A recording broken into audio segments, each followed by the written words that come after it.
use up my time, and I don't really break too easily, but I'm worth it, cause I'll slip into your dreams tonight. Oh, so give me your all.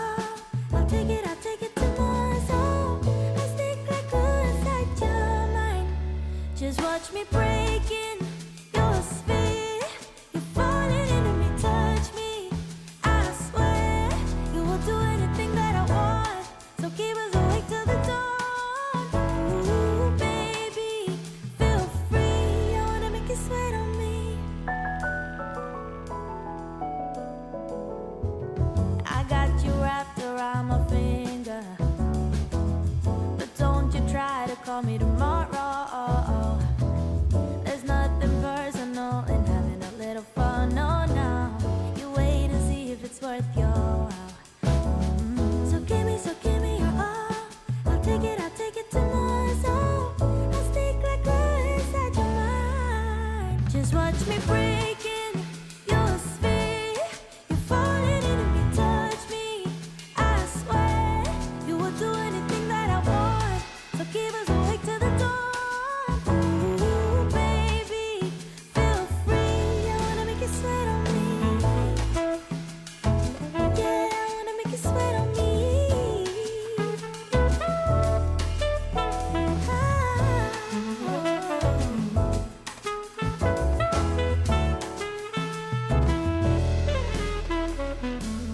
Just take a hit, you got a free pass. Oh, try to hide it, but you had me from the get-go.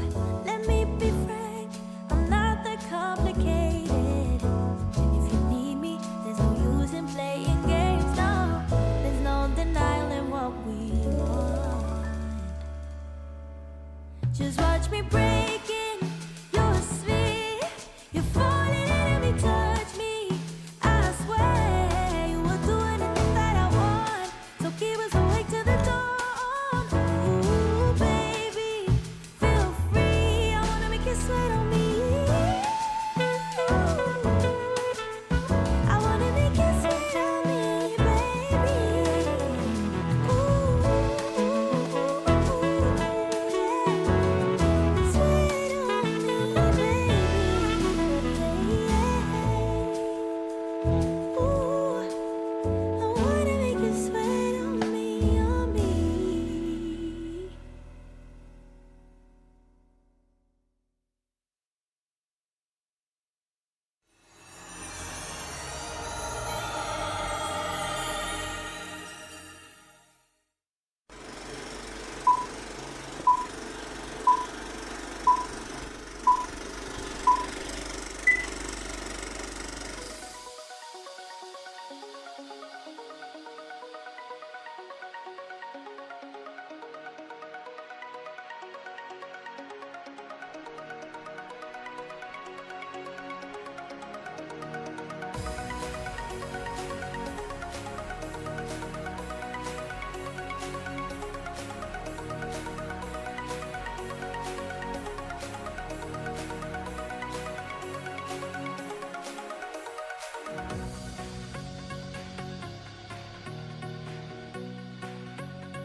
Hey, welcome to 757 Spy Flight. Mustafa is here. Thank you for putting some wows in at wow time. Loviz is here. Hi, Tim Dog. Hi, DC. Thanks for coming by. Wigbill's in too. Sim Update 2 is up, and it's okay, I guess.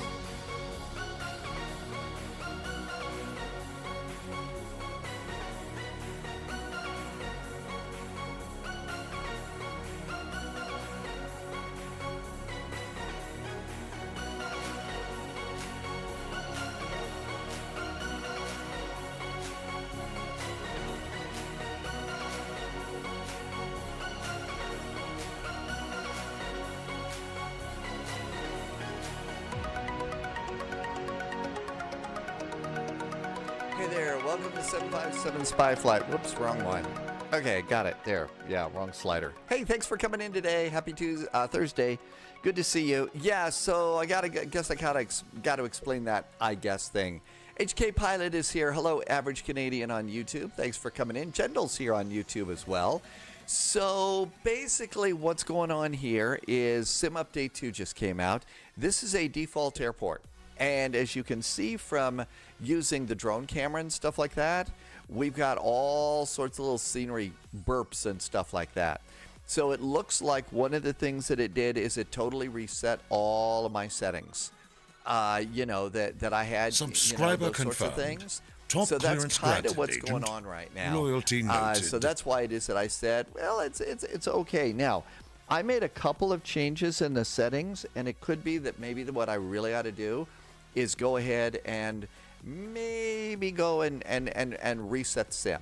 So I was going to do that, but first I need to say a big thank you to T-Bird. T-Bird just did a resub. T-Bird has been here for 57 months, and I've got to say a huge thank you. It's also Tier 3, and T-Bird's always here with putting in some really big, nice, always puts the right emote in at just the right time. Like Sunjammer always comes in with the two-tone Murphy, always full beer pint. So yeah, the parking also looks like it's a little bit off. Again, this is a default airport, so I thought we'd see. But yeah, 57 months. Thank you. T-Bird 57 at 57. That is special. Mustafa, thank you for spotting that for me. I appreciate that. Thank you. And T-Bird has been here. Hi, Kent. Welcome aboard. So I was going to go ahead, like I said, and I'm going to go and do a restart on this because I changed a bunch of the settings that I had to go in here and change. I'll show you a few of them. First of all, anti-aliasing. I usually am over on the TAA version. Top clearance granted, agent. And it was set to the Loyalty maximum, so noted. everything looked blurry in the cockpit and stuff like that. That was a little bit annoying. Rob, the Swedish chef, just did a nice resub too. Hey, Rob, thank you for a nice resub. Rob has been here for 27 months. And great jet fuel in the flight plan. Thanks for coming in today. And thank you for the support. I should also mention Stu is here. Stu did a resub as we were playing music for 13 months. And Dell did a resub, and that was for 24 months. So thank you. I really appreciate it, and thank you. Dell has been here for 24 months, and according to my advanced mathematical skills, that's about 2 years. Hi, Mr. Jazz. Welcome on in. Some other things that got totally reset here that look pretty annoying. So air traffic was turned on. So air traffic got turned on, and not only that, there was one other, the traffic quality. Both of those were on. And if you go over to online, it also had, it was, what is it over here? What is it over here? It was convert, translate. There's they basically had multiplayer turned on. Okay, so, yeah, multiplayer was turned on as well, too. So, but I think I saw that over in chat and Discord, Pauliot was saying, no, none of my settings were changed. Everything's great. It's a beautiful day in the neighborhood. So that might kind of be a problem for you. So anyway, I'm going to save and go back. And since I saved the kind of anti-aliasing, I was going to go and blow in and blow out of the sim and just see if that might fix my, stuttering around a little bit, because I don't think it's flyable right now. And that would have been a bit of a problem. So we'll go ahead and do that. Average Canadian's flying today, Cancun to Montreal. Average Canadian does all sorts of really good flying usually into Montreal. So let's turn on some music while we are coming on in here. And let's go ahead and do a restart and see if we can't, if that didn't fix this. It was, I believe, like a 4.7 or something gigabyte download to do the update. And I think that was it. It showed that there were 3 airports that were payware airports in the marketplace that were enhanced or something. I didn't own them, so, but it really wanted me to know that, hey, we've got these enhanced airports and they're pretty hot rocking and flame throwing. So, did that as well. And I think that that's really about all that I know so far about this update. It's interesting because I was in the beta last time, and it wiped out all my settings. This time I wasn't in the beta, and it wiped out all my settings. It did not. Now, last time, the other thing that it wiped out was cameras. So, like cameras for airplanes, you know, zipping around the cockpit and stuff. Those last time, those were all gone. This time, they're still here, which is nice. Another thing is we've heard that people are flying the iFly 737 MAX and also the Flight Sim Studio E-Jets. I did copy the E-Jets over from 2020 to 2024 after being a good pilot and updating them. And there's a bunch of things, like I couldn't get ground power to turn on. All the autopilot buttons are lit up and they don't appear to be going on or off. So I don't know. I think we're going to have an update on that one too. Haven't tried 2024 yet, and Dairy Legend hasn't been in the sim since November. I will tell you that it's getting better. I mean, it sounds like I'm sitting here whine. But once I get my settings all set, the sim flies very, very nicely. The airplanes work really, really good. The airplanes that do work in here, the Phoenix works so nice. The Builds A300, which I'm flying here, and even the CRJ. And of course, now we have the new 777, and allegedly we're going to have a 777 cargo liner coming our way. So there are really exciting things that are going on, Dairy Legend, in 2024. That being said, there's some people that just cannot get it to work for them at all. So, you know, it seems to be almost luck of the draw or something. You know, we all know one of the other sim pilots out here, Sibby, has not been able to get 2024 to work on her system at all. So I don't know. Hello, Waterwell. Welcome aboard. Thanks for coming in. Dairy Legend is going to hop back in when the new PC arrives. See, now there's a really great strategy right there. Wait until the new PC arrives and then give it a shot. You're probably going to have very nice frame rates, and it should work for you really well. One of the things that I also, Dairy Legend, you probably just saw here, so we were loading in Microsoft Flight Simulator 2024. Well, holy moly, did you see how fast it loaded? I've noticed, let's see here, one of the ways that it seemed, you know, I like to take a look at this and see how these little movies play, if these movies are playing okay. You know, sometimes, you know, as soon as they start, they kind of hesitate. I kind of like to wait until those things smooth out a little bit before I start pointing and clicking to see what's going on. So free flight. New recruit detected. Average Welcome Canadian aboard, is agent. over Stay on sharp. Twitch and just became a follower. Hey, thank you for coming on over here. Rob, yeah, lightning fast. And that's, I mean, hey, how long were we waiting? I mean, we were waiting a long time. Okay, let's go to Casablanca, GMMN.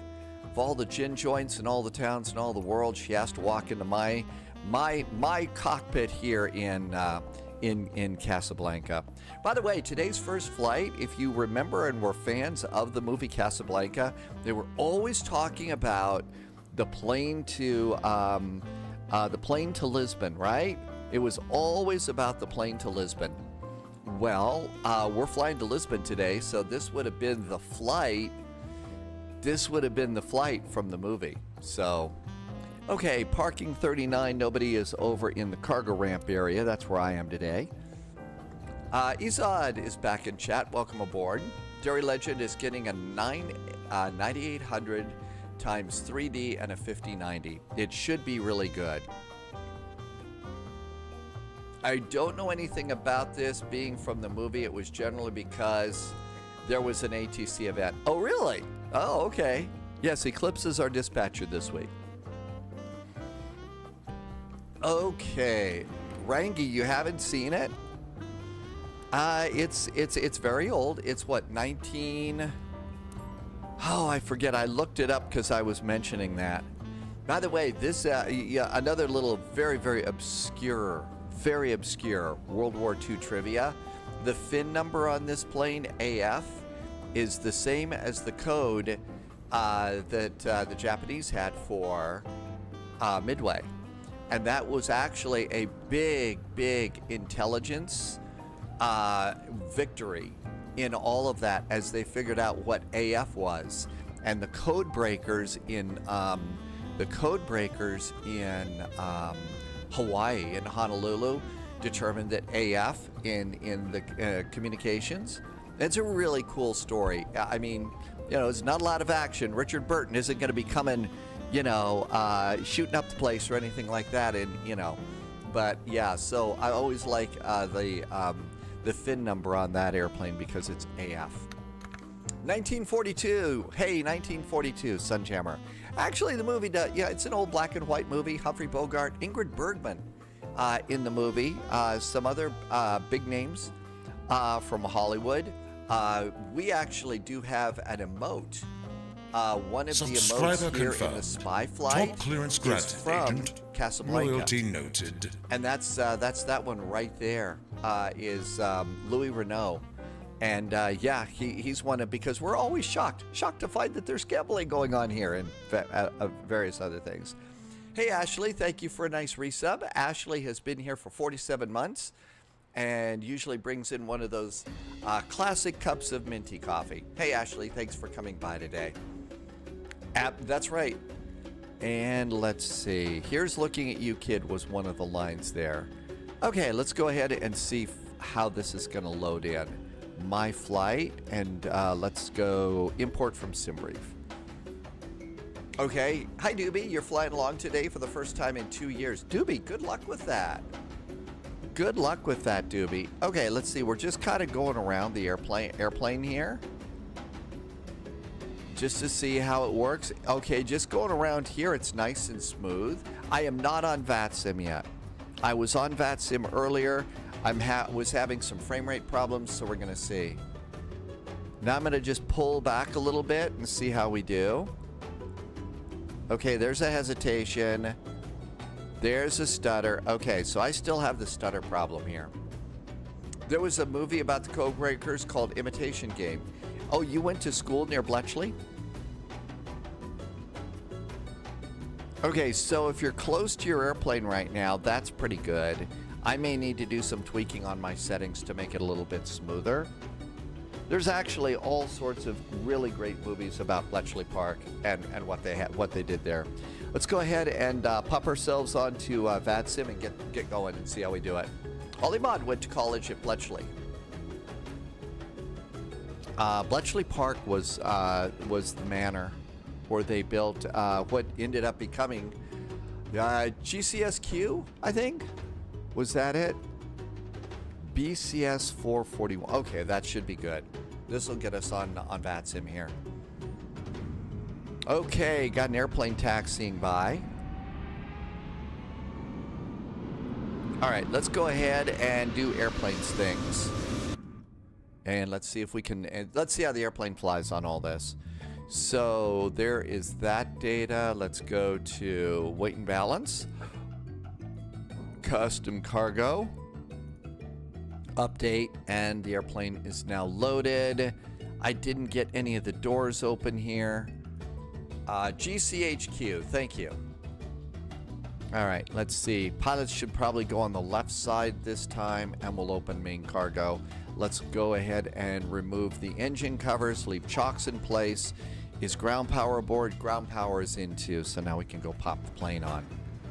The airplane itself seems to be doing pretty good as far as, zipping around the plane. Maybe it's just a scenery problem here. Okay, let's do nav and logo lights, emergency exit lights, and no smoking because we got to refuel. Wing Bill has got to lurk for a while. Happy lurking. So, hey, do whatever you need to do, Wing Bill. Okay, so all of this looks really good. Let's come on down here. We got to clear out some of the stuff here. And let's go and do menu. We're going to go and start with ACARS and SimBrief. That should get our flight plan. Air update looks good. Let's come on up here and start some alignment. nav, one over the co-pilot seat, and don't forget the oxygen on those. And then come over here and get the center one, and that should be good.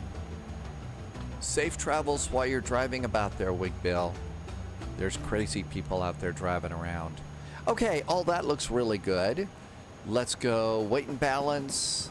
So the little circle thing up there basically means that the airplane is fueling. It usually takes 5 minutes to fuel the airplane.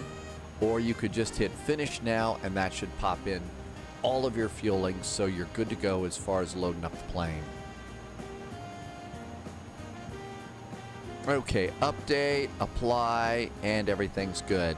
So 124.17 is our zero fuel weight. Let's pop that in. 124.17. That should be our total weight without fuel.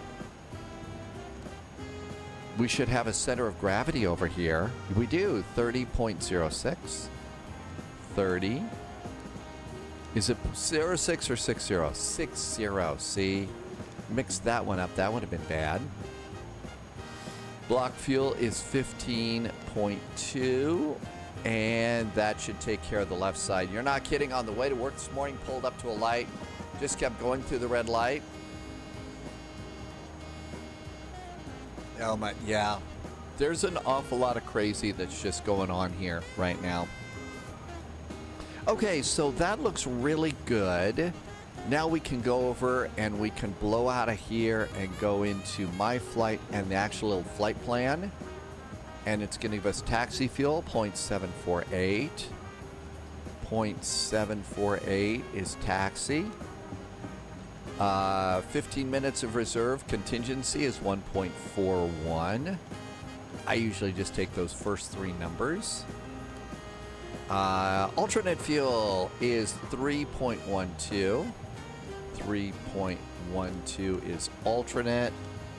And final reserve, 30 minutes of fuel is 2.31. 2.31. And all of that looks good. Okay, let's see. How did you learn to fly the A300 with people? It's almost the same as with cargo, only there's seats and galleys back there. You know, as opposed to, oh, how did you with a PPL, a private pilot's license? Well, so I don't have much of a life, and I've spent an awful lot of time doing flight sim stuff. So, you know, basically that's where you go and learn. And what we don't know, we go to the University of YouTube. And that seems to work for us pretty good. Ground is 130.6. 130, not dash 6. 130.6.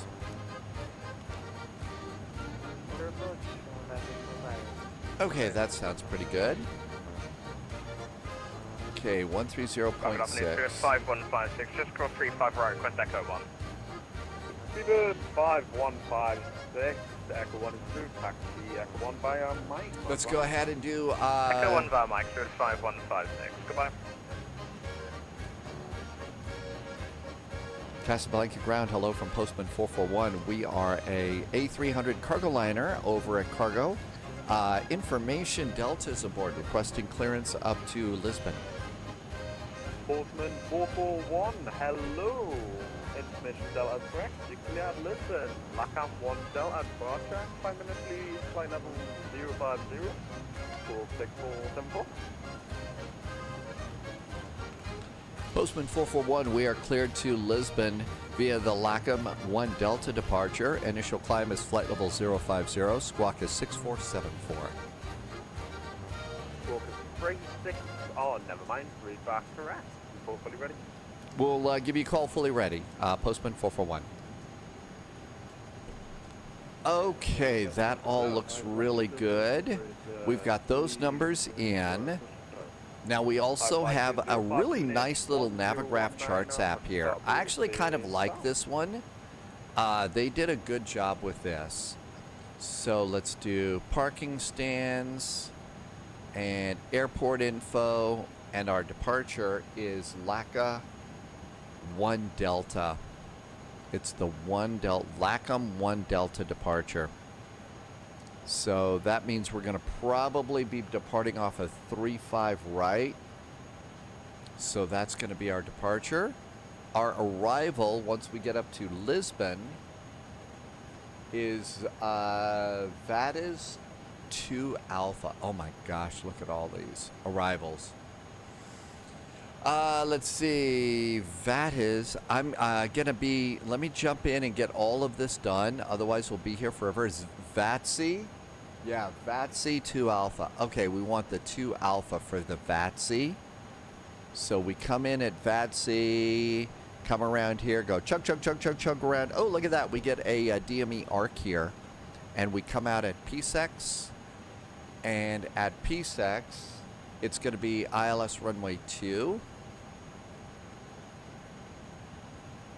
And then over on the airport page, let's do lots of briefings. There's an airport chart. There's parking stands. Okay, I think we can attempt to do a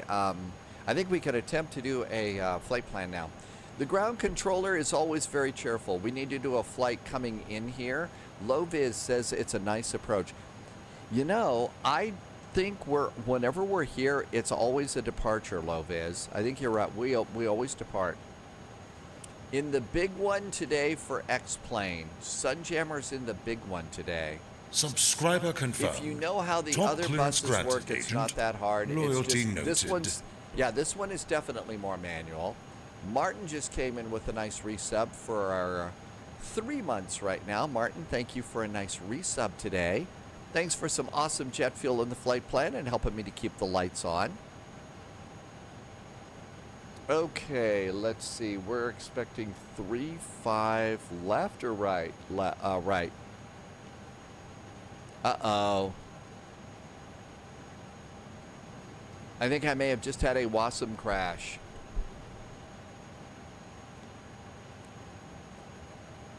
I've had a WASM crash. I think we've got a WASM crash here.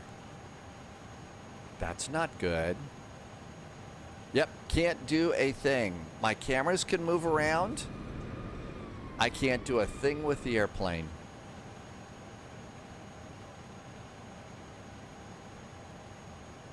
Menu doesn't work. Yeah. We just had a WASM crash with this. I think the only way out of this is to disconnect from VATSIM, and we have to go out of the airplane. I don't think we have to get out of the sim. I think we have to just go to the main menu. WASM crash. This is the first time I've had one in this simulator, in this airplane. I mean, well, let's go back here. GMMN and Casablanca. Well, if we're not able to depart, let's just go to Rick's Cafe American. I'm sure they've got to have some pretty good food there. Green Machine is in chat. Hi, Green Machine, over on YouTube. Thanks for coming by today. Hydrospace just came in. Next flight is Amarillo to San Antonio in the CRJ. We've got Toronto to Cincinnati in the MD-11. Did I miss a joke? I'm sorry about that. Okay, we're back over here once again. We're gonna get out of here right now. Did I say MD-11? I meant the 777. I meant the 777. Okay, this looks good. Let's see if we can hop in the cockpit. All right, let's see if I can get this done quickly. Come over here, my flight, import from SimBrief. Loviz, maybe do the Phoenix. Last time I flew the A300, you had performance issues. Really? No kidding. So you think I had to... I'll give it one more shot. If we have another problem in this airplane, then we'll go ahead and shift over to the Phoenix. And see if the Phoenix is rising from the ashes and stuff. Yeah, I had a WASM crash, Hydrospace.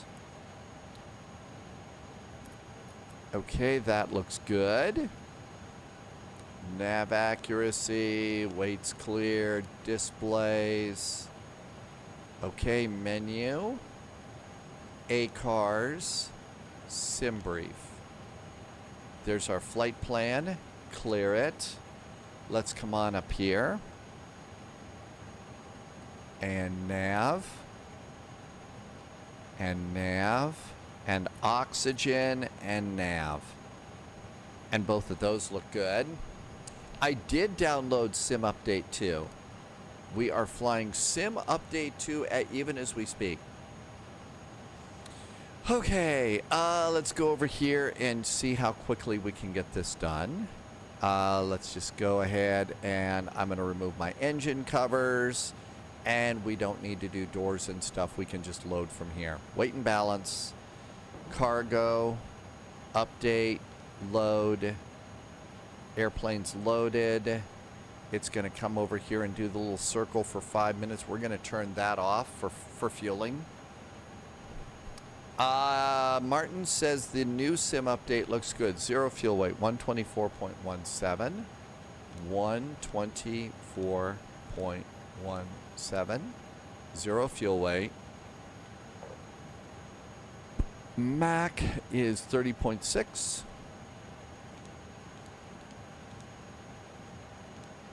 Fuel is 15.2. Looks good. Let's go over and get the rest of the numbers. Hi, Dad. Game time. Welcome aboard. Upgrade Your Life is back in chat. Upgrade Your Life. So good to see you, Dad. Game time. Yes, we are in Sim Update 2. So far, so good. But there have been a couple of little performance burps for me right now. So I've had to change settings and everything else. The game is Upgrade Your Life. This game is a game changer for you. You're enjoying it. This the flight simulator. 0.748 is taxi. Contingency 1.41. Of course, this is usually what causes a WASM crash when you're entering data really fast. 3.12. 3.12 is alternate.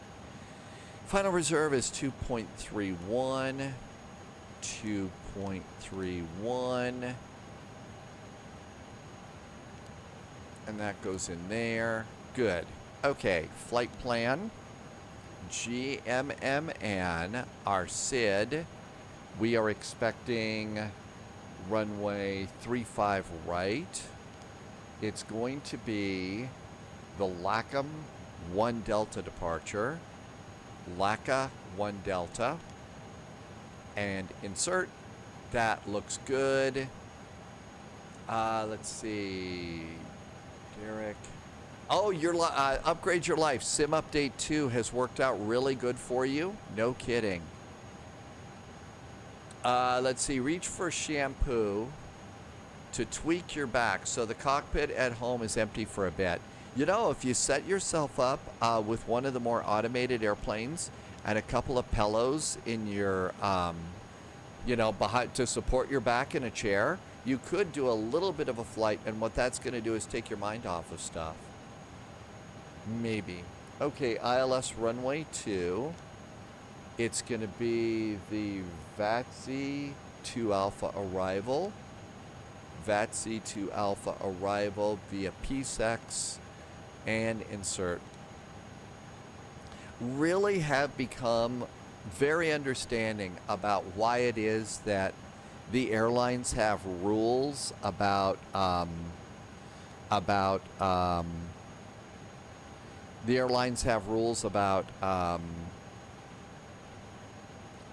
rest and stuff like that. I have not gotten on VATSIM. Let's get back on VATSIM.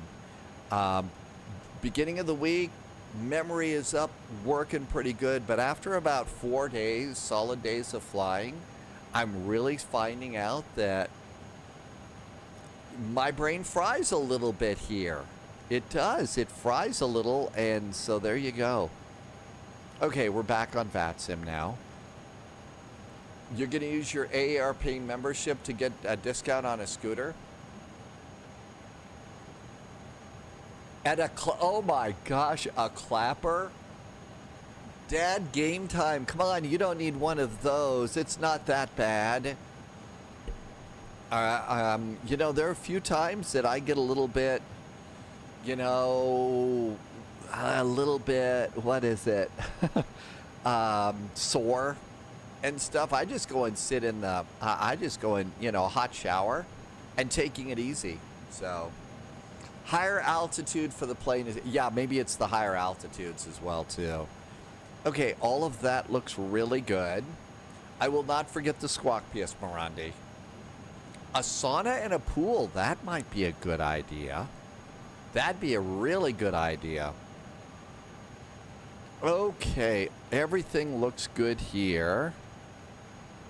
And IRS alignment is on. It doesn't give you a countdown, but I think if you come up here and you switch, so in the IRS display, if you switch to heading status, it should give you a countdown, so it's almost time. Wigbill says do cold plunges, maybe. Cold plunges. The thing is if you decide to do the, you know, my method of dealing with lower back pain and stuff like that is a hot shower and stuff. That's great and all. Go for it. But after you've done the hot shower, you really need to be careful because you could hurt yourself even more. The hot shower is going to take some of the pain away and stuff. So that's after you do your hot shower, you just kind of, you know, take it chill, take it easy. Polyot is here. Oh, welcome aboard. Thank you for coming in today. Okay, this is where it blew up on us last time, remember? Yeah, Olimod, gentle stretching in the shower. GPS primary. So that's where it blew up on me the last time. Let's see if I can turn on a fuel pump and turn on the APU. Here comes the APU. Nuno is back in chat. Welcome to you. Nav accuracy is upgraded. Looking really good. Let's go ahead and get ready for takeoff and approach. So go over to ground gear to start. We didn't do anything here, so we don't have to do, you know, doors or anything. Let's do takeoff weights. And we are expecting runway 35 right. And let's sync the data. Altimeter is 1019. Does that look right?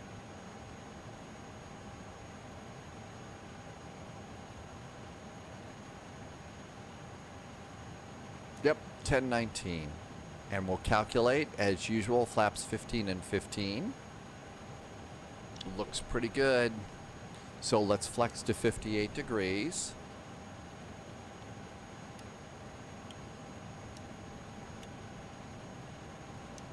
Okay, these guys are going on.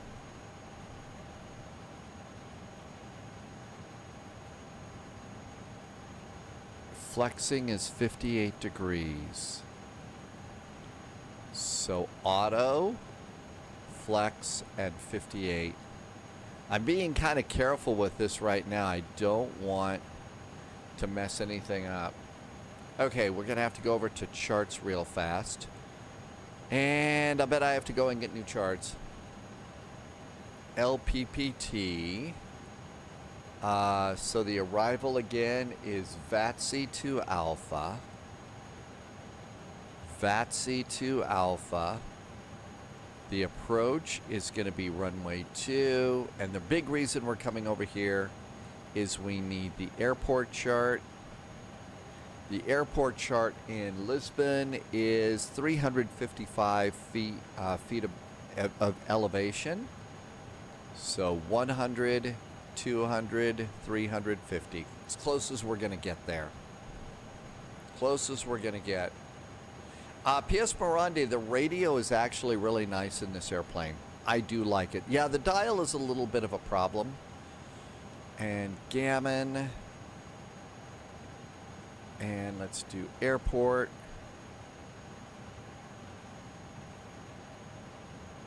And the departure, once again, is LACMA 1 Delta. LACA 1 Delta. There we go. Okay, all of our charts are good. How's the APU? APU is up and running, so we can go ahead and disconnect ground power. Ground power is disconnected. Fuel can go off, or on, I guess. And we're going to pop these guys on too.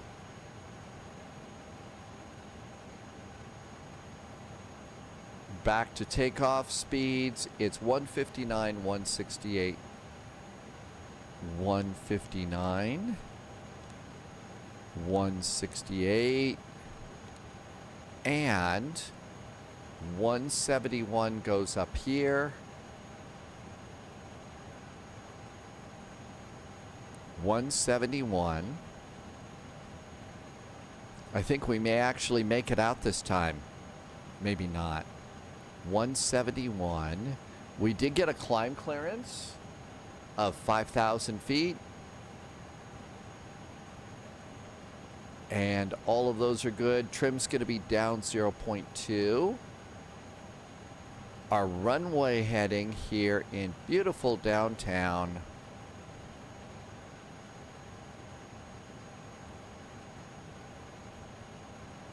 Oh, I did it backwards. It stacked them up backwards. So it's 345 degrees for our heading on departure.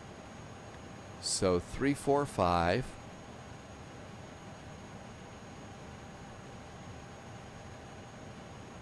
Oh, that's going to be an easy heading to remember.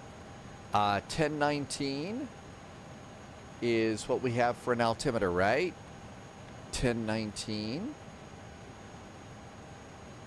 I'm getting more and more confident that we're going to be able to go and do flying things. All of that looks good. Go to tuning. Our squawk code is 6474, 6474. That looks good. Got to put in ground again, 130.6, 130.6. Tower is 118.5. And we'll just leave that down there for our switch. I see Iowa Scotsman in chat. Welcome aboard, Iowa Scotsman. Happy Thursday. Thanks for coming in. And Royal Sibby is here too. Hello, Captain Sibby. Welcome, welcome. I hope it is a nice Thursday evening in Athens.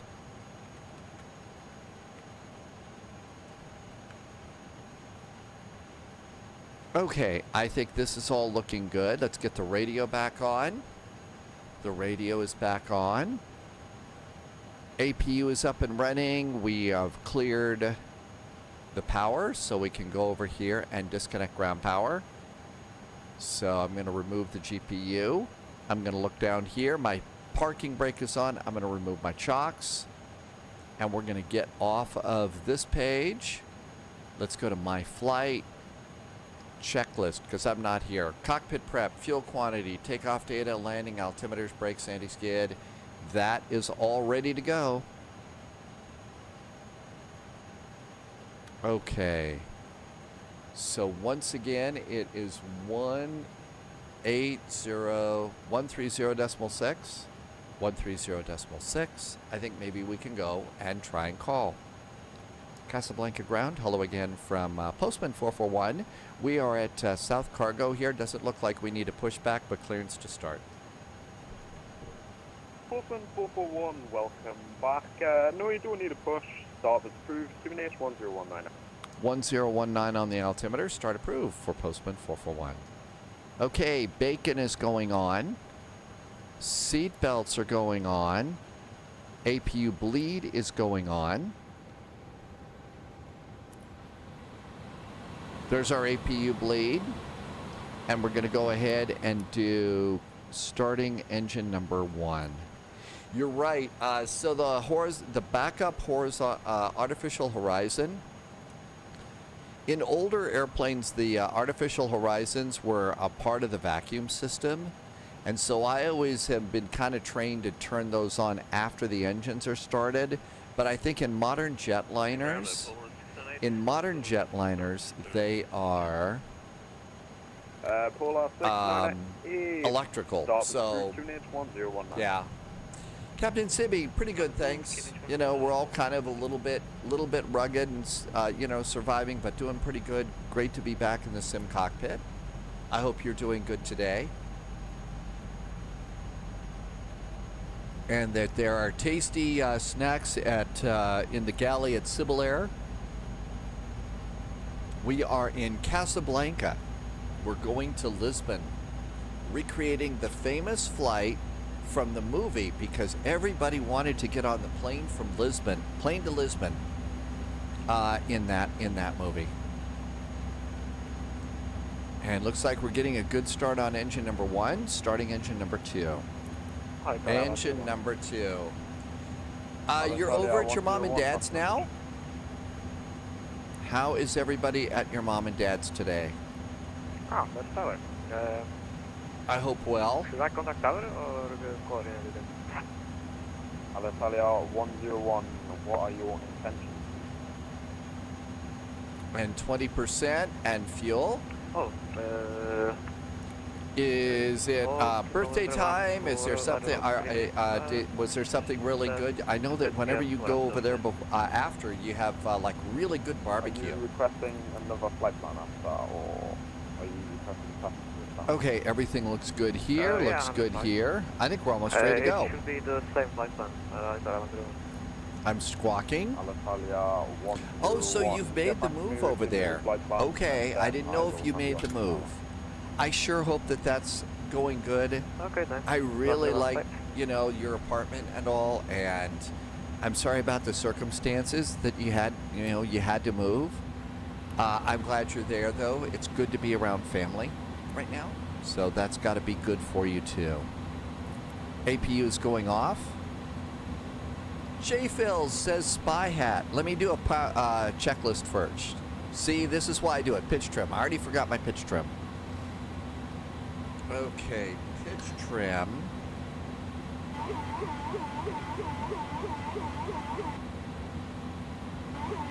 Okay, that looks good. Pitch trim. For rudder trim, it's always 0 on the first flight, but your second flight, you really ought to hit that rudder trim reset button. Okay, flaps 15 and 15. Speed brakes need to be armed. Speed brakes are armed. Slats and flaps going out, anti-ice hand signal, after start checklist is good. Flight controls, flight instruments, briefing, blah, blah, blah, blah, blah. Takeoff config, transponder, TCAS. Auto brake is not set to max. And it's now max. Slats and flaps are going out. I think we're ready to go. Never surrender. Absolutely. Absolutely never surrender. Okay, J-Phils.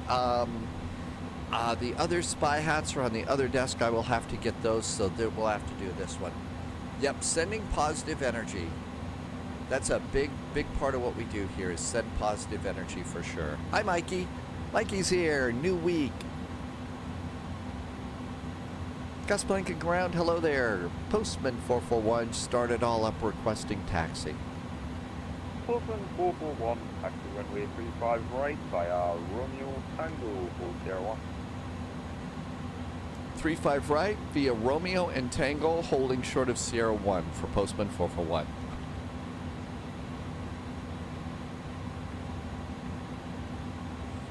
Romeo. There's Romeo. Romeo is there, Tango is there, and Sierra 1. So it's just a jump to the left and a step to the right, right? Okay, let's go. And let's do taxi. Pull off 698, taxi runway 35 right via Quebec. Parking brake. I think we just got a little bit of Shakespeare. Wherefore art thou Romeo? Is the Shakespeare.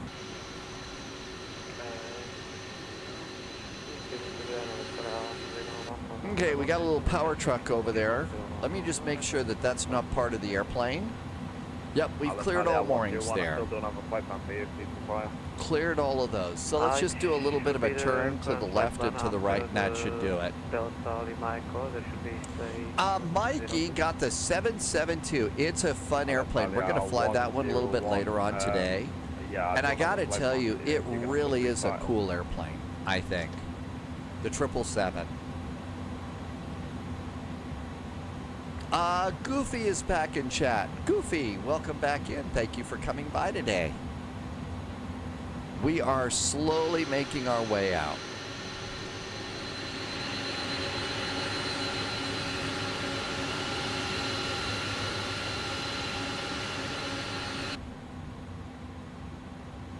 Amarillo and San Antonio. I went looking around. I saw there was a payware at flightsim.to for Amarillo. It was, I guess, $14. I don't mean to be mean, but it really wasn't that jazzy. We've also got Toronto and Cincinnati today. I always get the two towns mixed up in that part of Texas, though, Lubbock and Amarillo.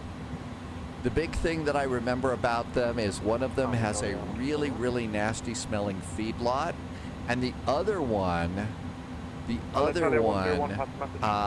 well, between the two, there's this real long stretch of very, very boring highway. Really boring highway. Mikey says it's Memorial Day next week.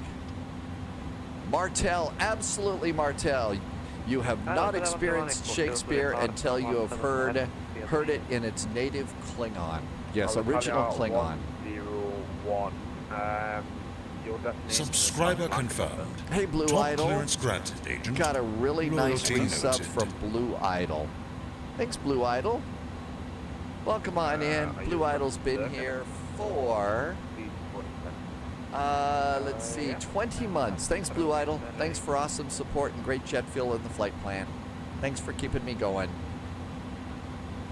That's right. So we're going to go over here, and this should kill music and everything else. We'll confirm your request to circuit, please. I'm just very confused right now. Yeah, I know that everything. Alitalia 101, roger that. I'll get your clearance as soon as you're back on the taxiway. At the moment, 35 right is the news for departure. So contact the tower. Tell them that you're requesting to enter runway 17 left and exit via Mike 1. That's copied. Postman 441, contact the tower now, 118.5. Have a good flight and a good stream. Bye-bye. 118.5 for Postman 441. Thanks so much. Have a great weekend. You too. 119.9 is departure.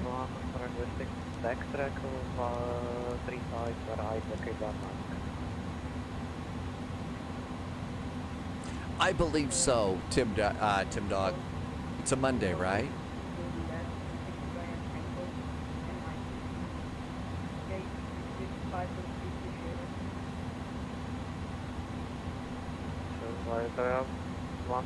Firstly, I go 190 to the left. Secondly, I would do like an approach training. So,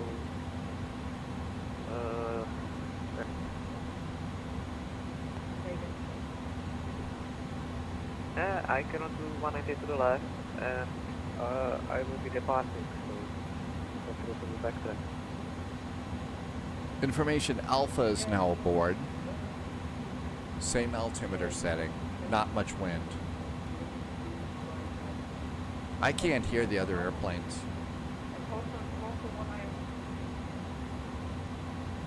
Postman 441 is with you, holding short of runway 35 right, fully ready. Hello, Postman 441, runway 35 right. If you take off the September, but I want to complete the approach from the 9. 35 right, clear for takeoff. Postman 441, thank you.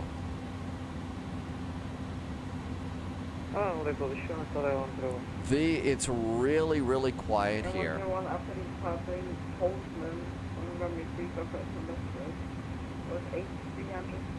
we can check when we... Okay, look over here, make sure nobody's coming in. Okay. I don't see any lights, so that's good news. Yeah, that's in coordination with ground. I landed after a touch and go and needed to go out for like 5 minutes, so we coordinated so I could hold at another one for 5 minutes.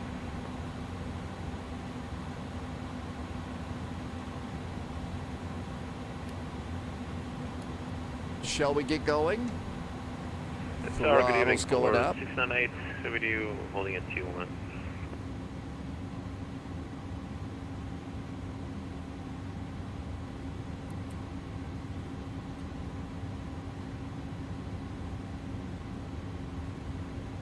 I can't find the click spot. The auto throttle won't engage. Casablanca Tower, Polar 69.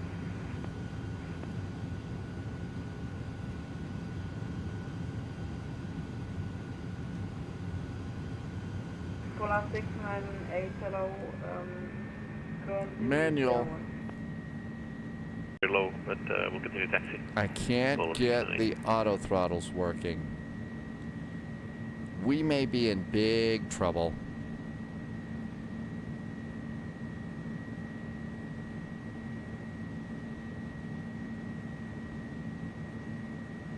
V1, rotate.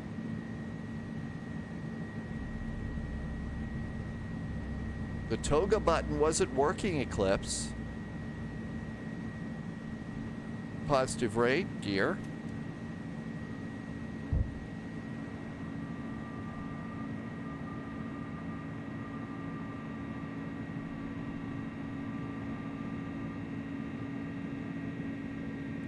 There it is, Casablanca.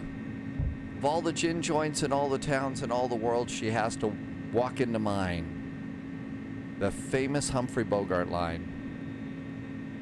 Flaps.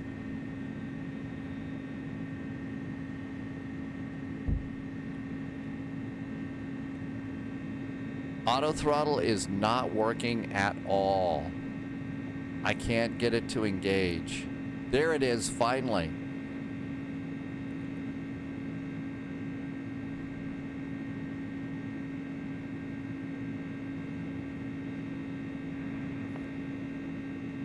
Yeah, I couldn't find the toga screw. That's what it was. Wind 0 be 10 knots, long. Roof of right, clear takeoff for now on. Approach 119, that's for now. Copy to Ministry for takeoff 35 right, on airborne 19 left line. Thanks so much. Polar 69.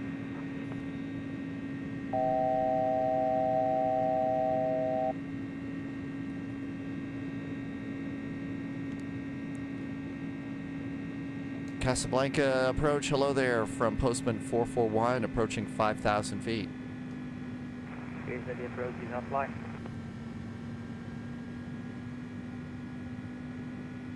Over to Unicom, thank you so much, from Postman 441, have a good landing.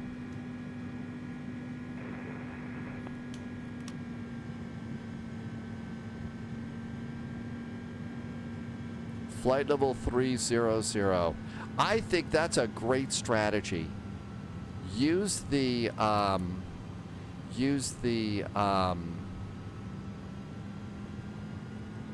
dome lights so that you could see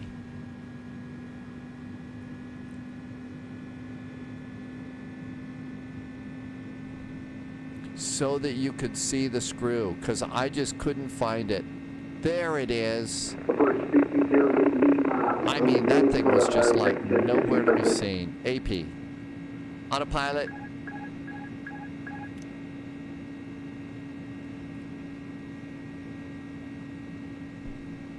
Okay, autopilot's got us. Holy moly. I thought they removed the toga screw a long time ago.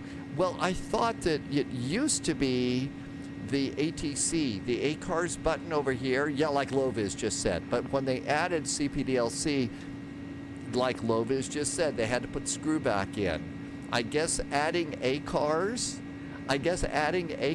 to this airplane kind of screwed things up. Let's get the jokes going. Landing gear to neutral.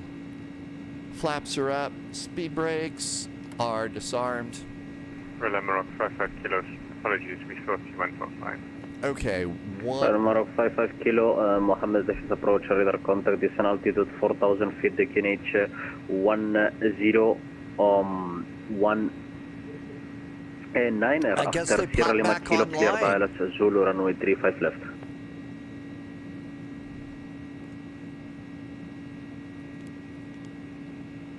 Down to 4,000 feet, QNH 1009 up to Sierra Lima kilo. I guess, Shattermag, we try to stick with mostly the nuts and bolts on this live stream, but sometimes a few screws just pop in. Cycle score 3642, Royal Maroc 55 kilo. Two jokes just like there. Nuts and bolts. If I could just work a washer into that, or, you know, a Phillips head screwdriver, we'd be good, right?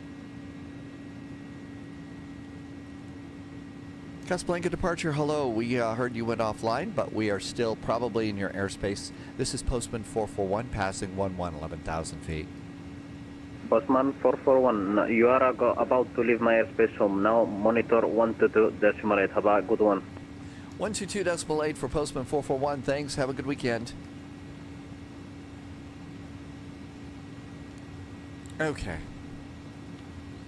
Well, this airplane was a little bit cranky for today's flight. Now, maybe I was punching things a little bit too fast or something, and yeah, I couldn't see the little screw over there, which is, you know, you've got to be able to see that one unless you've got a toga button.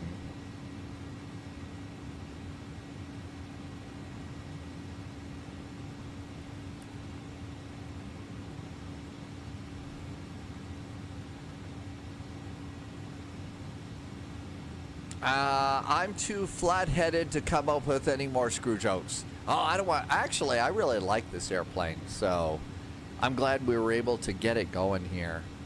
And our departure is we're kind of coming out at Laku, and then we'll make a turn to the north, and off we go. Let's see. Blue Idol did a resub probably while we were taking off. Blue Idol, thank you so much for the resub. Let's see. Blue Idol's been here for 20 months. Captain Macmio. Oh, Macamus. Thank you. Captain, welcome on in. Captain did a resub too, and it's for 3 months. Thank you for a 3-month resub and some very nice jet fuel in the flight plan. Thank you for helping me to keep the lights on here. All right, out we go. It's a loud airplane.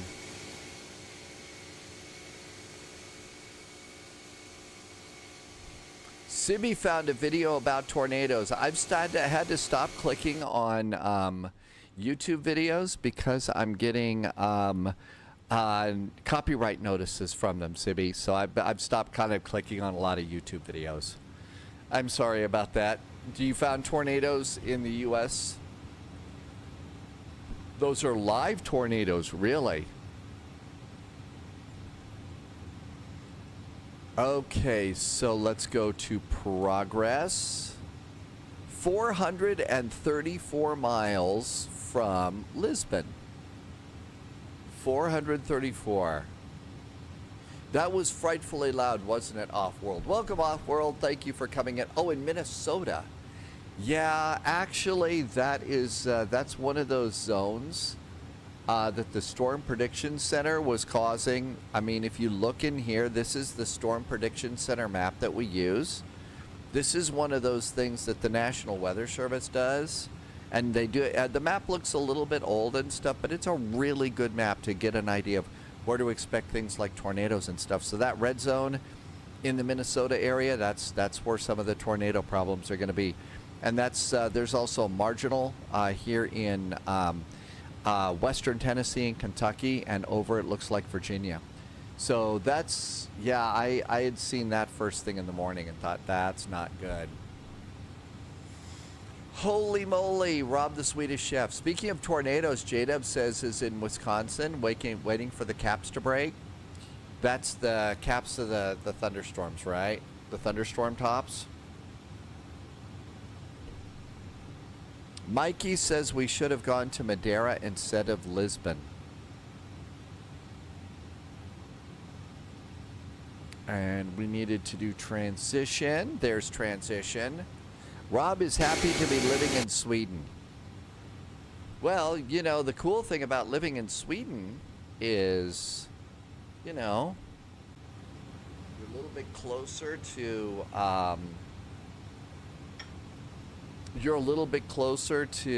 oh, what's the big furniture store that has the meatballs?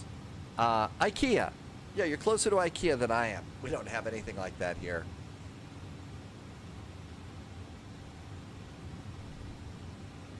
I don't think that it's so much a YouTube thing. I think they do that for, I think it's other creators that don't like that. So some of the bigger ones probably don't like that because they want credit for the videos played on their channel, not on mine. Yeah, Mikey, how I could not remember IKEA or anything. Dad, game time. There's not much IKEA there, but their flag is a big plus. Oh. Greece's flag is a big plus too. Rob is about 1 kilometer away from a huge IKEA store, so it's a whole kilometer that you have to go to get the famous IKEA meatballs, right? What disease did the YouTuber contract? But in Sweden, you're going to live closer to the Borg. That's right. And resistance is futile. Influenza. The comedy club is wide open, as well it should be here at Spy HQ. Yeah, I finally finished the Star Trek series Picard yesterday. I hadn't seen the last, I guess, 4 episodes of that one. Some really memorable moments for me in there too. Really enjoyed that. Oh, you haven't seen it yet, Shattermag? I'm not going to. But there were some really, really nice things in there that I absolutely enjoyed. Really like seeing that. There's one exchange in there, and you could probably see it on YouTube if you want. 7 of 9's talking about Voyager. 7 of 9's talking about Voyager. So, and that was a really neat moment here. Well, the thing is I think one of the things that happens when you do things like that is you don't necessarily get a copyright strike, but you do get what's called demonetized. And, you know, with me, it's not all about money and stuff, but it's sort of about money because this is how I keep my lights on here. And so I really have to be careful about what it is that happens. I don't want to be bannable. I can't afford to be bannable because I just have no idea what else I'd do right now.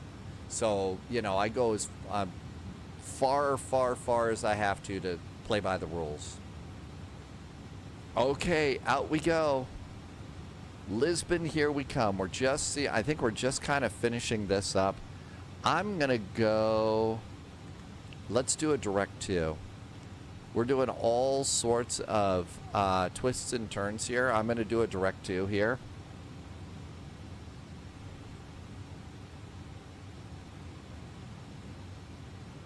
Yeah, the flag is a big plus. That was a good one. Love that one. Actually, I think the spies were in Sweden for a while. They were in Sweden. They went to Uppsala, where there's the University of Uppsala. Loviz just blew off the star and direct to the approach.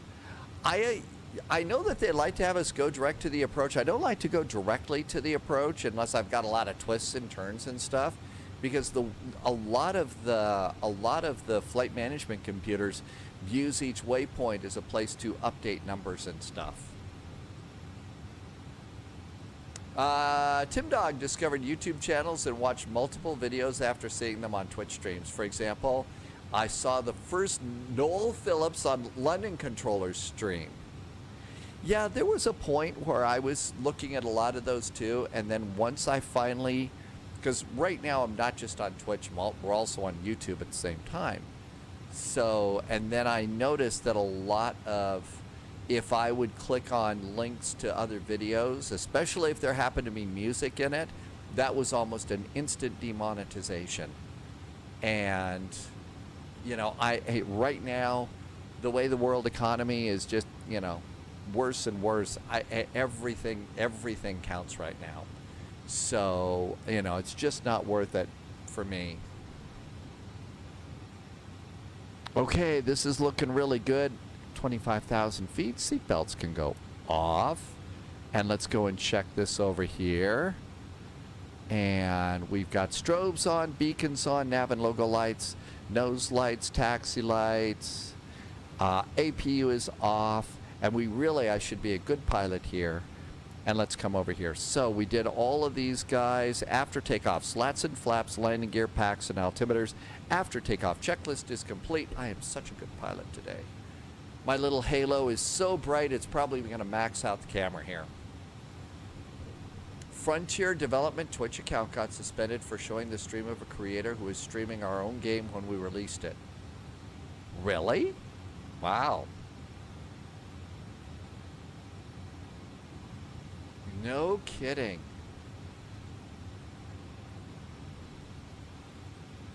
And this is like a Boeing. You do need to always hit the top part of the heading button to make sure that your heading is straight up in case the autopilot fails, which it will on this airplane. Did I miss a joke? I'm sorry. Didn't mean to miss a joke, but I'm pretty sure it was really good. Over to progress, fuel prediction, 8.9. We got enough fuel. That's good news. Loviz loved it in Lisbon from our hotel in the morning at breakfast. We'd be on FR24 and watch Flight Radar 24 and watch flights on final into LPPT. Yeah, Loviz was actually here recently. Loviz was here in Lisbon.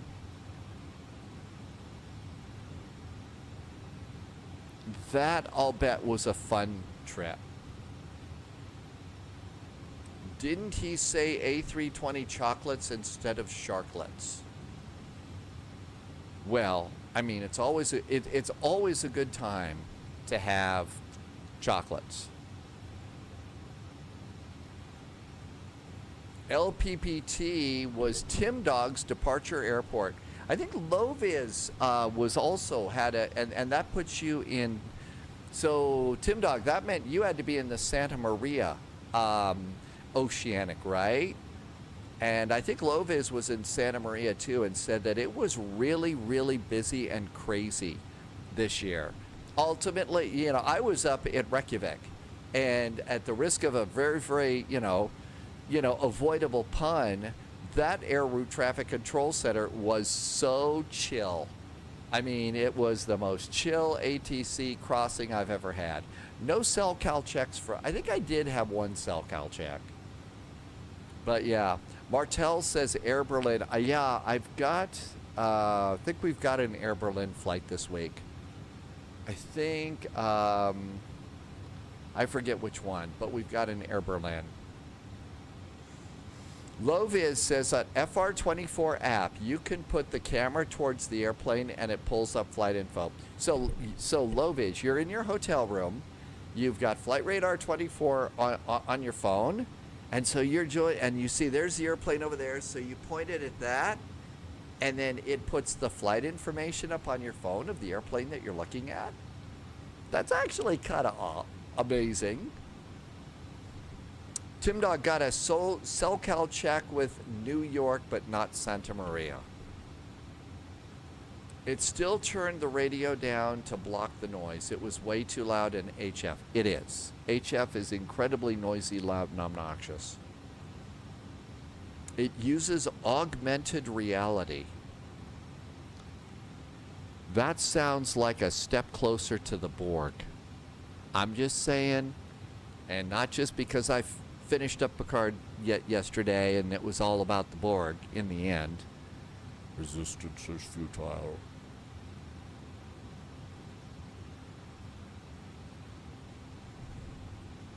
Mikey, question, what FIR does the North Pole? Canada or Russia? What for, I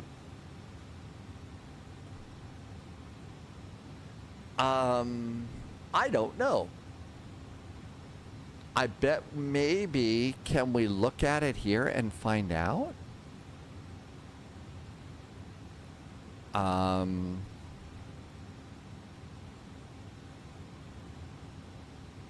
I guess it looks like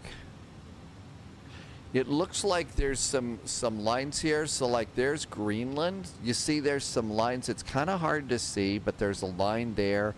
I'm guessing a lot of that might be Reykjavik up there.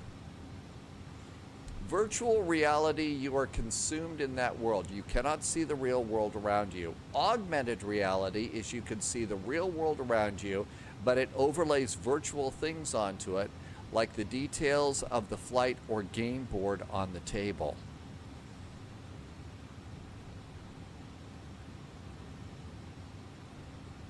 So if you've got a set of augmented reality glasses, you could be driving along and your augmented reality glasses would show a little arrow saying you're going to have to make a turn to the right, right?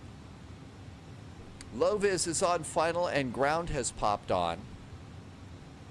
Good afternoon, Erie. Everything is going, it reset a lot of my settings, Erie. So I've got settings have been reset. You know what? I am not doing this flight at midnight. This, no. Let's make it daytime. Can't do that. Little Bit Bolso is back in chat. Welcome aboard.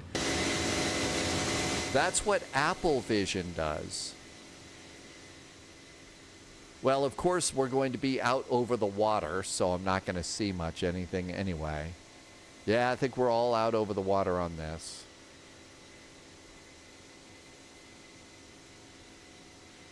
Yep, fact is we got a whole lot of water on this flight.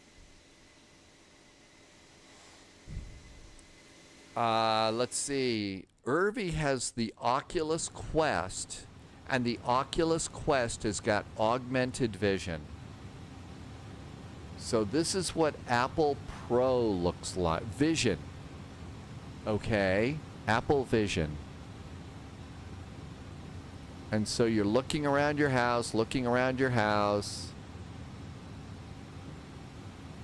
Oh, okay.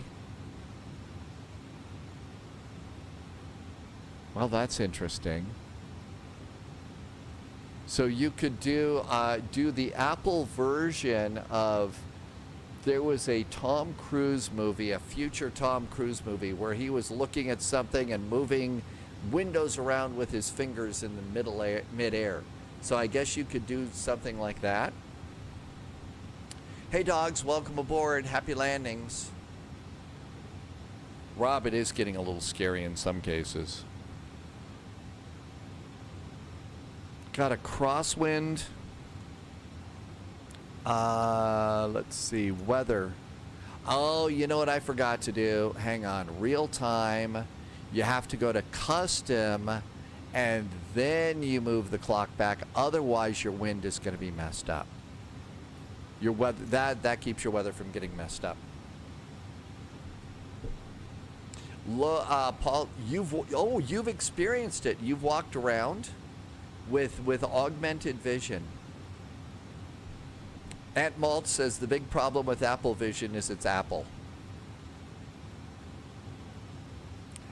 Dogs has reminded me that I haven't forgotten Volanta. Yes, okay, so I got Volanta. I got it halfway done. Something must have distracted me. Thank you. Brilliant for learning new recipes. I could stick the YouTube tutorial at my kitchen wall and follow along and not have to pause the video. Oh, that's interesting. Mikey has used the Flight Radar 24 thing too. You live under the departure path for Newark, and it's fun to guess the airplanes and see if you're right. When the ATC system works. I'm sorry, that was a catty comment. Polyat does have Vision Pro. It's great tech. Now we need to make it smaller so it's more like a regular pair of glasses rather than a headset. Yeah, I guess walking, well, I don't know, walking around London like that, who's going to look at you like you're being weird? I mean, come on, there's probably people with weirder stuff on their face than that. So you're probably in good company. Probably in really good company. It's going to be a while before I'm going to do anything like that. I'll just stick with my Harry Potters here for a while. These are actually older than Harry Potter. That's how old these glasses are. But fortunately, my prescription has not changed. When it was first released, there were videos of people walking through the street doing hand gestures wearing the headsets. I'm not that crazy. Well, not only that, walking through the streets like that while you're busy doing that, and all of a sudden, you know, there's an 18-wheeler lorry, because you're in London, you know, bearing down on you, you know, while you're, you know, moving a window out of the way. I mean, you know, that's like the people that are walking along the street texting and something, not paying attention, and all of a sudden they walk out into traffic.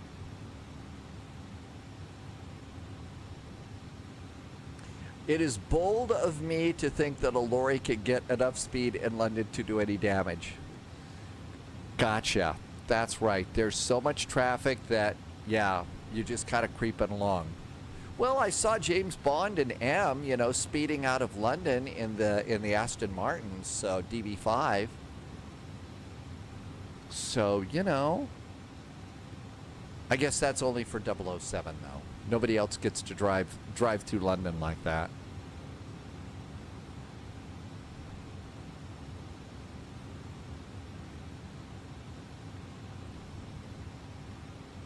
Wow, look at all of this exciting ocean here.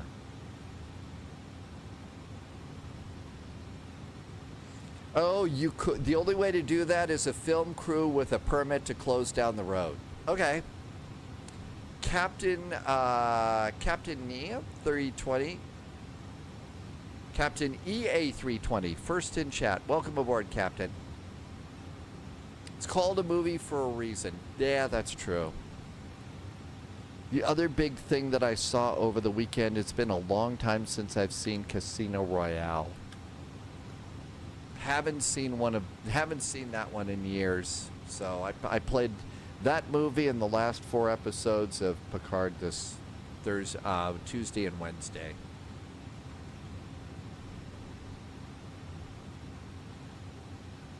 There's just not a lot outside the window here.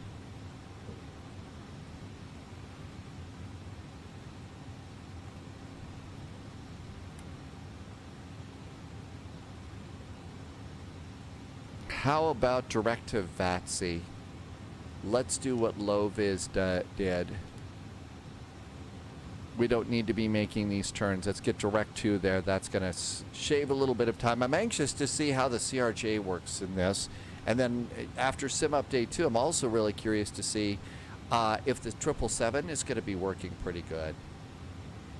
And we've got to keep our eyes out for a 777 freighter. I mean, that might be like in our not too distant future. I'm reluctant to use the 4-letter S word soon, but I would think that we may have a 777 freighter coming our way in Flight Sim 2024. Eek, not those words, not those letters. Okay, 160 miles out there. LPPT, we do have an ATIS up. And ATIS says, expect ILS, runway 2, transition level 5,000 feet, vacate via hotel 430.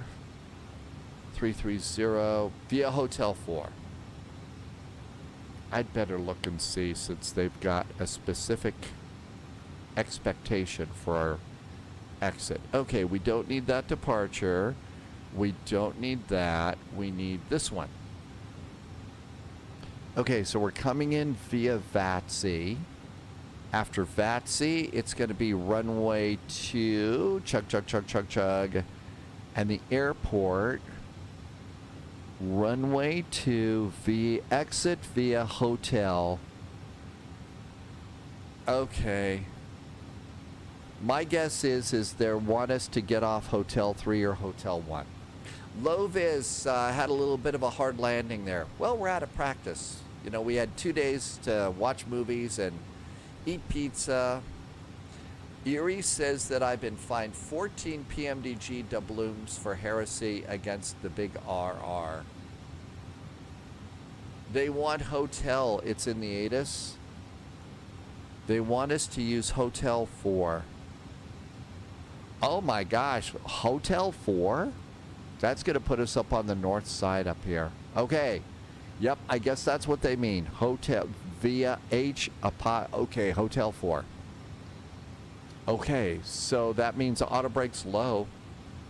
J-Dubs, this is the new update. It is. Okay, so all of that looks good. Let's go back into the airport and let's snag parking stands too. So after Hotel 4, nope, that's not the one we want. That's the wrong airport. We want this airport. And parking stands are down here. There we go. Let's see. They want Hotel 4. Am I using? You have no choice. You have no choice on Flight Sim 2024. You have to do the update.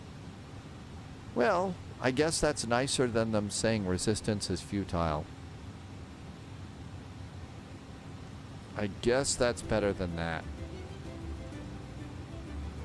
How about some jazz before Mr. Jazz reminds me that we should have some jazz playing?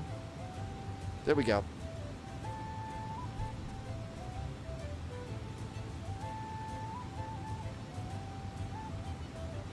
Although this is St. Patrick's Day music, not necessarily travel jazz.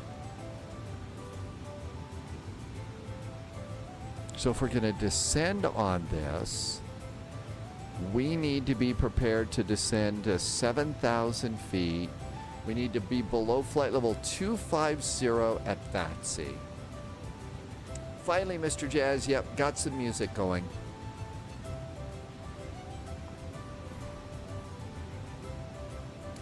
Let's see here.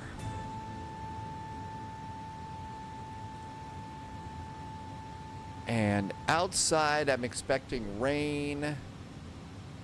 Nope, that's the wrong one. That's sterile cockpit. There's weather cam. Yeah, look at that. We've got some stormy clouds to the north of us. That's actually coming in. Oh, and bird cam too. I guess there's bird activity in the vicinity of Spy HQ. We don't usually see many of them here. But yeah, that looks like that's way over by the airport. So we got a little airport weather probably. Perfect day to be flight simming with friends. Nice and green. The Sunjammer is doing the racetrack. I was thinking if I was the only one in ATC, I was just going to go direct to. But let's see, we do have an LPPT ground. I should probably take a look and see what is happening in the exciting world of VATSIM. We have ground in ATIS, so we could do the direct to. Let's see if there's anything exciting happening in Amarillo and San Antonio. That's a big nothing burger in the big old Lone Star state of Texas. Not a lot there. So, for those of us excited about VATSIM and all that, that's okay. But if you're new to VATSIM, this is the perfect opportunity to jump in and fly with us because there's no ATC to jump in and fly with us. Loviz went direct to Ultet. So Loviz, yeah, VATSI, come on in here, and maybe at Luxut, we'll go to Ultet and PSEX. Am I just the only 7-year-old in the group here? Who came up with these names? Who came up with these names? Jeez.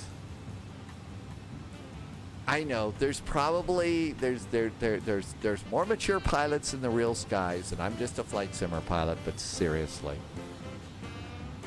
I know 7-year-old. I need to grow up. Not gonna happen. Hey, Power Blaster, welcome aboard. Oh, you're kidding. JB had a hard time with Little Rock, Arkansas. Hey, there was a time, probably 3 years ago, we were trying to fly into Little Rock, and you know how in the title of the spy flight I put in the Icy Cows? Automod, Twitch Automod tagged me on that. It didn't like it. It thought that I was being overly provocative. I was just doing my Icy Cows. I was being a good pilot. Okay, so 4,000 feet at PSEX. So 4,000 feet. Okay, now it's important to come over here, make sure. Okay, profile and nav are both in. So I'm going to click the bottom of this. And then if you look under here, you can see that profile descent is now in blue. That means it's armed. That means this Airbus will automatically descend. We've told it can automatically descend. Other Airbuses, Mr. Airbus wants the human to actually push a button to start descending. Wigbill's going to be waving when we land at KSAT today. And we've all got a really nice payware for KSAT. Like I said, I really didn't see anything all that exciting about, really nothing all that exciting about Amarillo. George just arrived. Welcome in, George. Thanks for coming by today.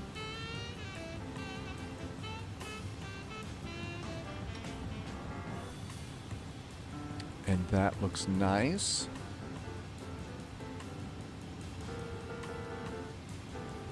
And I was able, so we're 37 minutes into the flight. Dog says that there's a nice payware for Amarillo over at the AnyBuild store. If you do want to do that, and one of the things that I've been trying to do is just kind of the way the world is these days, I've been trying to not pick up every payware and stuff, just because, you know, we probably ought to be saving a little bit of cash here. But that being said,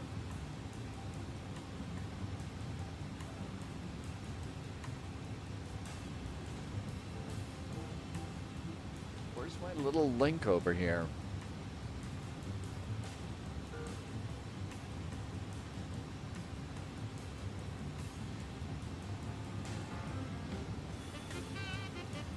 Okay, there it is. The best place if you're going to go and try and do... oh, come on.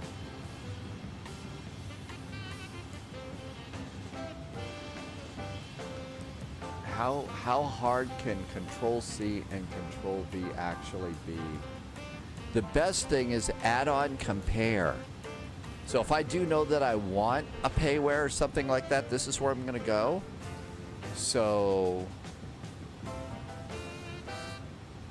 Amarillo is KAMA. KAMA. So there is a airport from Dominic Design.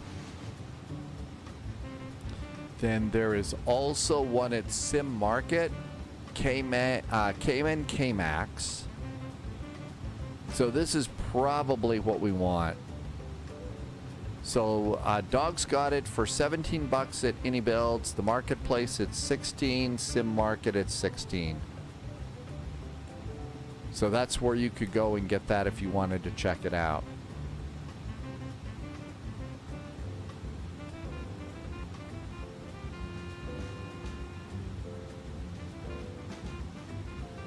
That's not a bad looking airport. Man, I didn't think it'd be quite that big here. I mean, it's Amarillo. I mean, unless you live in Amarillo, I'm sorry. I once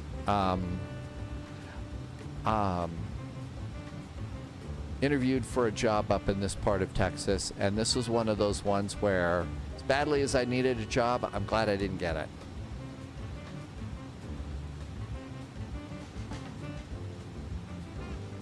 Wow, they modeled the security area in there. They did a pretty good job of this, didn't they?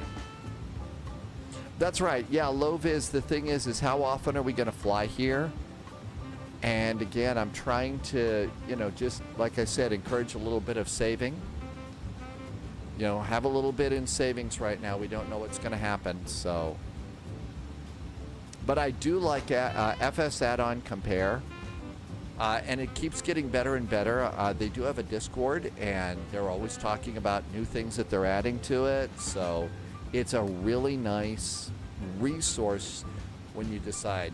Yeah, you really can't buy them all. You really, really can't. And plus, it just as soon save, for, whatever add-on we're going to need, to upgrade the 737s. We'll need to pay for that.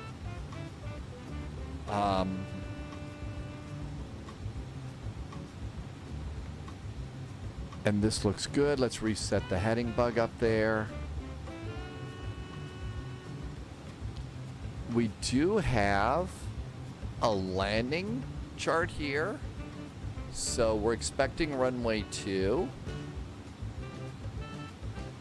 It's dry. I usually do flaps 15 and 20. Auto brakes. Let's do auto brakes auto low. Calculate weather. And so this gives you landing performance. So that's kind of nice that you can go and just check that if you'd like to. It's a very, very long runway. So, we're probably not going to have a problem stopping.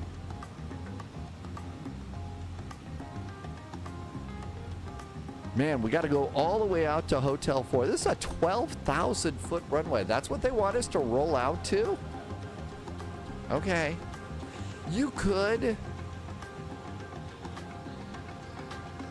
I'm going to have to start keeping deeper records. Let's see. Low-Vis rarely buys a new scenery for an airport I have, but I did get the MK Studio for LPPT. When we had the LVFR, the new LPPT is really nice, and it has a new.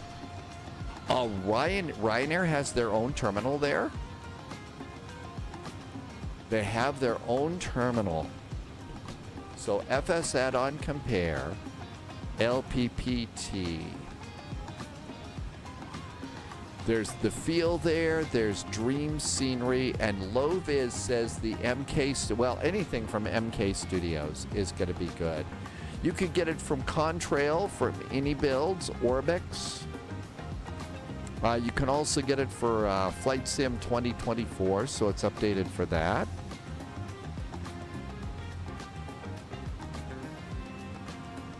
I know. I was thinking, really? They have a whole terminal? Shouldn't they just have, attend? I'm sorry. I'm not supposed to think that way anymore, but yeah. I think it's because that one was all new for this airplane. It was an all... Sorry about that huge cough. Allergies are going to come back like a vengeance here. I think it was because it was a whole new plane. So like if you spent money in the old simulator for the cargo liner that's coming out soon, will be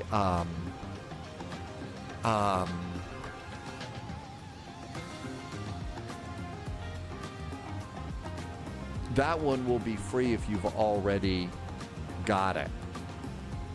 Now they're also having to redo a bunch of stuff and upgrade the 737, so there's an upgrade fee on that too. Ryanair has more actual cash in the bank than most airlines. And they've got a slide in their corporate headquarters. They've got a slide in the lobby. So if you're coming into town and you've got to, have a business meeting there, you can go and do the slide. And if you've got a little extra time, they've got a simulator you could fly in for a while. Cream Cheese has been to the Lisbon airport 10 times, and the Cream Cheese says that the MK scenery is pretty accurate. Good evening, Cream Cheese. Welcome aboard. Loviz actually has a picture of the Ryanair terminal. And we have started our descent. Subscriber confirmed. B Top for clearance Sutherland is granted, back agent. with a really nice Loyalty resub. noted. B for Sutherland, thank you for a 14-month resub and some very nice jet fuel in the flight plan.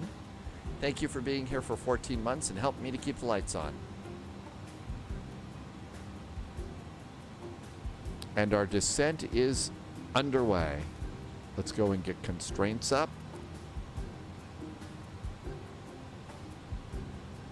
They're adding a new simulator next year.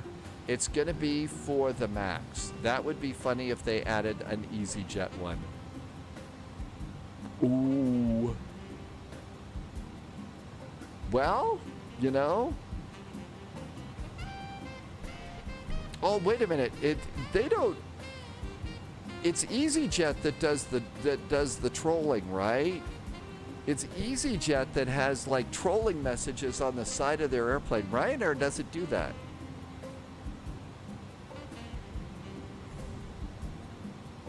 Ryanair doesn't do that. At least not public trolling, I guess. Maybe they do that in, at their corporate headquarters and stuff. So they've got a couple of tail numbers that's kind of mean to their competitors. Mostly, oh really, right? They get political? Ugh. Man, you get political like that, that's pretty bad. Cream Cheese, I've been starting to, because I'm on YouTube now, pretty much whenever I play a YouTube video or something, that YouTube video gets demonetized. It's not a copyright strike, but it's kind of close. It doesn't add up, but more pushing back against the government. Oh, okay.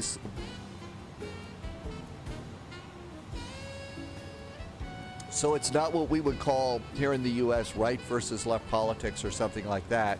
It's like you said, pushing back against stupid policies. I think that's something we can probably all kind of get on board with.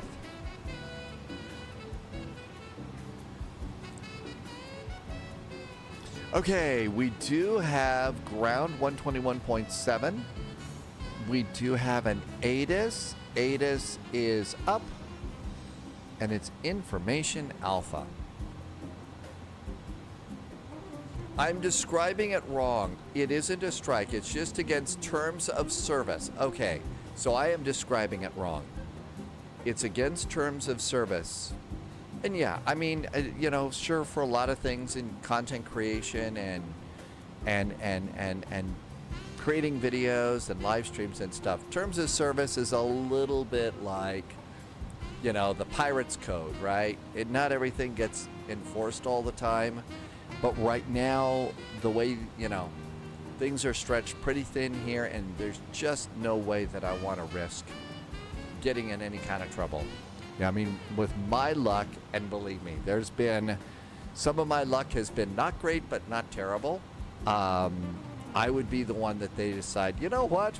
That silly spy is in violation of terms of service. So that's why I'm so careful.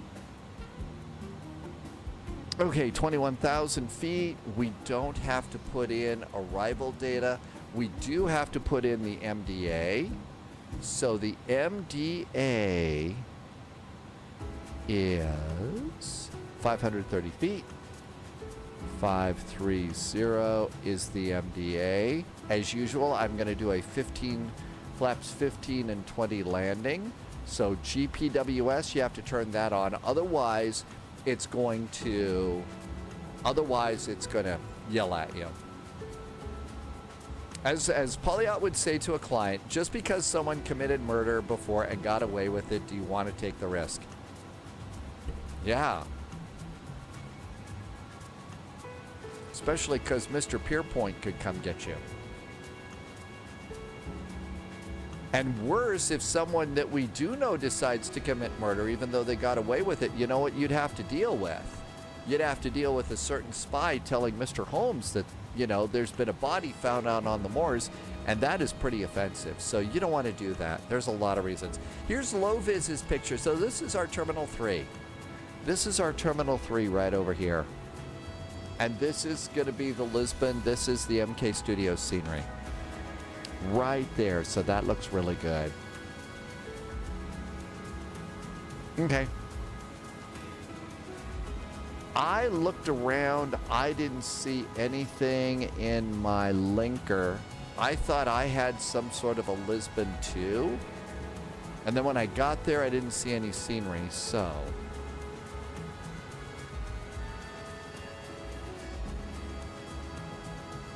Yeah, I think that the only impressions that I should really ever attempt to do is tea Earl Grey hot.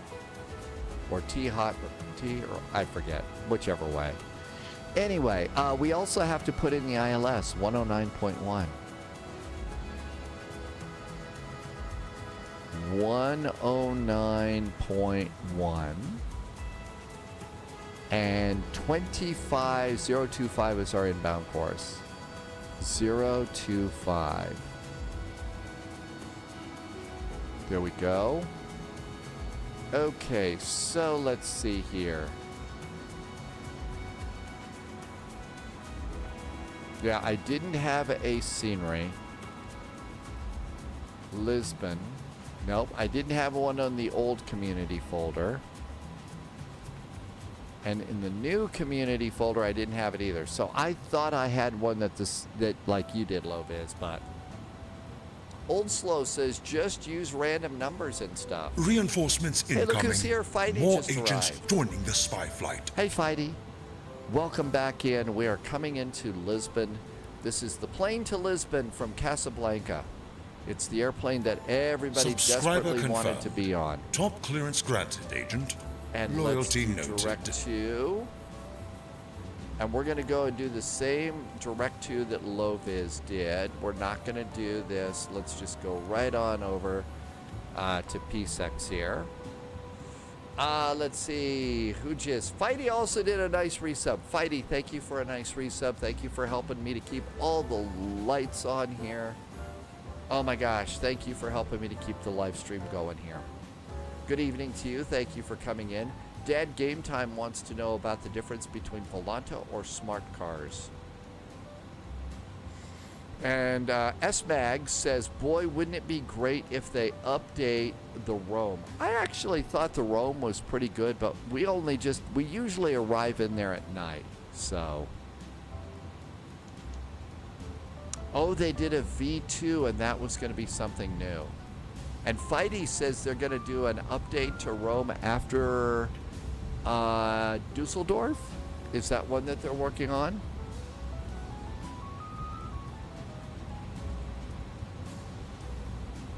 That would be nice.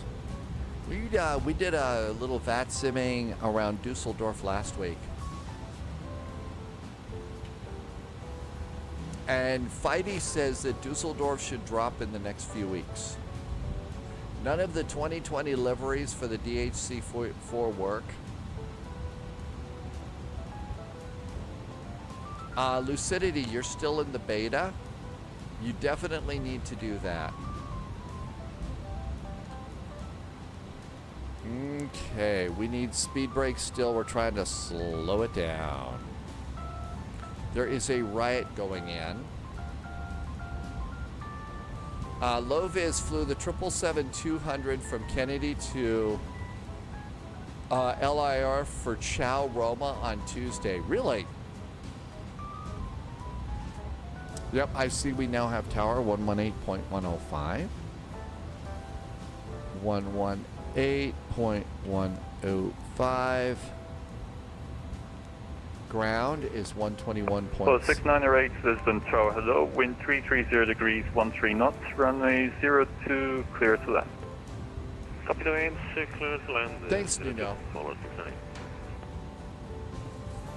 Loviz has actually been doing some really cool flights where it starts off on one side of the ocean and goes and flies into a very big event. Really big event. And, you know, so that means you got to time your departure so that you arrive when the event is going on. That takes a little bit of advanced flight planning, which is pretty cool. How did I get this version of the comms in the A306? I think that that's going to be over in settings and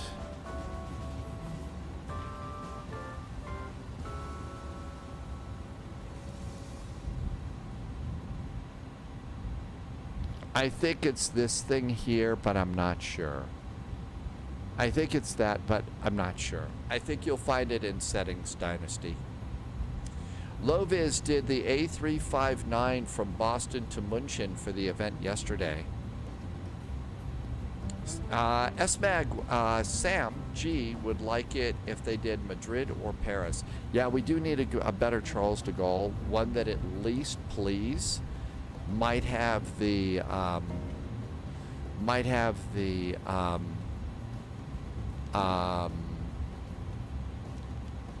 that would have the Concorde where it's supposed to be. We need somebody to do the Concorde.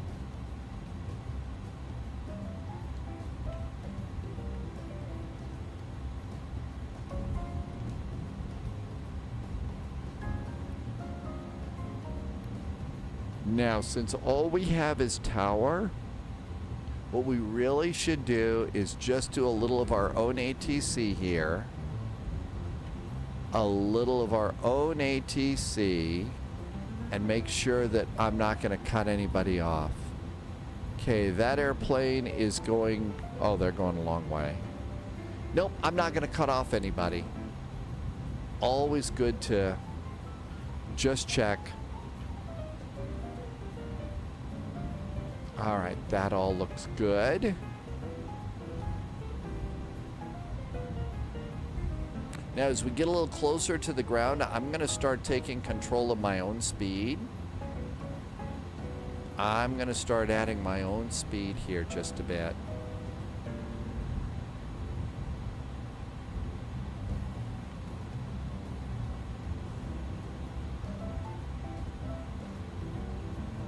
Okay, flaps 15 and 0 can go out now. We're going to 210 knots. I'm a touch high. And I need to continue down to 4,000. Well, we're going to 4,000 feet. They take a second to load. Really? I know that I had to change the settings several times to get it all to work for me. Flaps 15 and 15. Auto brakes low. Speed brakes are in use right now. Good morning, AvGeek Fozzie. Welcome on in and happy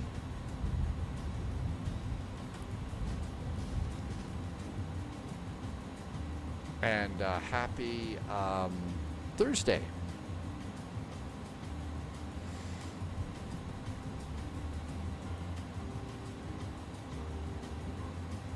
Okay, we're going to go to Hotel 4, so roll out all the way into Hotel 4. Feide says, luckily it was not Taxi to Gate who butchered Orlando. Energizer, I think that generally the attitude is yes, maybe I did something wrong because I seem to be the only person that had Sim Update 2, reset all of my settings back to default. So I had to go and do a little cleanup there, but other than that, it's been pretty good. This airplane was a little bit cranky out of the gate too. Had a WASM crash, but we'll see how we do on this landing. Loviz says the taxi to gate 698, welcome is to actually Lisbon, pretty taxi good. stand 503 via uniform. When they first released it. Amagarosa getting closer. 503 by uniform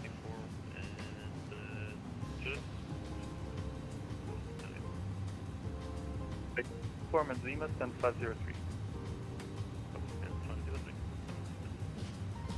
Loviz says we all use the taxi to gate for MCO. So yeah, if I'm on taxi to gate 2, which I think I am, you're right, it's not a bad scenery right now. Now granted, I usually only go to airside 3, and most of the time I'm there, I'm on the lookout for alligators, because, alligators and stuff, but there we go. Seriously, they should, the people that are designing the airports in Florida need to have some alligators looking out in the ponds at the airplanes. That would be good. Foxtrot is back in chat. Welcome aboard, Foxtrot. Thank you. This is a real Irish driving cap made in Ireland. It's actually imported from Killarney, Ireland.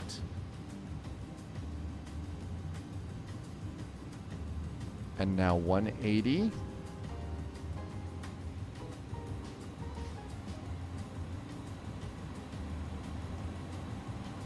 $10-mile finals. I think wheels might be a good idea. Landing gears going down. Armed. All of this looks good. Because I forget with this airplane. Passenger signs are on. We didn't do the briefing. ECAM's clear. Altimeters are not set. Minimums are set. Ignition, landing elevation. Altimeters are 1020. 1020. That looks good. I think the airplane's had enough fun, don't you? What's our VAP speed again?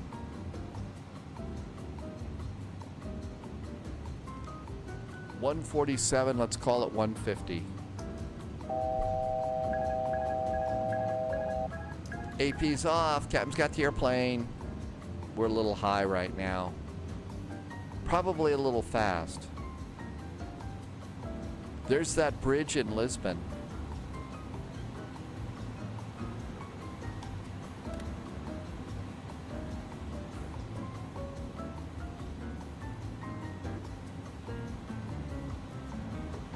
Lisbon Tower, very good evening. Postman 441 is on the ILS runway 2 with the information alpha. Postman 441, Lisbon Tower, hello, wind 330 degrees, 13 knots, runway 02, clear to land. 02, clear to land. Postman 441. New recruit detected. Welcome aboard, Agent. Stay sharp. I need to turn off photogrammetry, I think. Everything looks like it's melted here.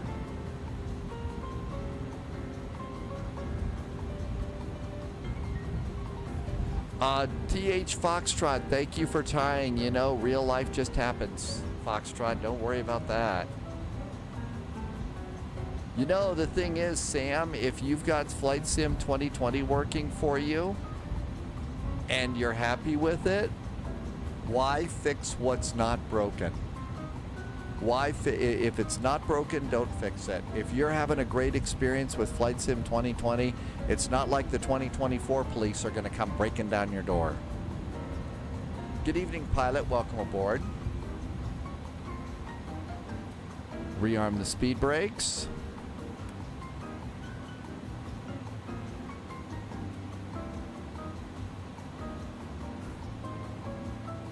You're right. I will concentrate on landing.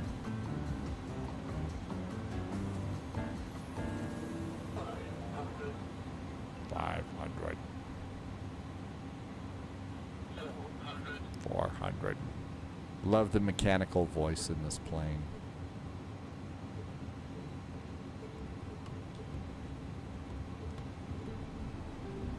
Auto throttle's off.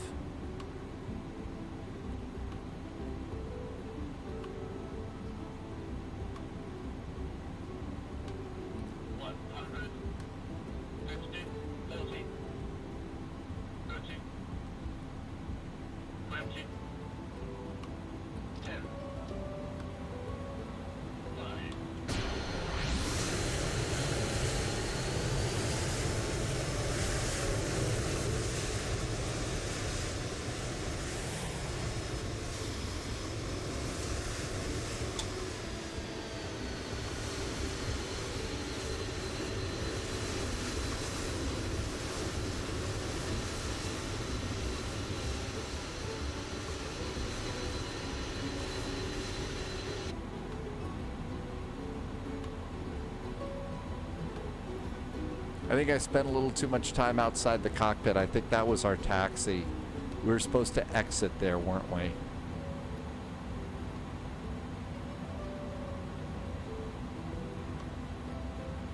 Yeah, we were supposed to exit there. Whoops.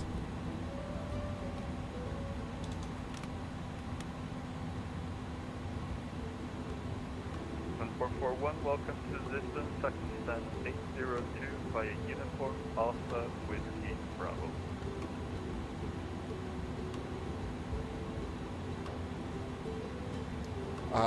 Whiskey Alpha Uniform and Bravo. What was that stand number again for Postman 441?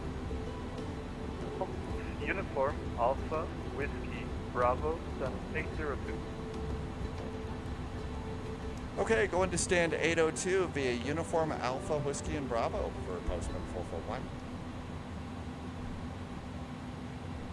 Okay, so we're coming in here.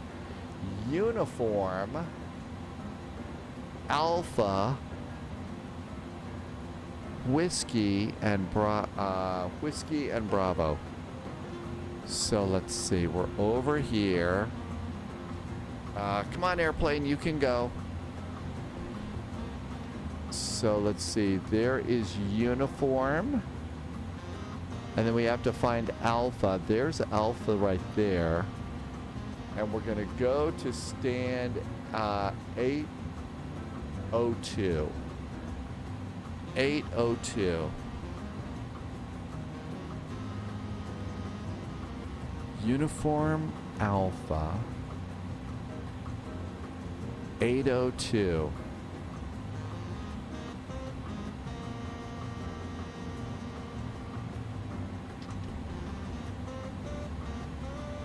.802 is to the left. Thanks, Lopez. I see where we're going. Uniform Alpha Whiskey. I see where cargo land is. Thanks, Lopez. First left and then on till morning. All right, everything looks good here. Landing lights. Landing lights are good. Strobes should have gone off too. I've got a landing light on. And of course, you know, curious. How did we do?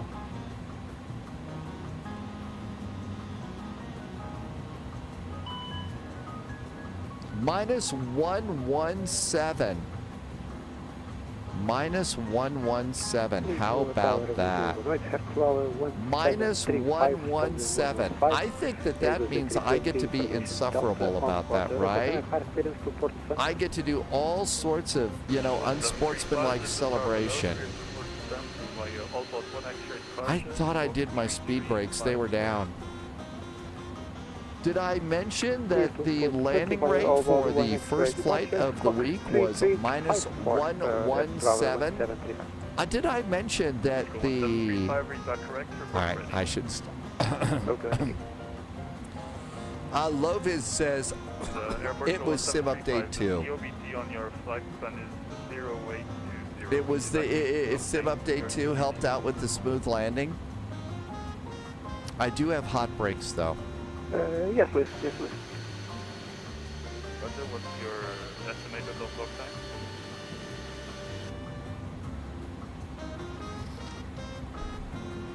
What was the landing rate again? Joy Chew, that landing rate once again, and thank you very much for asking. It was a minus 117. Say again. It was a minus 117, and there really wasn't that much float. We were within. Oh, look at that! Look at the touchdown point. Oh my gosh! A great landing point. The wheels were on the touchdown point too. I think that means I get to be even more insufferable. Who the heck am I kidding? You know what's going to happen with my next landing. We're going to be slamming it in the ground. It's going to be that bad, right? Joy, but thanks for asking again, Joy Chiu. Rangi. Yes, until the next landing, and we know what's going to happen then.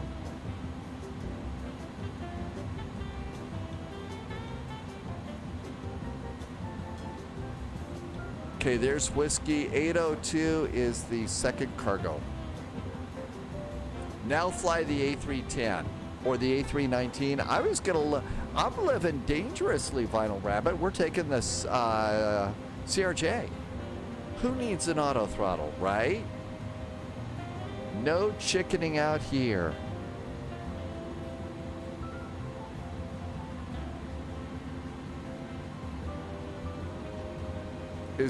When there is a Ryanair vacancy, 757 slams the plate. Actually, we've kind of figured out that over time, they're kind of getting a bad rap on all that. They're actually, they do a really good job. They do a pretty good job.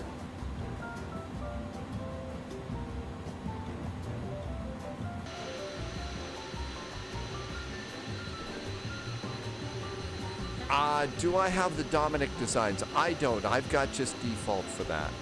I just have the default. But Dogs just got it and apparently really, really likes it. Dogs just got it and I think got it from Any Builds. We do have a nice San Antonio, so I'm good with, you know. And that should be gate 802.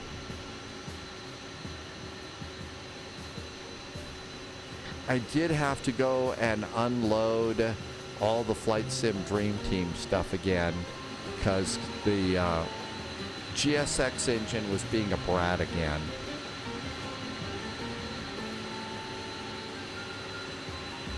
Well, Mr. Jazz, they're both by Any Builds. That was not quite as good quality as this one.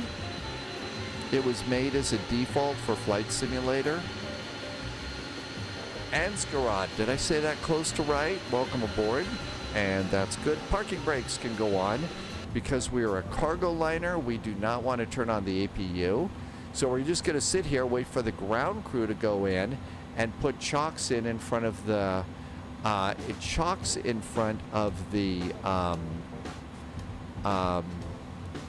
wheels. And then after that, they could also plug in the ground power unit into the nose of the airplane. And then with all that, then we can come over here and do engine number 1 and engine number 2. Wow, the engine number 2 button has seen its better days. And with that, oh, because I forgot to turn on ground power. You got to turn ground power on. Well, we want to save power. We want to save some power here. We don't want to turn on the APU, you know, when we've got ground power. If you're really interested in an old cargo liner like this, I think so. And the thing is that I do like about this A306 is there are A306s flying cargo all around the world, all over the world. They're flying this airplane. FedEx flies it, UPS flies it. Everybody's flying this airplane. So that's kind of one of the cool things. And we're unloaded, so we made it. Nice ATC coming in here too. So that one was really good. I see 2 of these fly in every day, you know, weekdays, as cargo liners in a relatively obscure Montana airport. So Foxtrot says Air Source flies it. Just Flight is working on an A300. Yeah, that's the older one. That's the one that still had a flight crew, right? I'm going to go ahead and recycle my sim. I think that the load time is even less. I think the load time's even less on the sim update 2 that we got. Sharkbait, thank you for the follow. Welcome aboard, Sharkbait. Thanks for coming in. Can you visit HRYR for 2 minutes? It's your home airport. You know what, Foxtrot, are you over on Discord? What would you think about putting in a flight plan into your home airport, and we can come fly in there one day? According to Volanta, Rangi flies the A306 more than any other airplane. All right, let's go get started here. You already did?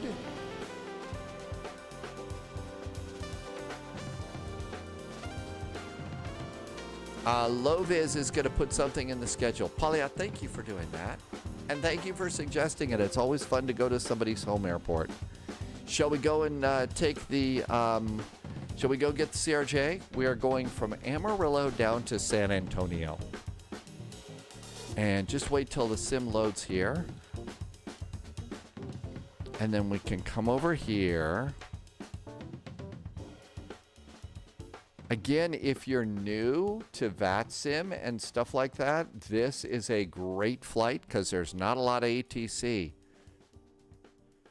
So let's see. We're going to come up here. And Kama is actually with Albuquerque Center. So it's actually with Albuquerque Center. San Antonio, we can go and look and see what's happening at the real San Antonio. I bet they're in Digital Latest land. So KSAT's going to be down here. San Antonio. Green, thank you for doing the title. That was nice. Thanks, Green. Okay. ILS runway 13. So coming on in, it's going to be ILS 13. If you're going to a smaller airport and you can't quite tell what airport you might, what runway you might use, there's no ATIS here. So we could go KAMA here in the real world and hit Amarillo. And then if you look, here is Amarillo here. And it looks like maybe they're landing, this one looks like it's landing, oh, what do you suppose that is? Runway 8 or something like that? So then we come in here and we can zoom in. And it's going to tell us that maybe runway 22 is what they're using for departures and arrivals. So if you take the time to, just go in 30, 45 seconds to look those up, it makes your clearances a lot nicer. So now we can come on over here and let's do a flight plan. Sim brief. 3 cheers for Green doing that update. Thanks, Green. All right, new flight. I'm going to be CRJing. And I'm just going to use my flight number.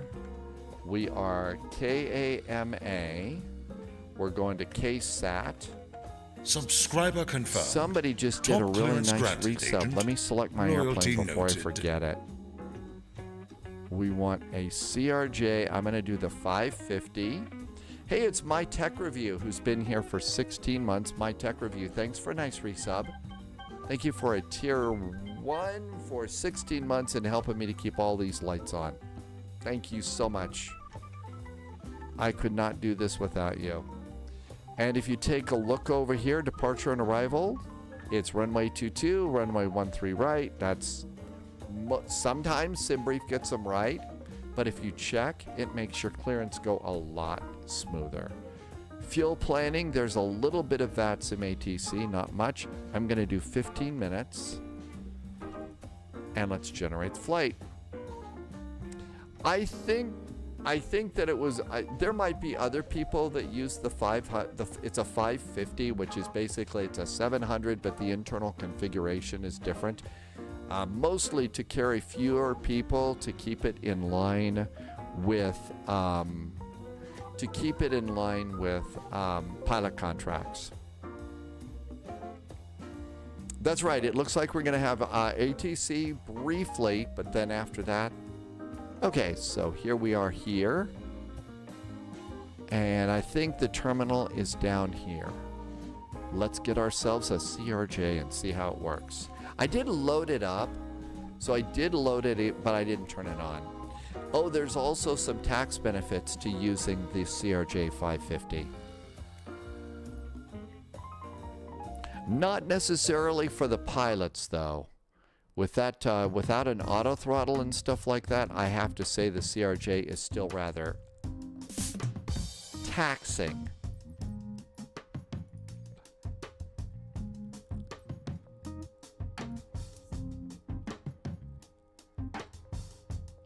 Okay, there's a CRJ. KAMA. Amarillo. I'm going to hit refresh on VATSIM.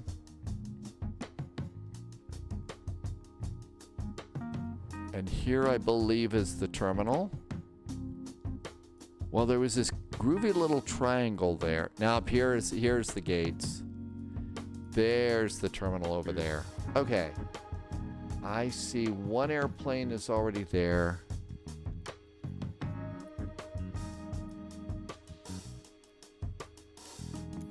I bet nobody's there. Okay, let's get that loaded in. Let's come on over here and file a flight plan. Pre-file on VATSIM. And 37,000 feet. File. We're filed. And there's our CRJ.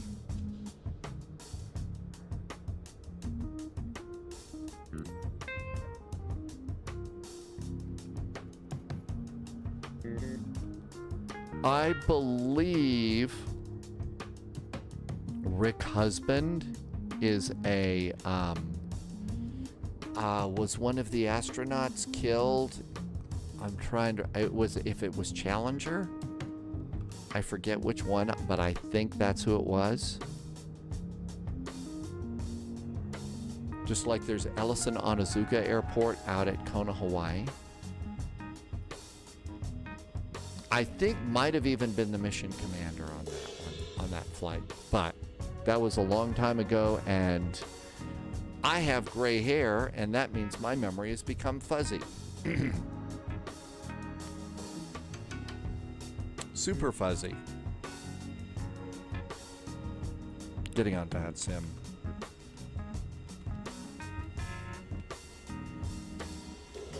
And this is a CRJ. It's actually a 7.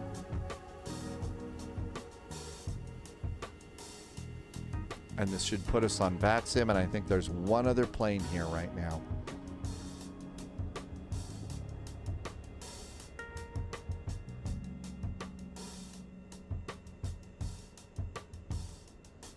We're going to be talking to Albuquerque Center.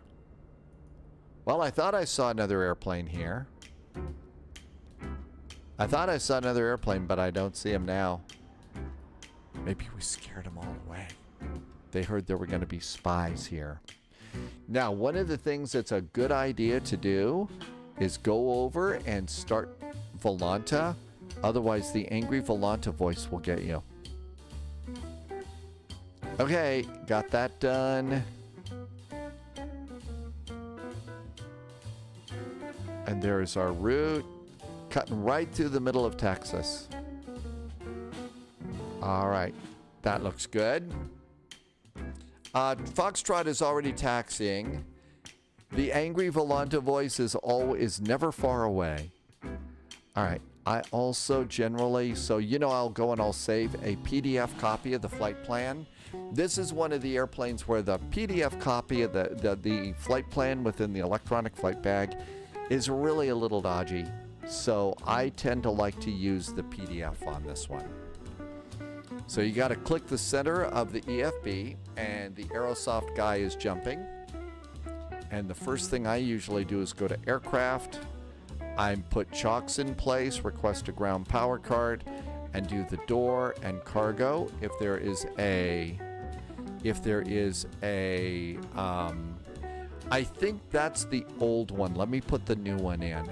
So we'll get the jetway over here while I try and get the new one in. Okay, let me try, and almost done. Control C, Control V, Control C, Control V, and that should be the new flight plan if you'd like to see all of my numbers. Oh my gosh, welcome to Atlanta. This is almost like an Atlanta airport. So the passengers are going to have to Leviosa on this one. The airplane's a little bit too far back. Why don't we just go and get rid of the jetway?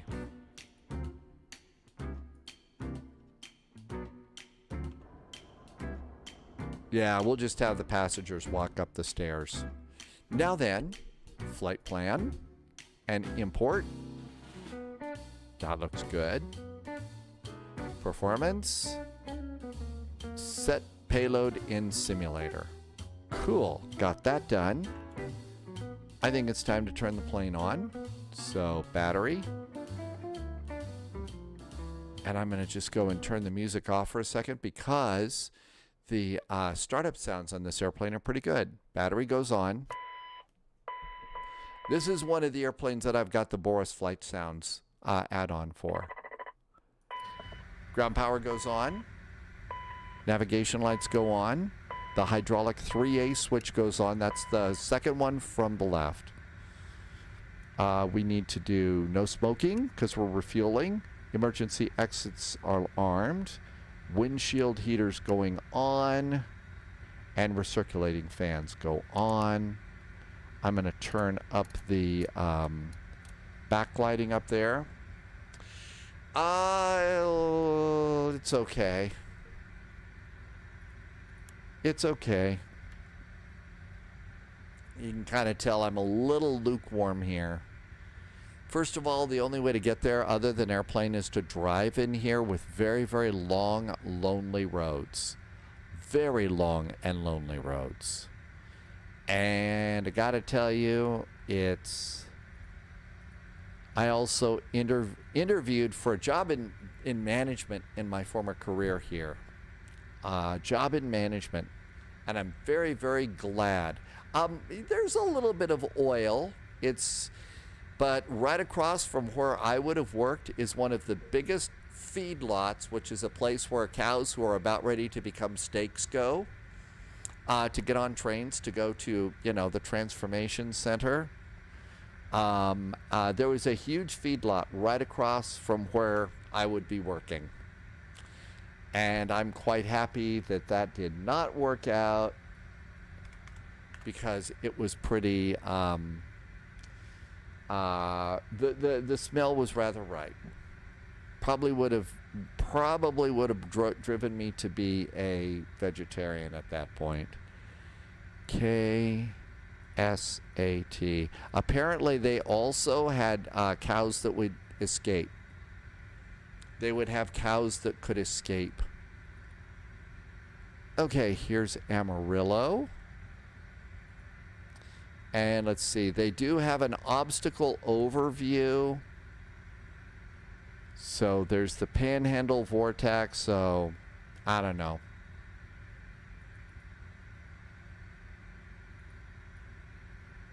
I don't think I'm going to bother loading that. Okay, San Antonio. Subscriber confirmed. Somebody Top just became a granted, subscriber. agent. Let me get Loyalty this. noted. Our arrival is going to be the the Drinkin' One arrival. Really? Swiss Gringo just did a resub. Hey, Swiss Gringo, thanks for the resub. Swiss Gringo has been here for 8 months. And thank you for an 8-month resub and some very nice jet fuel in the flight plan. Thank you for helping me to keep the lights on here. All right, here's the airport. Now this is San Antonio, so the the star, it's direct to travel and then okay, it's not drinking. I'm sorry. It's Duncan. DNKIN1. The Duncan 1 arrival. At San Subscriber Antonio. confirmed. Top clearance granted, Agent. Loyalty noted. I don't see the Duncan arrival here. No, you know why? Because I'm looking at SIDS, not stars. See, there's a difference. Okay, here's the Duncan arrival. And we come in via travel. Okay, so there's the Duncan arrival. Do they have a donut by any chance? No. They've got Duncan, but they don't have donuts. Come on. That should be a no-brainer. And it's going to be runway 13 right. 13 right is our ILS. Let's see. Swiss Gringo, thank you for a nice resub. And Flying Welshman just did a resub too. Flying Welshman's been here for 35 months. Flying Welshman, thank you for 35 months of awesome support and great jet fuel in the flight plan. Thank you for helping me to keep the lights on. Loviz updated Sim App Pro for the PNP3, and now my WinWing FMC works in the iFly Max. Really? That sounds pretty awesome. Okay, so let's see. Transitions, swaps, Ladron, Robinson, Worm. Okay, so that's that. And then airports. We need the airport. And that's got gates. I'm going to shift this over to nights. Let's go to the pin board. And this should be everything we need. Have I mentioned recently that I had a landing rate of a -117? Final Rabbit. No, I haven't. Yeah, now the pressure's on, though. The pressure is on now. Okay, so over here, we could do LD Ron. So LD Ron is our transition. Okay, let's come on over here and do position init. And our init is going to be KAMA, KAMA. And then our gate number, we saw our gate number is gate number 3. Let's see if it knows gate 3. And then grab your FMS position and compare that with the 2. And it's so close, we just pop that in. And now we have to come and do alignment. So nav. I'm also going to go and turn up my integrated lighting. That's pretty good. I'm going to do integrated lighting down here. Just makes it easier to read the layers, the lettering on the instrument panel.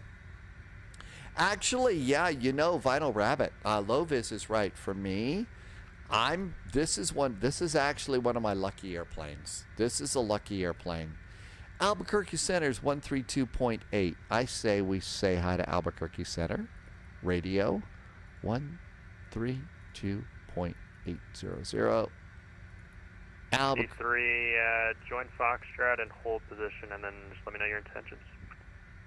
Well, let's see. It's Navigraph Day, so my intention is to make pizza for dinner tonight. Although I think Loviz says that tomorrow's like an International Pizza Day. Albuquerque Center, hello there from United 441, a CRJ on the ground at Amarillo. We do have the latest weather aboard. Like to get clearance down to San Antonio, where we're going to get paste picante sauce. Center is on request. International Pizza Day, I think, is tomorrow, if I read what Loviz said correctly. Okay, while we're waiting. 1063, Roger, taxi, Foxtrot, hold short call. Okay, we have to do this. You can put this in. I prefer to do it myself. It's not that big of a deal. Oh, no, International Pizza Day was February 9th. Well, let's call it International Spy Pizza Day. 3784, Albuquerque Center, runway 21, taxi via Charlie Echo, cross runway 26 on Charlie.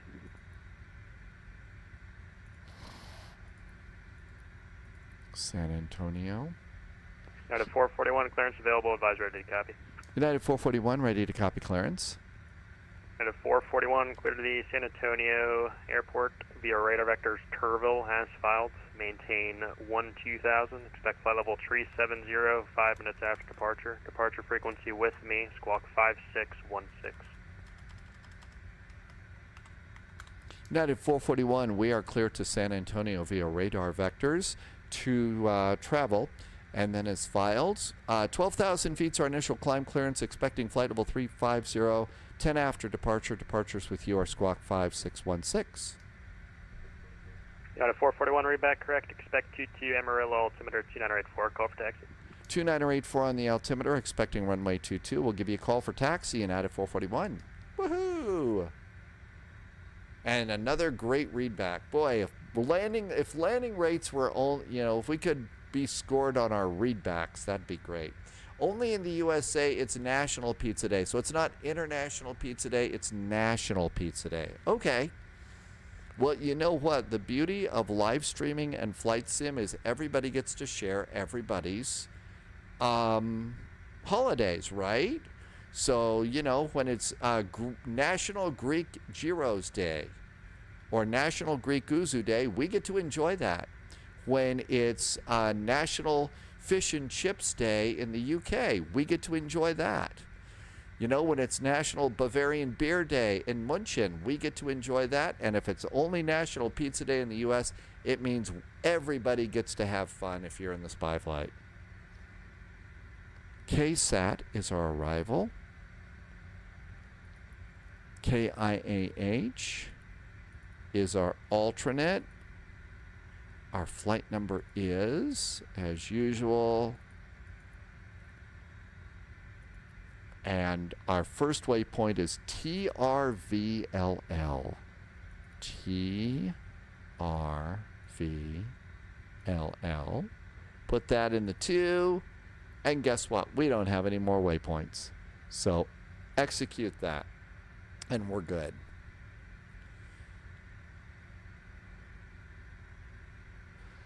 And uh-oh.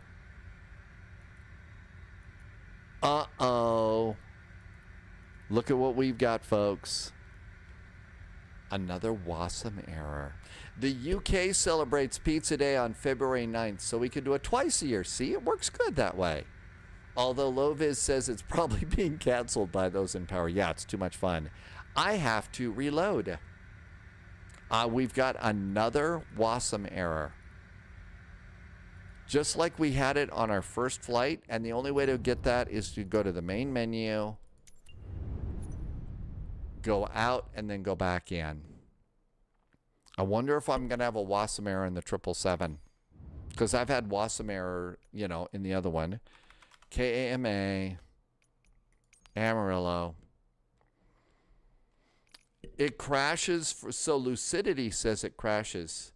Havoy is back in chat. Welcome back in.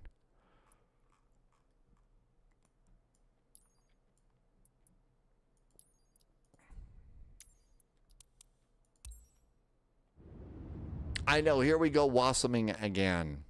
Very annoying. Okay, so it's going to be really interesting to see if we have another, if we get a WASM error on this one.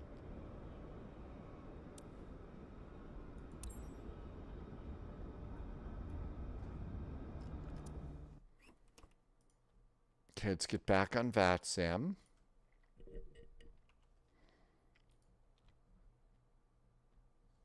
Okay. Let's turn music back on. And let's come and do fast and dirty.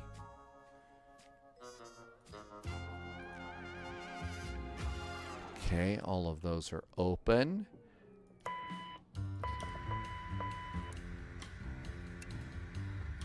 So we're just getting this done as quickly as possible. Okay, all that looks good. Airplane's going to beep at us a bit. Okay, I already did this performance. Let's pop that in there. That's good. Positioning it. We are at KAMA. Kama. We know we're at gate 3. I'm going to take the FMS position.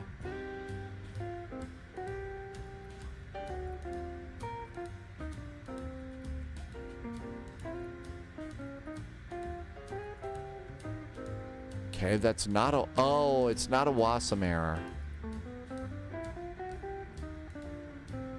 All right, index, position in it. Oh, I'm clicking the wrong side. There it goes. I was thinking, really? Did we have a WASM error almost immediately? And on, and on. And lighting. There we go. Microsoft Flight Simulator is going to do a pizza party flight into Naples. Community fly-in National Pizza Party Day, May 16th. That's like tomorrow. And it's going to be Microsoft Flight Simulator official. Oh, it's going to be on their Twitch channel. Subscriber confirmed. Top clearance grad. See, what a great idea to do Loyalty Pizza Day noted. like that. I think that's a super idea, having fun like that. Ashley, am I going to try the AMD since I can't use NVIDIA's? I'm just using DLSS. Oh wow, oh wow, oh wow, oh wow. I think I got all the correct number of wows and ahs too. Thanks for the resub. Oh wow's been here for a whole year. Oh wow, thank you for some great support. Some very nice jet fuel in the flight plan. Thank you for helping me to keep my lights on here. And thanks for having a cool, fun name here in Twitchland too. Okay, KAMA. Let's try KSAT, KSAT, KSAT, KIAH, Houston, UAL 441. And this is where we froze the last time.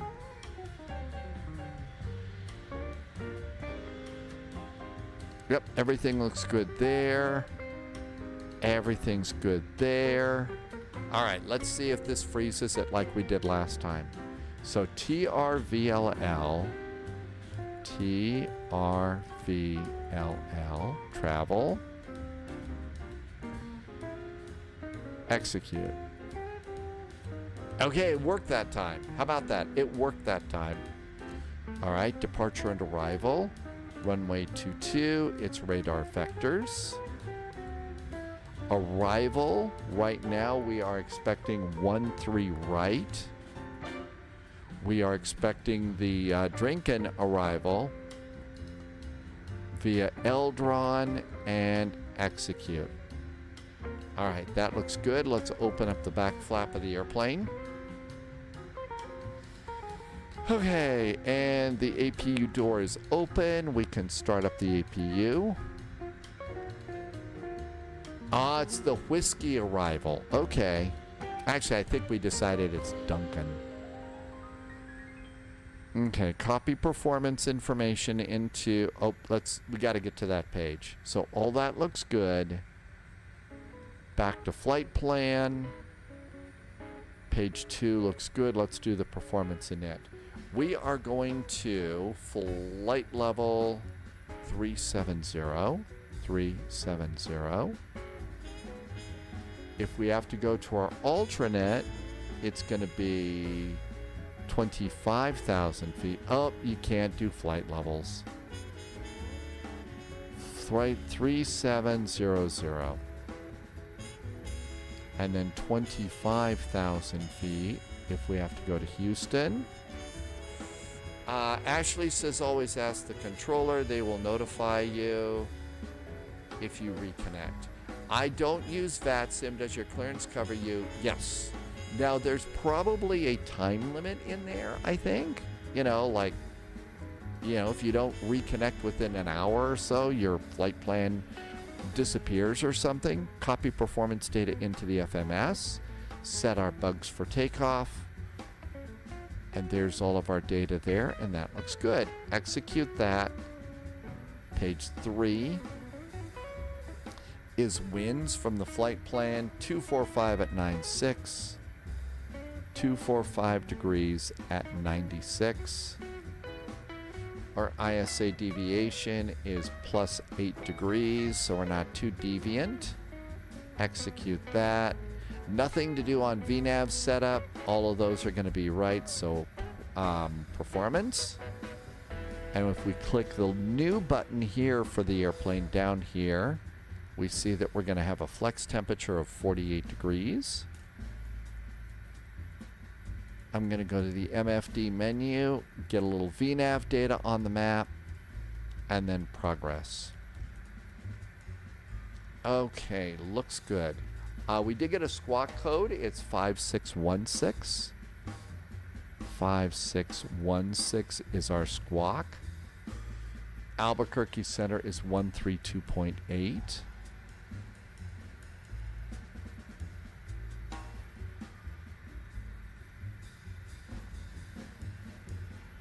Okay, that looks good there. All right, let's come over here to the flight plan, refresh the weather. The METAR says the altimeter is 2984. So 2984 in the barrel button. Oh, gotta hit the barrel button there. Change it to inches. 2984. We did get an initial climb clearance of 12,000 feet. There we go, 12,000 feet. It's radar vectors, so runway heading is going to be important. KAMA.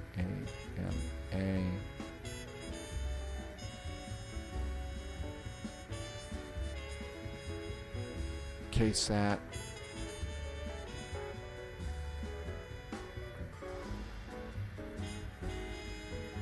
And our heading off the runway is 218 degrees.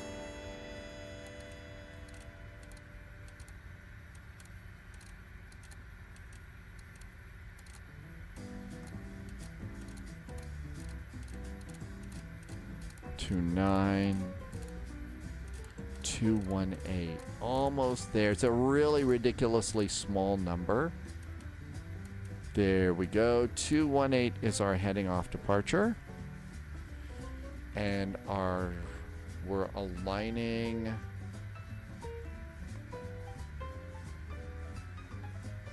Okay, all that looks good. All that looks good. The APU is up and running. I'm going to disconnect from ground power. And we can go to the aircraft. Let's close the cargo. Holy moly, we got a really big airplane over here. Got a Southwest. I'll bet the US Airways is Dogs. Dogs flies that livery all the time. T-Bird says, Pokey Pikachu. Happy Thursday, T-Bird. Thank you for being here.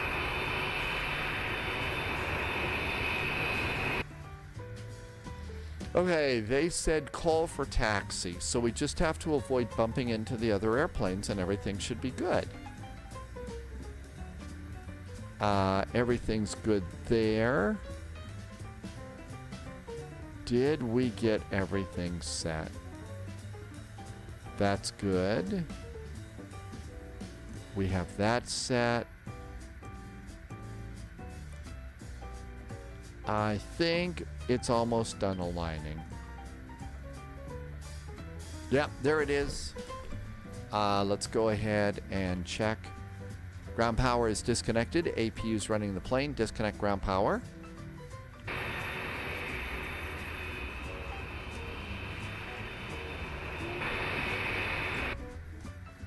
All right, what else can we do? I think we're almost ready to go. Let's close the door. Closing the main door. Main door is closed. So closed, closed, closed, disconnected.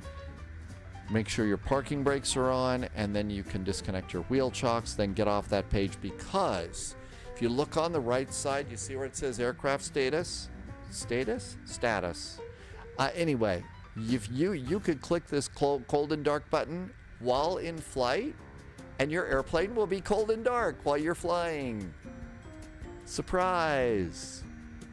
So I like to get off of the aircraft page here as soon as possible, because, you know, all the other airplanes laugh at me when I do silly things like that. That other airplane is not worth pushing for, so let's just come over here. Get the Duncan arrival. Get the ILS for runway 13 right.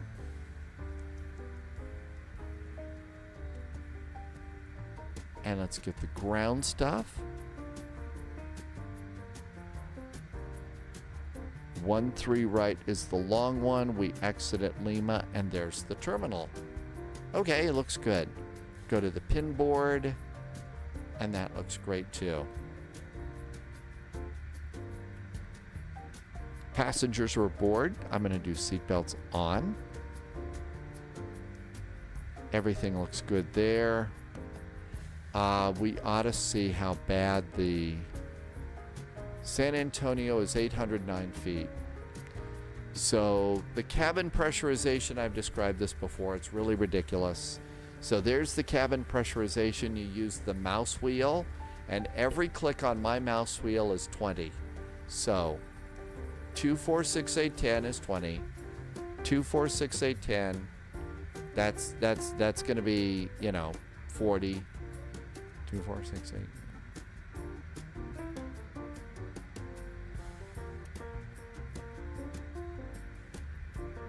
And that should probably be 100, right? 160, 70, 80. If you switch to lock interaction mode, you could drag with the mouse. The hard part about this is you can't see the number. I guess if I wanted to, I could hold it. But now you see I'm already up to 1,000 feet, so it's really fast like that. I know what you're saying. It's really nice. That should be... Now for 1,000 feet, that's really good. So 780, we need it to be 809.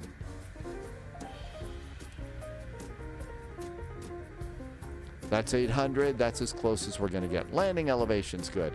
Let's get our tug, and we will push out after dogs.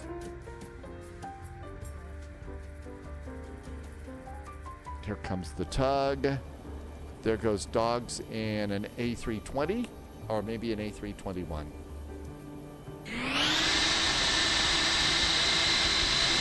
Man, loud airplane. Dogs is doing an A321. Now, one of the other things that I really like about the Navigraph app in this airplane, if you look along the side here, you've got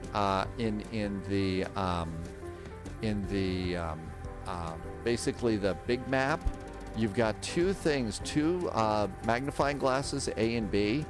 When you click B, that just puts you right in really close, just right in there. It's so nice for taxiing. I mean, you don't have to click in and zoom, zoom, zoom, zoom, and watch it sit there and freeze. You click the B button, wham, it's right there. That's really nice. Okay, did we get our squawk code in on this flight? That's the problem with WASM crashes and stuff. You forget what you did and what you didn't do. Okay, we did. I'm going to start some squawking.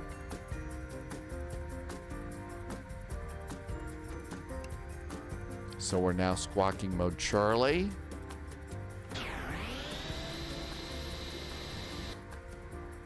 All right, American 1, Roger. And you can just fly the Wildcat 4, except maintain 14,000. That'll be your final.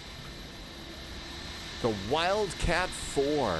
That's a cool. November 750 X-ray Papa in a contact, altitude. altitude. November 750 X-ray Papa, climb maintain flight level 200. Uh-oh, did somebody spawn on green? And November X-ray Papa, I'm not sure why you're turning, you're instructed runway heading.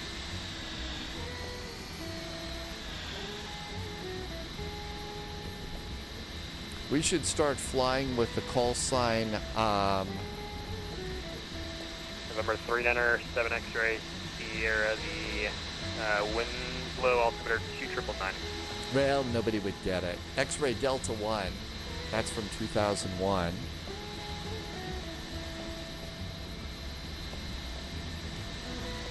Mike Golf Yankee is the Titanic's radio Level call 14, sign. We 14, could fly as 1230, Mike 7 Golf runway Yankee, 25 right, clear for takeoff.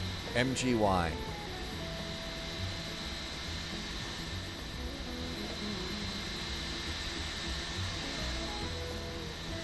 Albuquerque, Southwest 820 right, good mark. Stand by. How about if we do a tighter turn? Let's go. I'm gonna go beacon. Cabin call. Let's go there. Parking brakes off. We just have to avoid pushing into Dog's airplane.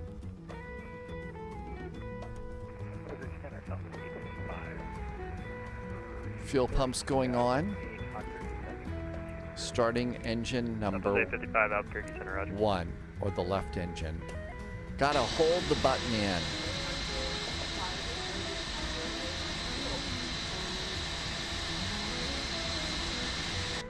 Stand by. 15, 16, 17, 18, 19, and November 120 20. Bravo, checking in at flight level 280. November 12 Fuel Sierra cut Bravo, off. Albuquerque Center, roger. Stand by. Parking brakes. Tug.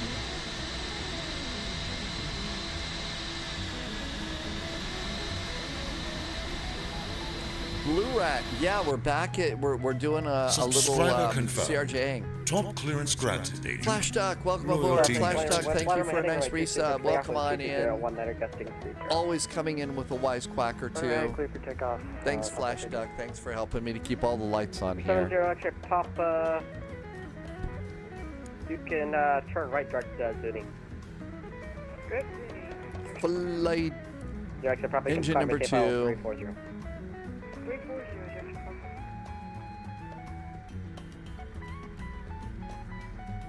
and 20%. And Cactus 258, you're the one that said right for taxi. That is affirmative for Cactus 258.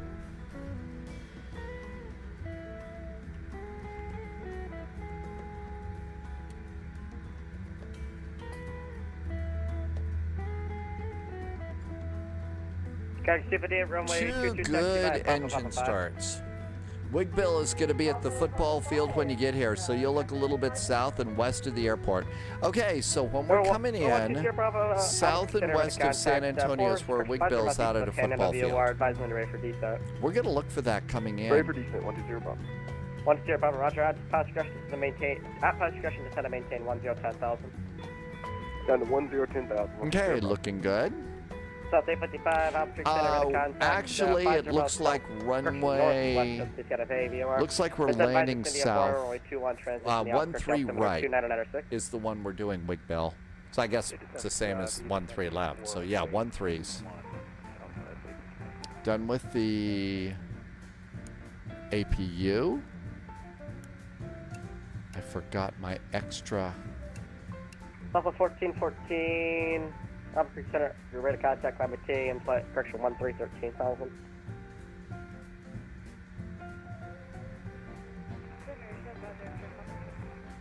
Zero to Papa. Kurt, to be clear, the waypoint is Flaps.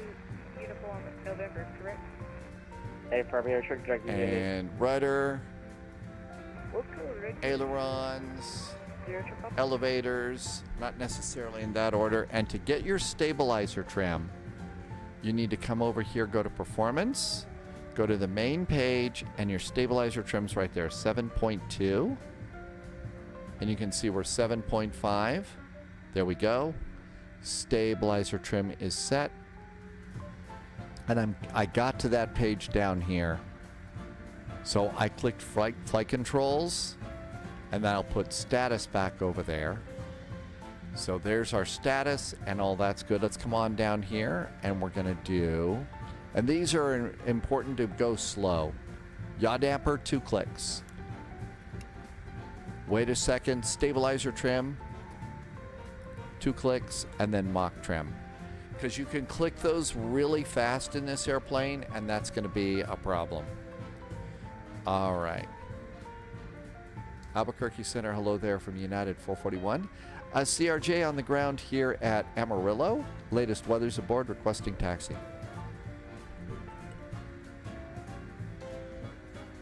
United 441, Albuquerque Center, good evening. Correction, good afternoon. 022, taxi by Papa 5, the altimeter 2984.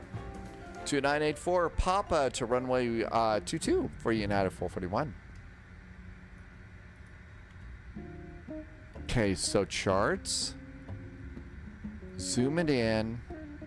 So come out here. There's Papa. I think we could go. Come on over here. We're going to do nose wheel steering. Parking brake is off. Toe brakes are on.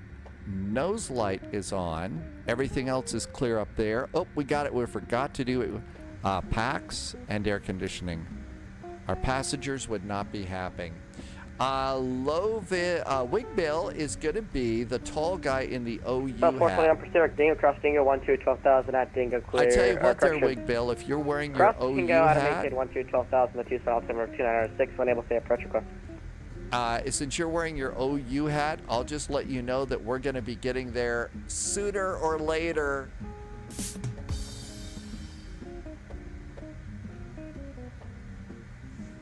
General Moriu, welcome aboard, General. Thank you for coming in today.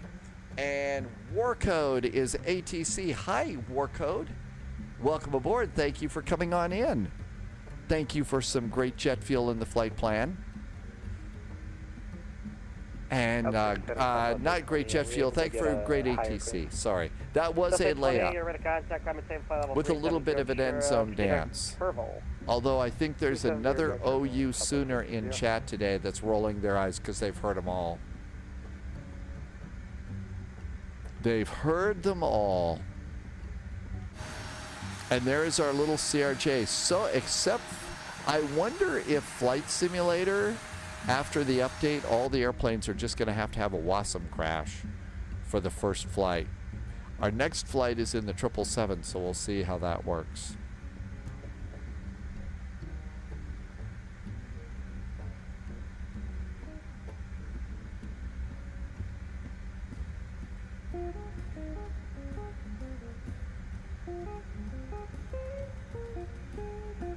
Next DVD 1220 19 Gustin 30 runway 22 clear for takeoff, fly runway heading.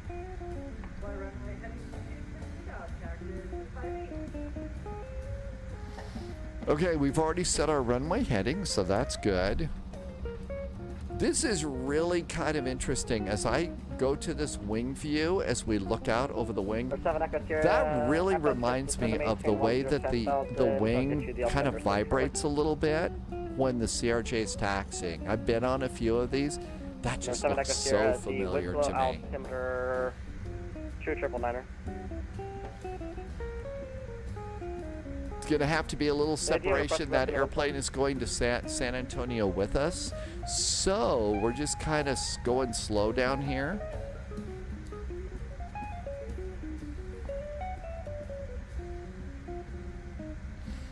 Minimum takeoff fuel is on the flight plan. Minimum takeoff fuel is 3.5. And I'm at 4.3. So you can see that we got plenty of fuel. Dogs is taking off right now over here. So we got a takeoff of an Airbus A321 up here. Good afternoon. Stand by the height of 1L. Phoenix is landing west. The Phoenix altimeter 2986. Wow. War Code is working ATC from Phoenix to Albuquerque all the way over here to Amarillo. There goes dogs.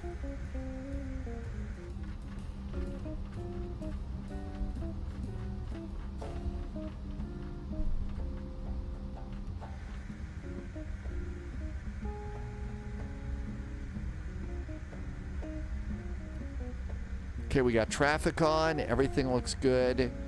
Always come down here and hit the magic takeoff button. And we are now in takeoff mode. I'm going to hit heading select. I'm not going to hit nav.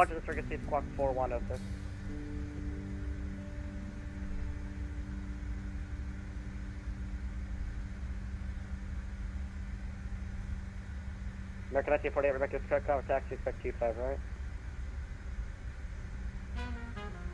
South 1063, descend by the Eagle 6 route, landing west, the Beta altimeter 2986. Next flight is Toronto to Cincinnati. Southwest 3784, descend by the Eagle 6 rival, landing west, the Phoenix altimeter 2986.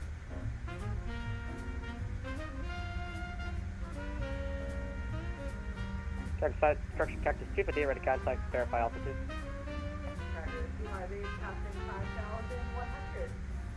Check 5K, roger, climb maintain, flight level 210, I'll get you on course shortly.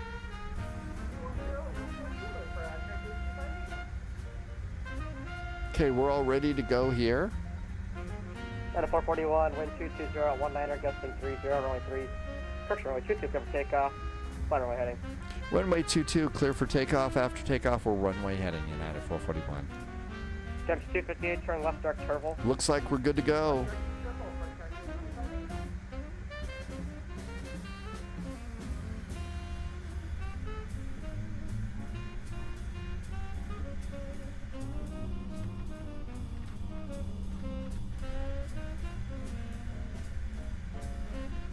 Shall we depart? Reinforcements Landing incoming. lights on. More agents joining the spy flight. And throttles forward. Flex is set. And we just got a really nice config flaps. Do you want 26 or 25 left? You would expect it.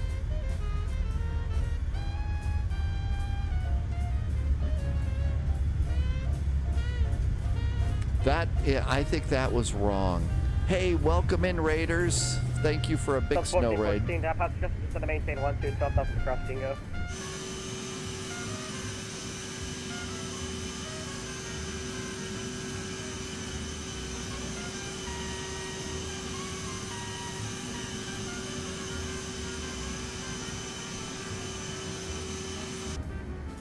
Number 2 Sierra Bravo. Did you hear approach request from the Amarillo? Looking for the Arnett Yankee 22120 Bravo. Hit the speed button. AP engage. And I'm going to kick my speed up to 210 to start. Number 2 Sierra Bravo. Gendel, it is actually a really nice looking airplane, isn't How to it? maintain 5,000 out of Losa clear the Arnett Yankee straight in. Okay, I think it yelled at me about flaps. Something might have been wrong because I thought I had my flaps set correctly. 120 Bravo. 441 ready to contact, verify altitude. 9441 is passing 5,500 for 12. 441 roger, climate tape out 370, maintain present heading, I'll get you on course soon. Flight level 370 present heading for United 441. Yes, Nishan 747. This is the CRJ. It's actually the 700, but it's the 500 part is the internal configuration. 421 indicated airspeed. So 421 roger, maintain 190 greater until advised. This is United 14, Express. 14 reduced speed 170.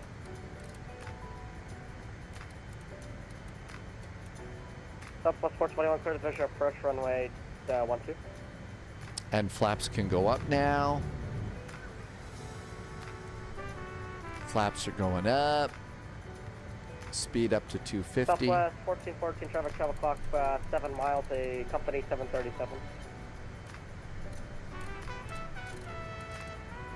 South 1414 as well, 12 o'clock. There goes our 25 speed. miles to Southwest. Actually, I think that this would be, if this were a United CRJ flight, this would be probably a SkyWest. So if really wanted to be accurate, it would be SkyWest. Or GoJet, I believe. 12 o'clock, 5 miles. Do you have it? I've been flying with United 441 for so long, I kind of like to stick with that just so that I can be listening to that while I'm yammering away here on the on the link. From left direct over, church and Tribble. Left turn, we are direct Trivel for United 441.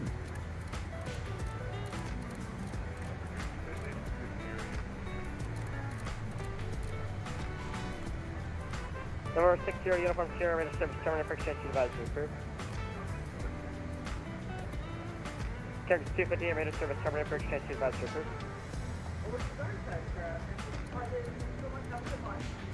Number 2 Sierra Bravo, wind speed now up to 210. Waterway 22, clear to land. And I always like to remind you, this does not mean that this airplane has an auto throttle. What it's going to do is the engines are still at the same consistent climb power. It's just dropping the nose to increase our speed. Beethoven, good afternoon. Thanks for coming by today. I have flown in real life. I was in the United 747 once. It was a very long time ago. 421, maintain 180, not third radar until 5 DME or 812. And I was actually able to, I got to sit upstairs. I got to actually sit upstairs on that one flight in a 747 that I was in. Dogs is over in Unicom now. But yeah, it was nice. It was a nice, cool business class seat up there, and I was pretty geeky about it. Really pretty geeky.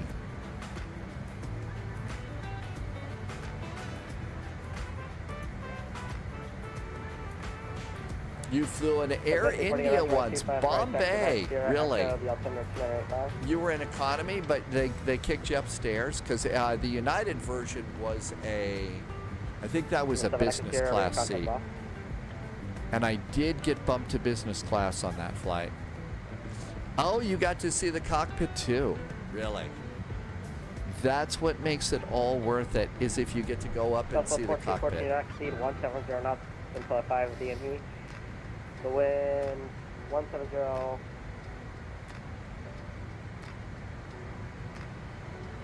So I got blocked. South 1414, maintain 170 knots. Altimeters 2992, 2992.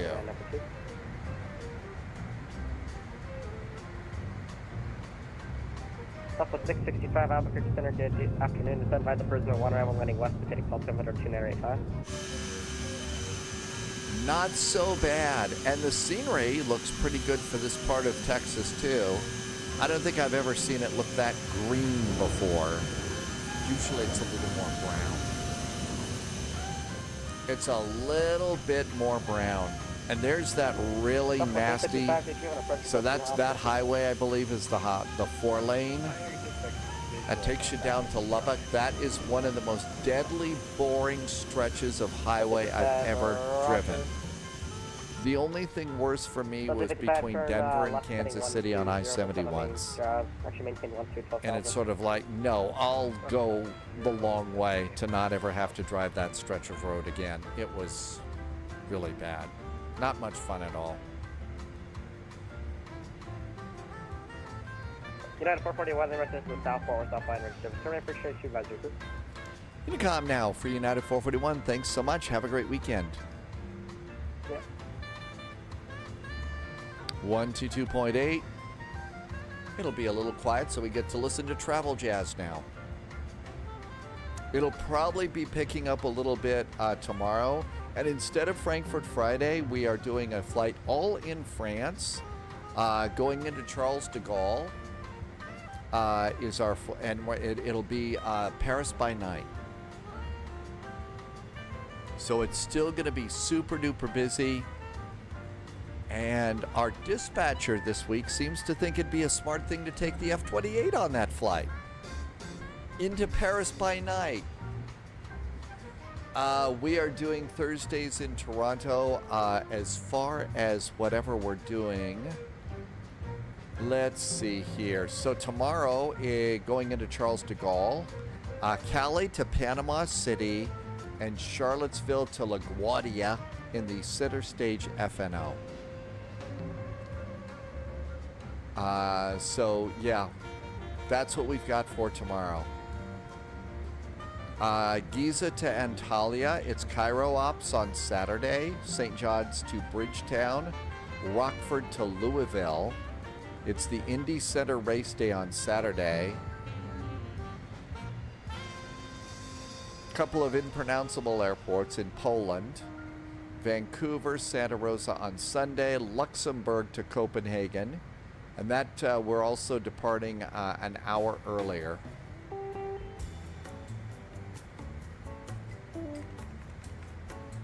And then Lyon to Ibiza is what we've got there. And there's also been some talk of just, starting an hour early anyway. That might be a thing to think about starting to do. So we can get a couple of the earlier VATSIM events in Europe that we normally never do. Tim Dog says there's actually 2 FNOs. There's also one in Phoenix. I know the one that Dogs is going to fly in. 27,000 feet. Let's do speed now up to 2280. And I usually do seatbelts off at this point.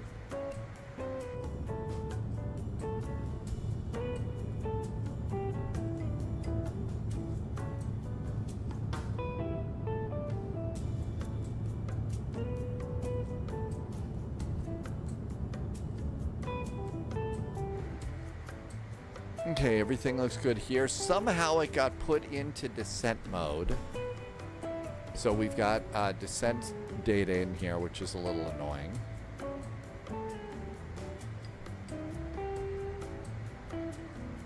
Okay, lights are all good. Oh, we don't need landing lights. Seatbelts are good. Cabin is pressurizing. Right now the cabin altitude 6,100 feet. So passengers are probably feeling better.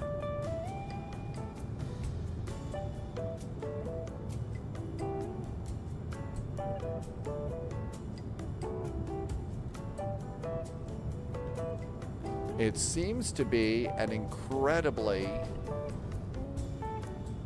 hazy day in Texas. Do we have real weather and stuff going?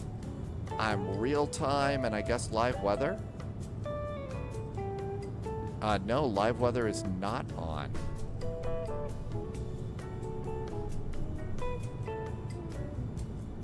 Okay, now all of a sudden we have live weather. Oh, we got clouds and everything. So live weather was turned off. Very annoying. Looks like we're going to be a little bit crabby going into our next waypoint. Got a 92 knot crosswind from the west. Man, 92 knots. That's going to slow our ground speed down a little bit. Wigbill says it's also, this is the hazy time of year for in Texas. Or just it's always hazy.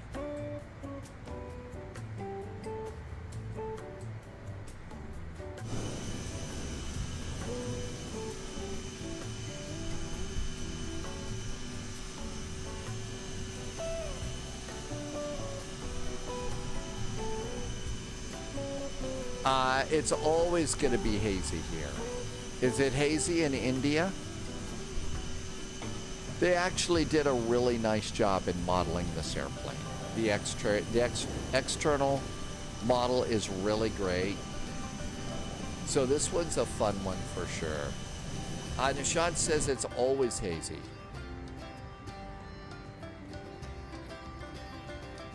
There are no passengers on the plane. Did they board another plane? Sangs, so if you're new to flight sim, the airplane is actually loaded as if we have 47 people aboard. Here, get this guy off camera. 47 people. That's how many people we got loaded in the airplane. We've also got forward and aft cargo loaded. The thing is to save frame rates and stuff like that, Microsoft Flight Simulator can model people, but they look creepy most of the time. And you could also add people to your cabin with GSX. Again, that's going to cut down on your system resources. So even though it looks like this is empty, the airplane is loaded in the sim as if there's 47 people flying in the airplane. Tim J says, Goody Venning, welcome aboard. Might be barely possible to do a flight in both FNOs if you depart New York City at the event start. It starts at 2300 Zulu and Phoenix ends. And SimBrief says it's 5 hours and 10 minutes.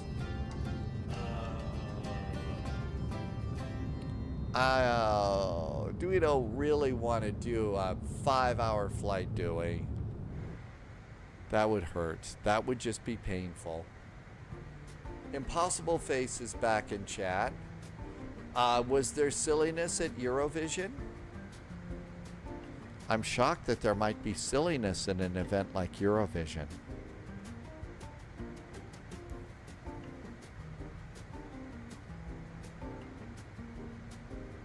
Wig Bill says high clouds till right before San Antonio. It's clear but hazy.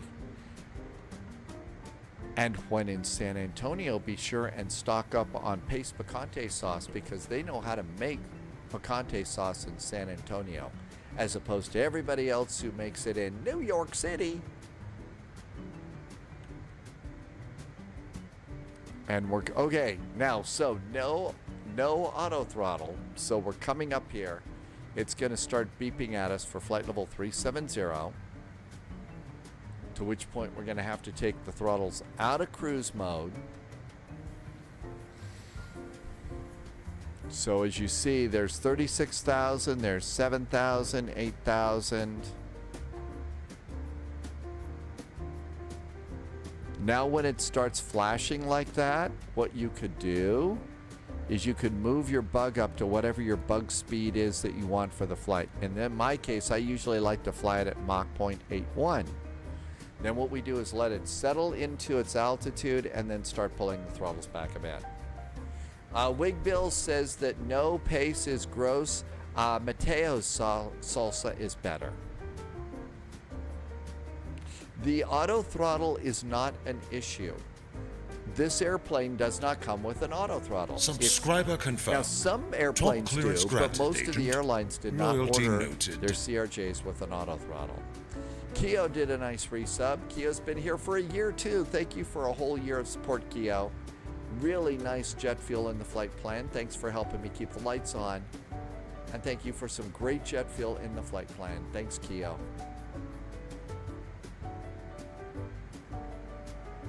That's right. The thing about this airplane is, fast or slow, you really need to watch your speed. This airplane, you need to land at the appropriate speed. You certainly don't want to let it get too slow. But fast can also be a problem too. Okay, there's 37,000 feet there.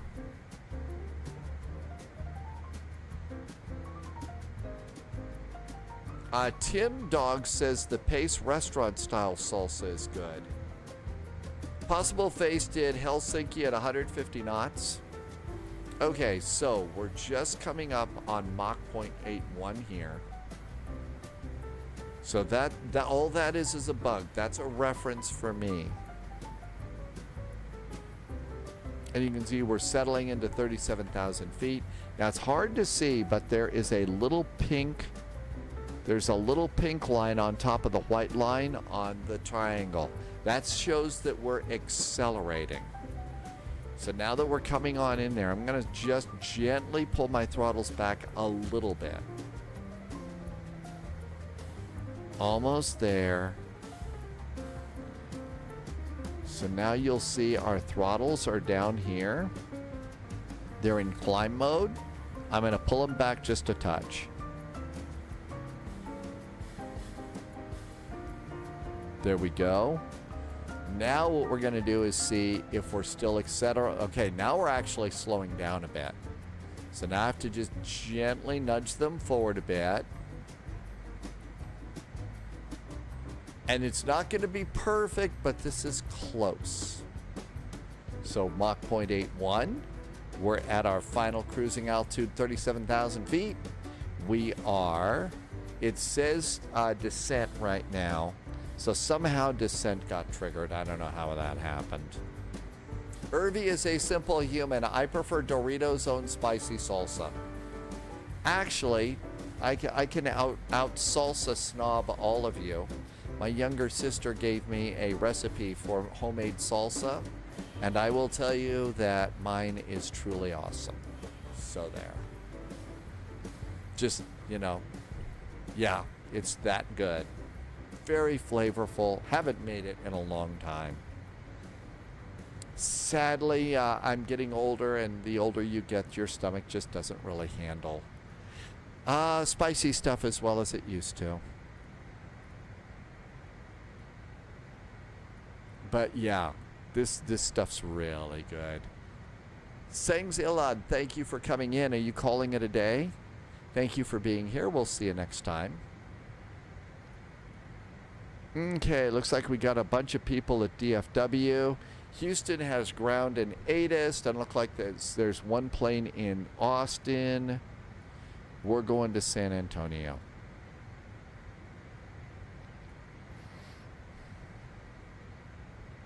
Next is Toronto and Cincinnati. So usually when I get to this point, it's always kind of nice to come on over and just have a little look and see what's going on in this part of the world. You know, where our next flight is.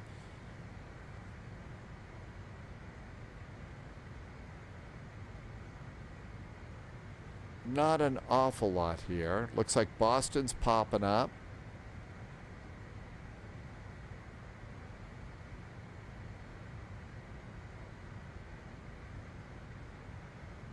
See, somebody's going into Pittsburgh, but nobody's doing anything to Cincinnati yet. So, not an awful lot that we can do. One thing we could do is go to Digital ATIS and just see what's going on at Cincinnati. That's KCVG. So, the real Cincinnati is... Expect visual approach to runway 18 left. Expect visual approach runway 18 left. So we can start getting ready for our next flight.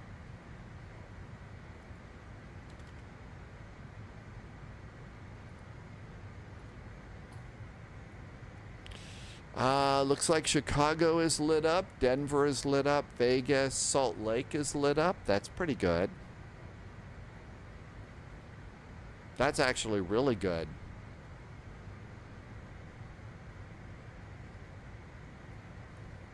Got one airplane going into Glacier Park. That's Kalispell. That could be Sim Caesar. Sim Caesar loves to fly into Kalispell.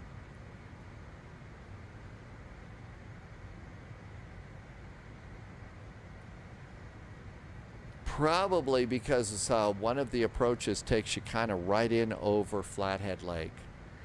And that's a real pretty lake in that area. Plus you're landing at the foot of Glacier National Park.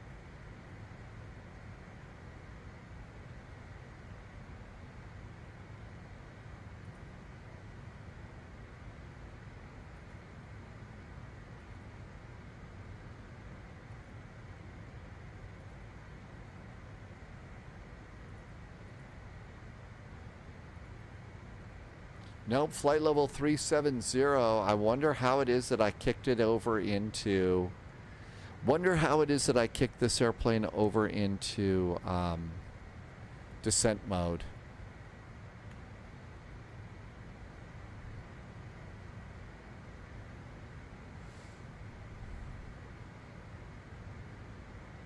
Wig Bill says that salsa that he likes, Mateo's, is heavy in the lime flavor,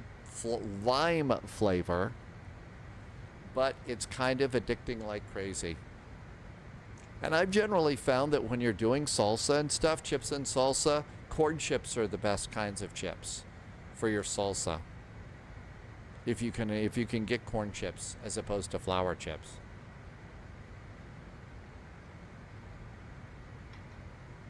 Sadly, maybe that's how it is that my jokes got so corny. Okay, we're 153 nautical miles from Trivil. We're going to have to fix our own arrival here. So at Trivil, there's no altitudes. Our next altitude is going to be 9,000 at Folk.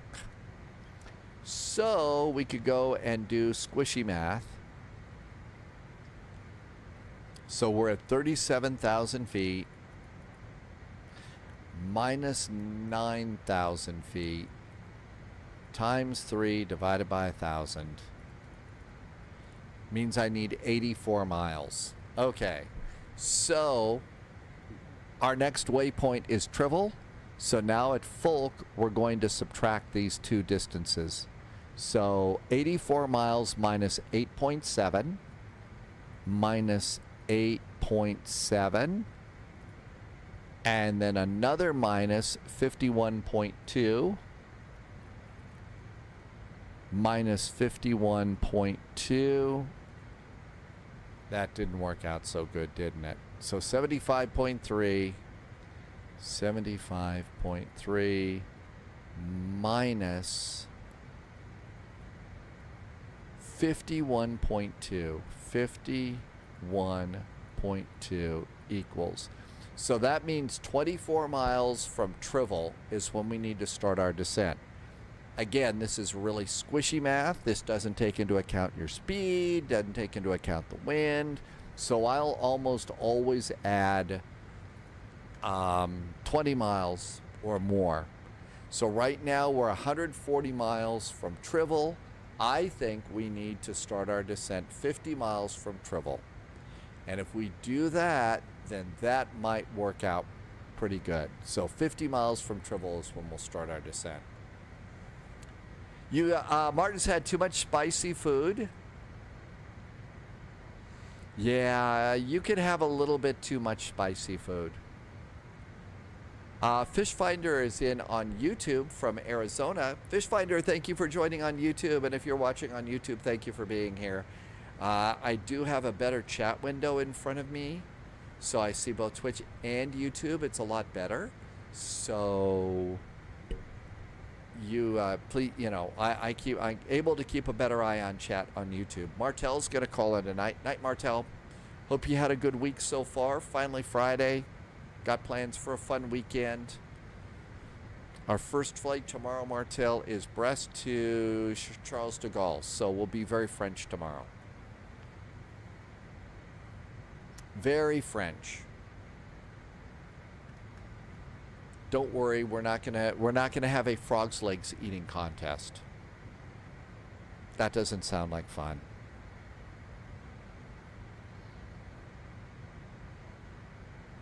Haven't seen anything. I think the playlist just ran out. Let's try it again. Shuffle and away we go. Martin, so far I'm thinking that Sim Update 2 has been pretty good. Every airplane that I've gotten into today, I've had a WASM crash. So I've had to reload the airplane, but I've only had to do it once.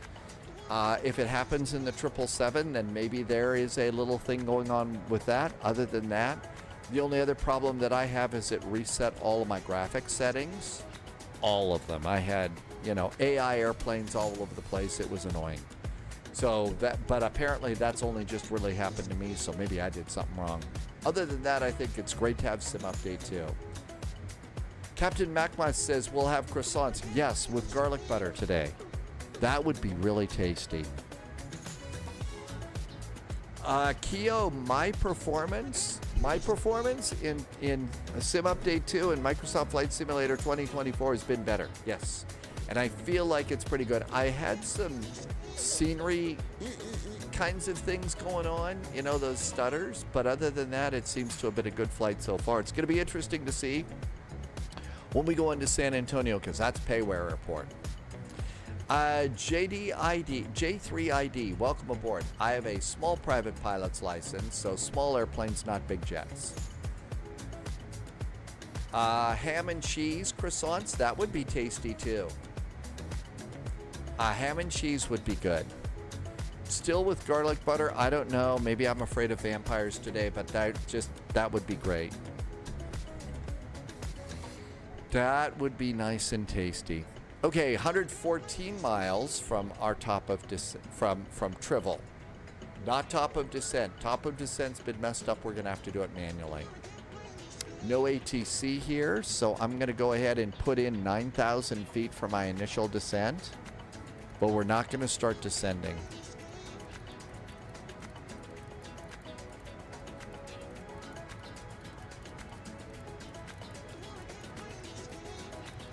There's 25,000.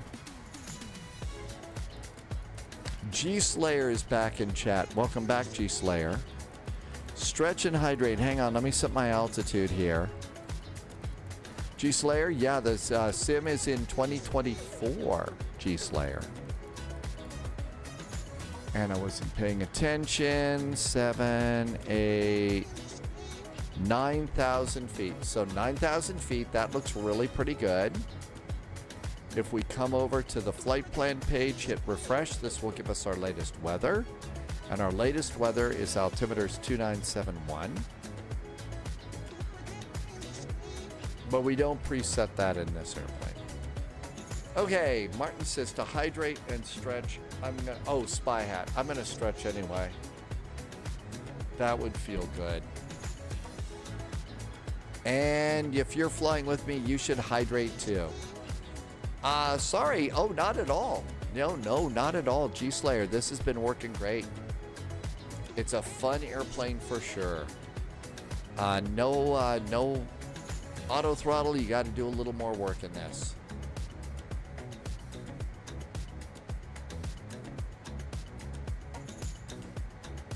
Okay, so far so good. Okay, we've slowed down a little bit. We're at Mach 0.803 instead of 0.81.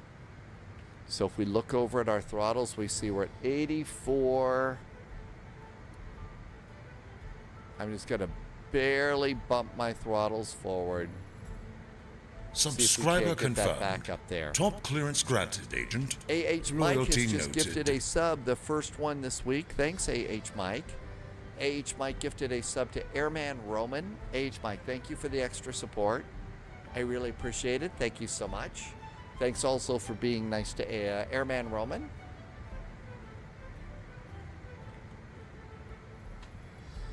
Okay, coming up on 95 miles, so this is going to be relatively quick. So when we get to about 60 to 75, that's when we're going to start to slow down a little bit here. And then we'll do our descent. Martin says the textures in this new sim are way smoother. Really? Way smoother. Except for the only hesitations that I saw, the only stutters was in Casablanca for our departure, and I haven't looked for any since. This airplane seems to be performing good, except for the VATSIM crash at the beginning, and maybe the airplane just needs to reset itself. I don't know. Who knows? Strange and wonderful the way these simulators work. Okay, 88 miles. 88 miles, so let's go ahead and we'll start reducing at about 60. And if you wonder where I'm getting that from, it's right up here. There's Trivel, 86 miles.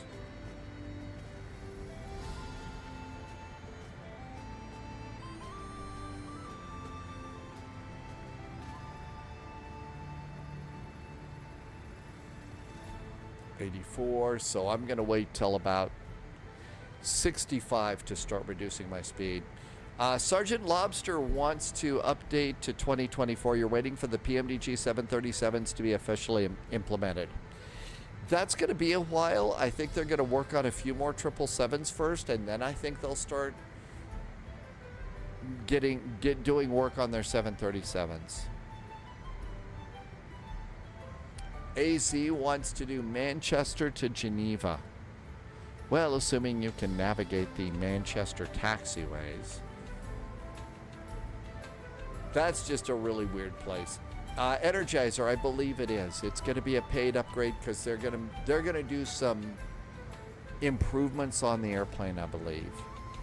So that's why they're going to do that.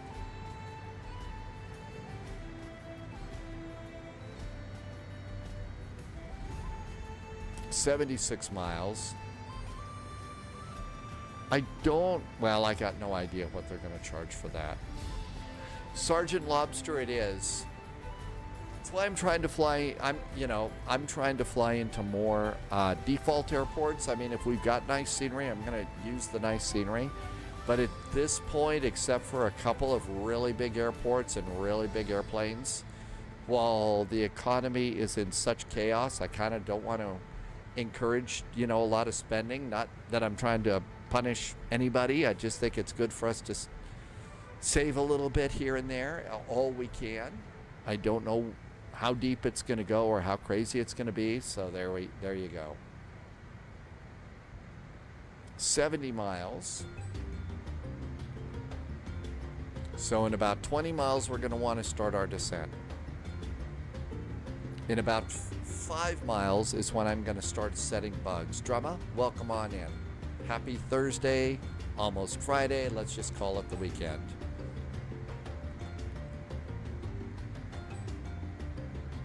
Okay, there's 67. So now I'm going to just take my speed bug, which is just a bug, and I'm going to move it down to about Mach 0.77. So you see there it is, Mach 0.77. Now I'm going to go and just pull my throttles back a bit, and you'll see that we're going to start decelerating. So slow deceleration here, and you can see there's the deceleration. There's the little pink indicator below the white arrow that says we are decelerating. When we get to Mach 0.77, we're going to start our descent using the speed button, and then we'll transfer over to vertical speed the closer we get to the ground.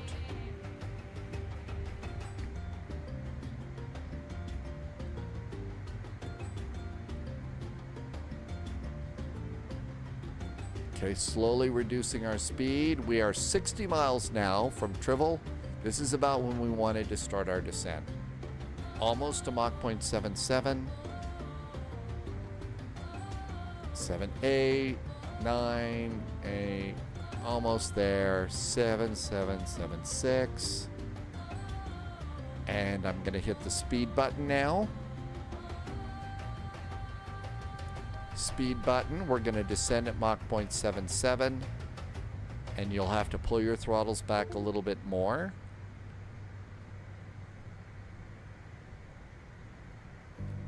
Now, all of a sudden, the snowflake's coming up. So it's saying we're getting on our descent path here.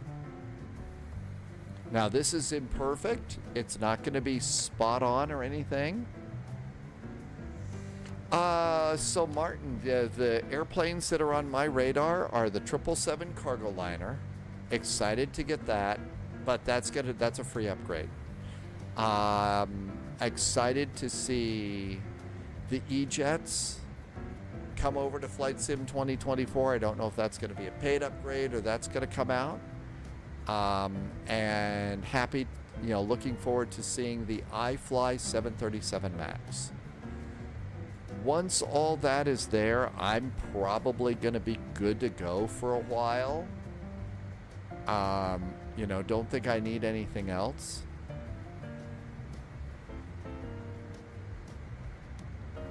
Now, it says that we're a little bit below the snowflake here. And so I'm going to try and keep the snowflake right on in there. But then we'll also go to charts.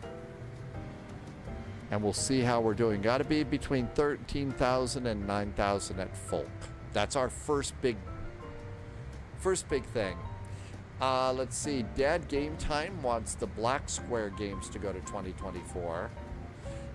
Martin, I don't know about whether that's going to be a free or paid upgrade or not. I haven't heard. I know they're working on it. Some people have actually got it working in Sim Update 2 who were over on the beta. I have not tried to do anything with that. I did try to use the E-Jets, get the E-Jets going. That was not great. There are things in the E-Jets I couldn't get working, like the autopilot and the ground power unit. I could start the engines, I could start up the APU, but I couldn't get the ground power unit to connect in. So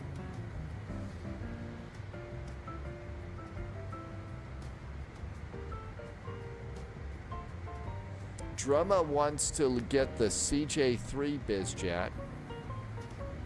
Dead Game Time has the E-Jets working, but no VNAV.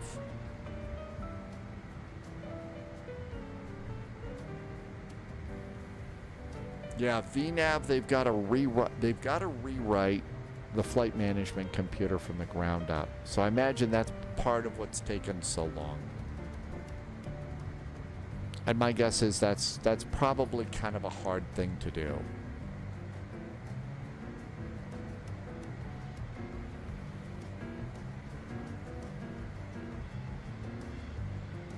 Now then, we are coming into San Antonio. So let's come over here and do... Polyod said the iFly Max will be a free upgrade. Yay! Thank you. They made it clear because they released it just 2 weeks or so before 2024 was over. That's great.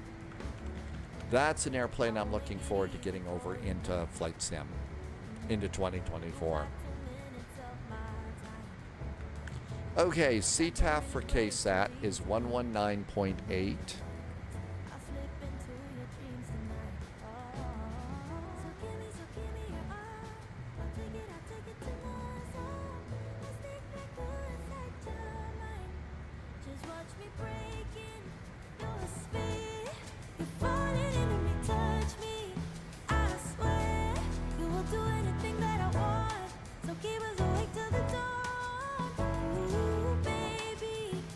Now we're going to do our descent at 280 knots, but now that we're out of the Mach zone.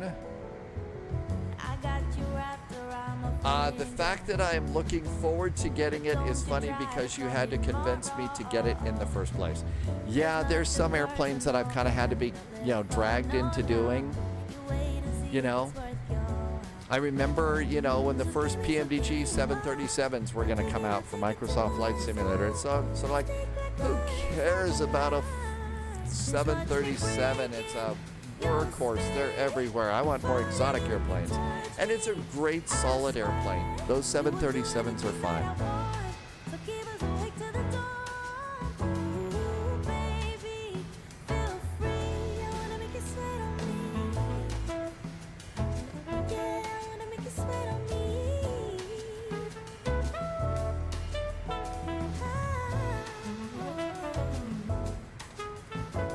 At LD Ron, we need to be at 7,210 feet.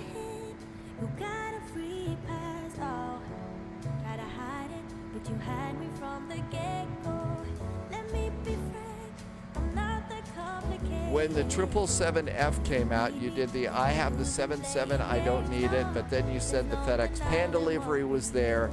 Hey, that's right. Yeah, I did. Yeah, and so, well, we've got to have the pan delivery. I mean, we've got to have the big FedEx Panda Bear livery. So that's a definite that we needed to have.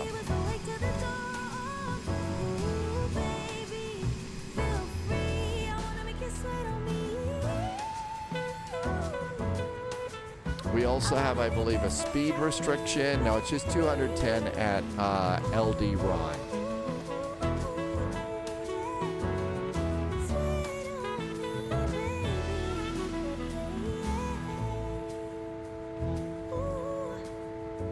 Not a bad descent so far.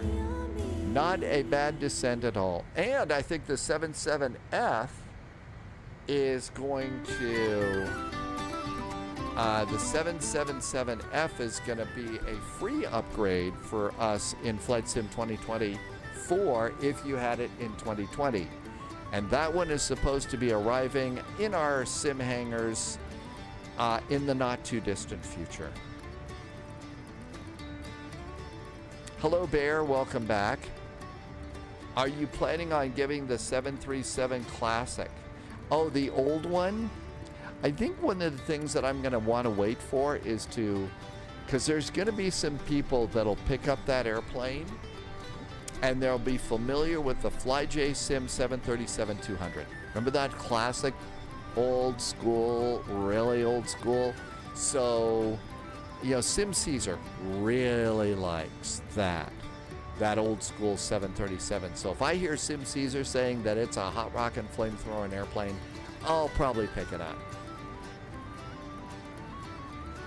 They were aiming for this week, but today is RSR's wedding anniversary. I just had a really nasty, mean spot. I'm such a bad person. I'm sorry. I'm really just, you know, congratulations to RSR. I have been alone and single too long. I've just become very, very, let's see. CSS is what? $100 and the developer nobody's ever heard of. Yeah, I think that that's right. Best to wait for the reviews.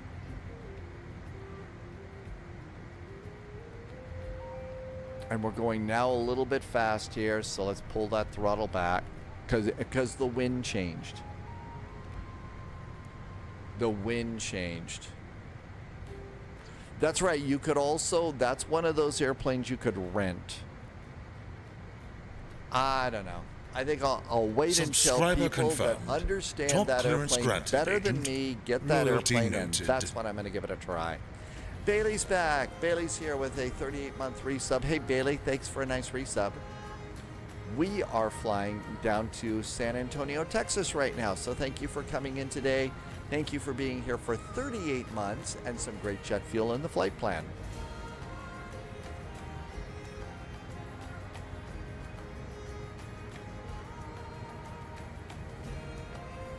Well, yeah, I don't know. I think that, I don't mind spending money for my subscription to Navigraph. Not a problem on that one. I don't know that I want to subscribe to airplanes. I know that that's a lot of business, and, me, to be honest, I'm a business type that relies on that myself. That being said, I think that the world is been hit with too many subscription things, and people have a real bad subscription fatigue right now. Thanks, dogs, for CTAF.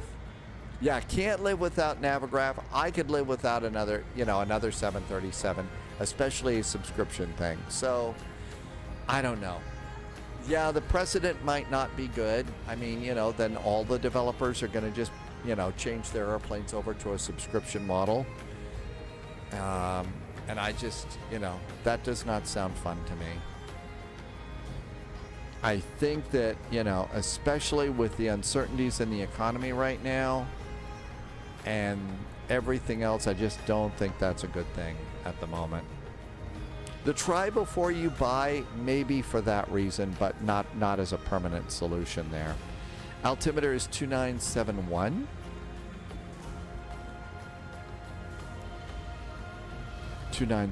on the altimeter. And I'm going to start reducing my speed just a bit. I'm going to bug 250.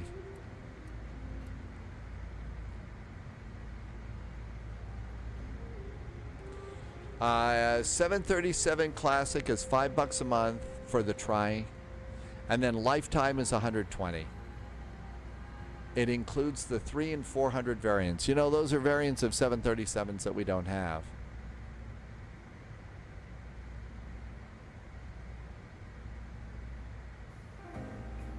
Yeah, how can we justify 120 from a developer we have never heard, but PMDG charges 77, and yeah, everybody gets upset, you know, and they're throwing darts at their RSR pictures.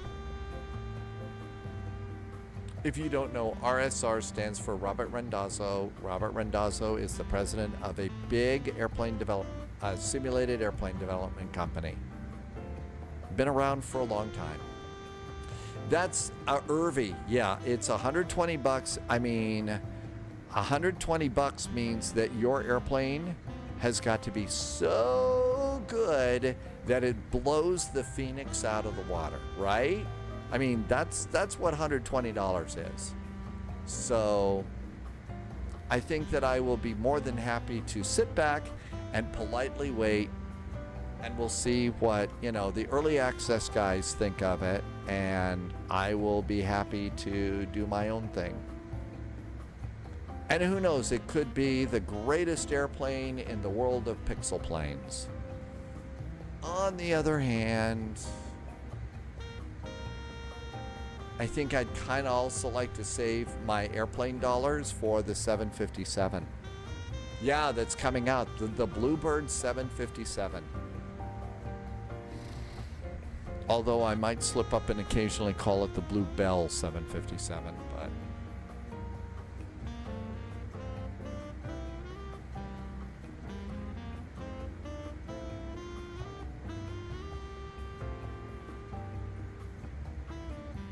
I'm going to go ahead and we're going to hit that constraint. I'm going to go ahead and put 7,000 feet in for my final plunge to the runway. 777 has 3 variants for $77. I'm wondering if the variants are completed. No idea. Yeah, Arether, I have no idea how far along they are or anything. If any other developer tried to do a subscription, they would be, yeah, thrown over the coals or thrown into the dragon, you know, thrown into the dragon pit. Tim Dog says it's $77 per variant.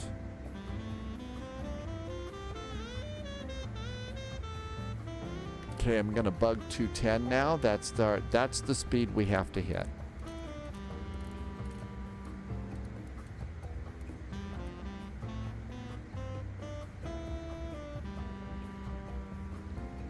I think that their plan has maybe changed a couple times, Irvy, over the year or so. I think that the plan on the 757 and the 767 has changed a bit, and that's why. No reason to apologize on that. I mean, hey, if I'm not gonna be apologizing for, you know, being all, you know, whatever about a great landing rate on the other airplane.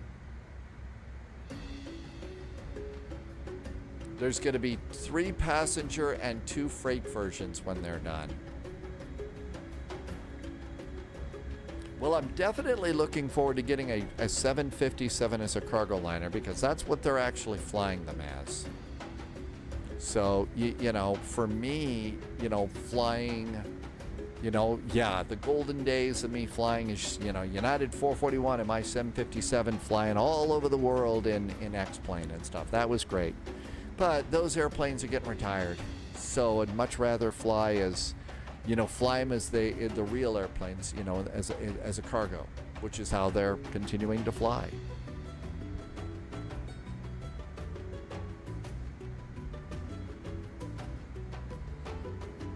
I have neglected to do minimums. Bad pilot. Minimums are 1,009 feet.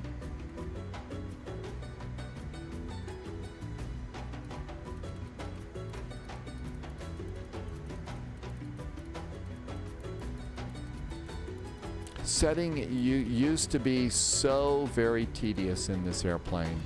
1,010. Now it's not tedious at all. I really like setting that in this airplane.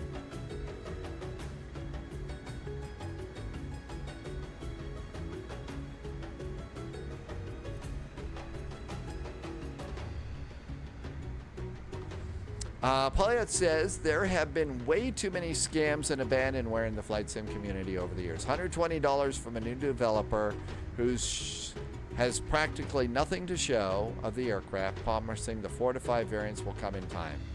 We promise, trust me, bro, is a bit much. I think that that's also probably a really good evaluation of not just something in flight sim, but also other computer games as well too. There's been some things like that that, you know, they've done an early access to some game and just walked away. So, you know, I think especially with the way the world is, it's important now to watch your cash and let's see if it's going to be a really good deal before we start sinking money in these things. And, you know, I'm not trying to be mean to that developer. You know, never give up, never surrender, full speed ahead and good luck. But, you know, this is also not a time to be, you know, unless you've got it, not a time to just be dropping $120 on an airplane that ain't going to be all that good when we've got no idea what the burn the house crowd down is going to do to the economy. And we may need that $120 for like food and stuff sometime. I don't know how bad it's going to be.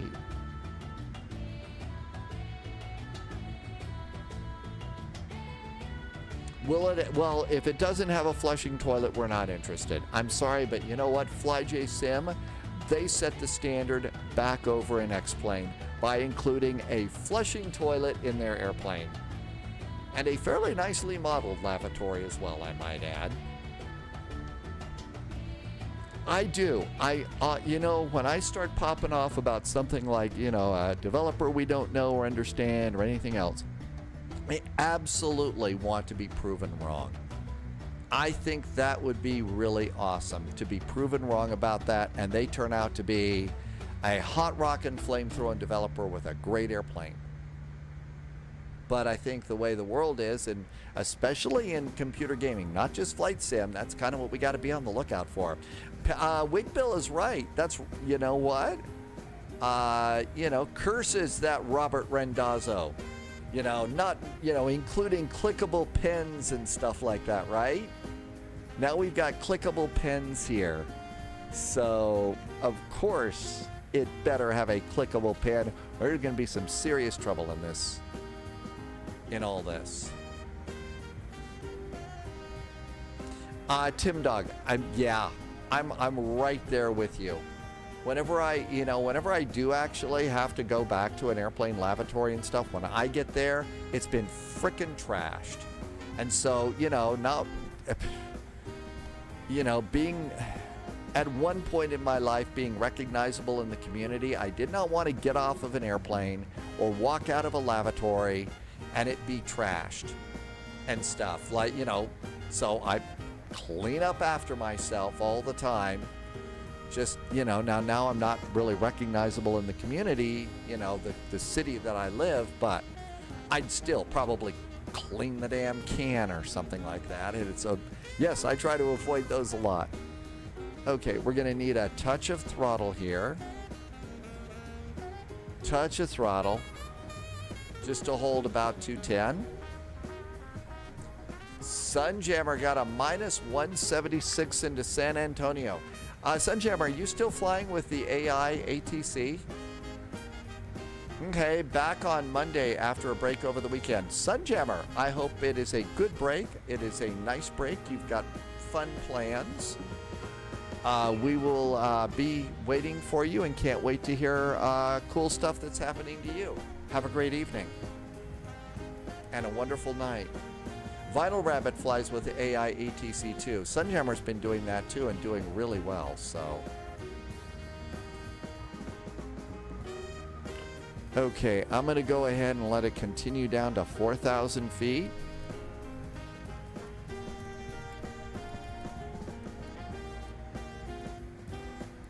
And then we should probably be visual by then. 119.8 is San Antonio.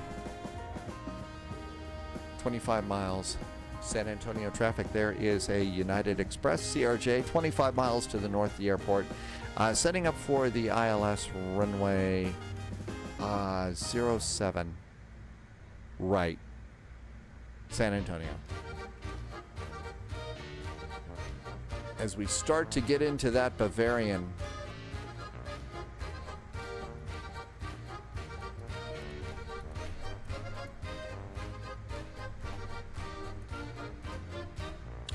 Polyat just put in the information about the FS Elite, about Bluebird, their announcement.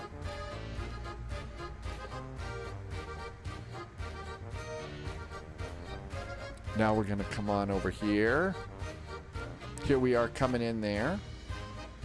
So quick look at the airport.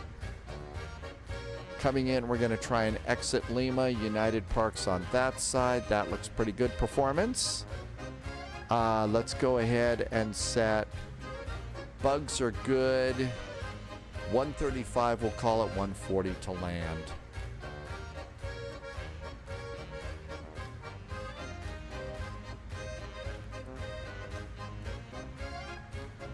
I saw a few of them, but I just glanced at them. I didn't see them all. I said 7 right. Did I get the wrong one?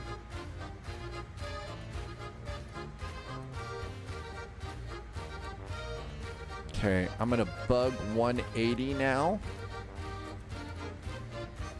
There's 180. I'm going to go flaps 1. And everything's good up here. Lights.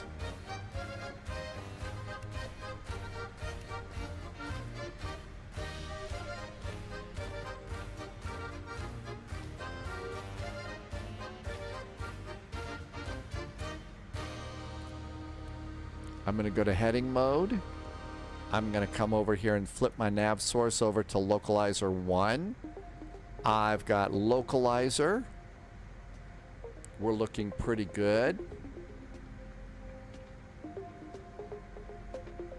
And we're going to start slowing this down just a little bit. I'm going to reduce my rate of descent just a bit too. There's 4,000 feet. We need to be above 4,000 here. Now we're going to start to slow down awfully quick here. Hi, Meev. Welcome back in. Happy weekend. I'm in 2024. Thanks, Irby. Thanks, Drama.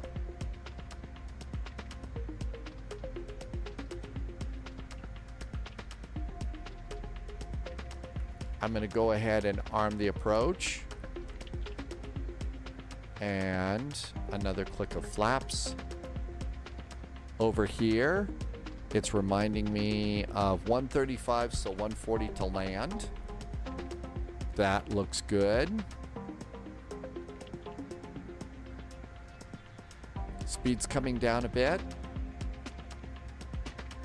Vinyl Rabbit reminding me, thank you. Yeah, now the pressure's on. Now the pressure is on for that. I'm in big trouble now. Okay. I got the airport, I got the runway, there's our speed. When I started doing flaps, I forgot to arm my thrust reversers. That's important in this airplane. Okay, all the lights are good, nothing else to worry about up there. 140 to land.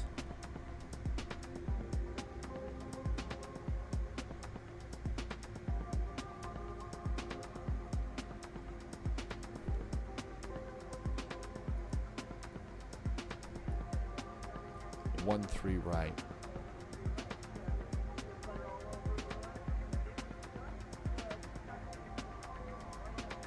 Man, the radios are really quiet lately. I think that's a change. Everybody's been super quiet. San Antonio traffic, there's a United. CRJ looks like we are on the ILS runway 13 right, 9 mile files, landing San Antonio. Landing gear going down. And now we're going to go and bug 140.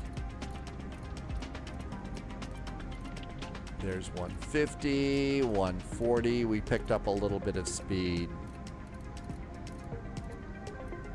There's 140 knots, looking good. Let's see, an email to WinWing to complete your, oh, my tech review. You had to have been shocked, right? 5 months? Wow, wow, wow, my tech review. That's big. Congratulations, finally. Okay, flaps are good. Wig bill off to the right and past. We should see Crimson Hat. Is that little hill over there that you're talking about? So there's a little hill there. I think that this is turned on like, oh, that's you waving. Oh, okay, it's not the Crimson Hat area. Okay, there is 140, throttles up a little fast. I think I need to turn off. There's that scenery that's all melted and stuff. It never looks good.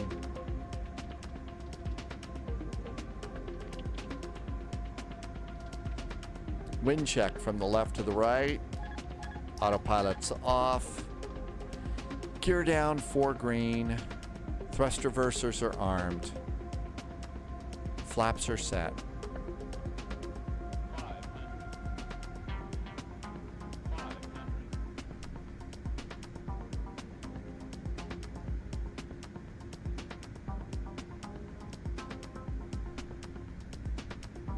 Mr. Jazz is going to get the McDo by the 20th.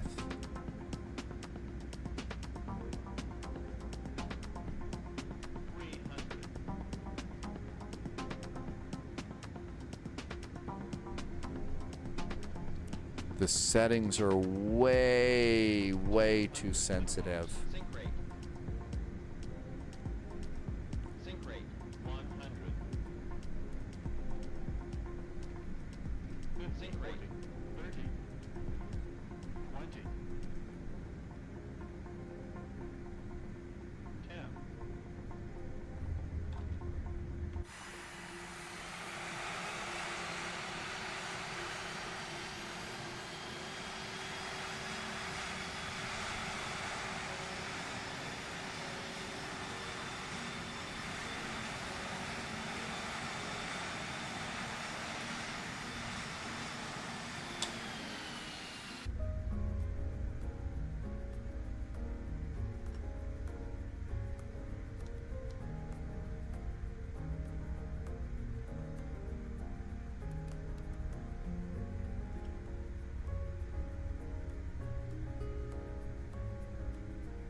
I'm not seeing a lot of hesitations here, a lot of stutters. This looks really pretty good. San Antonio traffic, the United CRJ is clear of runway 13 right, taxi to parking, happy landings, San Antonio.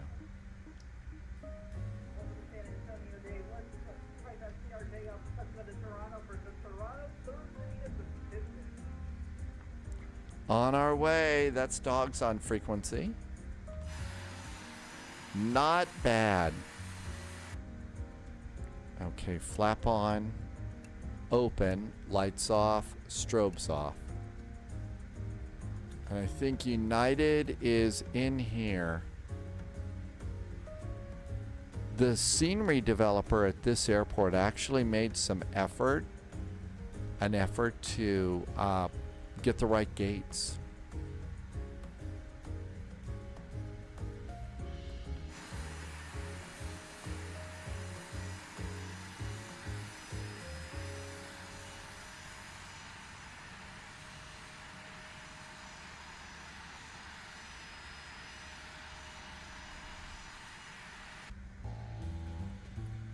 APU going on.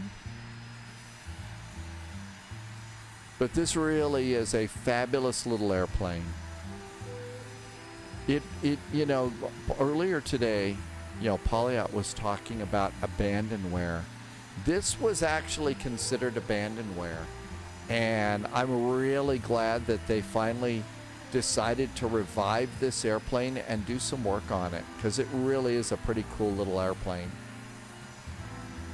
I still don't want to be a passenger on one. It's not fun for being a passenger for sure, but you know, it really is kind of a cool little airplane. Probe heaters can go off, and the APU is now available, so we can come over here, engines, and this is also a good enough airplane that you can go and take this airplane and do a continuing flight with this, which is really kind of nice. So aircraft, we need chocks in place. I'm going to request ground power, open up some doors, drop the stairway, and request a jetway. And here comes our jetway. We always knew that the update was going to happen, but Hans was under contract to do the Asobo ATR, so could not work on the jetway. So that means that there was a real reason for that. That there was a reason for them. Well, I'm glad they did. I think that this is still a cool airplane. I think that most, at least the American domestic, commuter airlines are going upsizing to the Embraers and all, but I still think that this is a really great airplane. Plus, it's getting better and better. So the cool part about this is, if you're young and starting a career in Microsoft flight, in real world aviation, this might be an airplane that you're going to fly.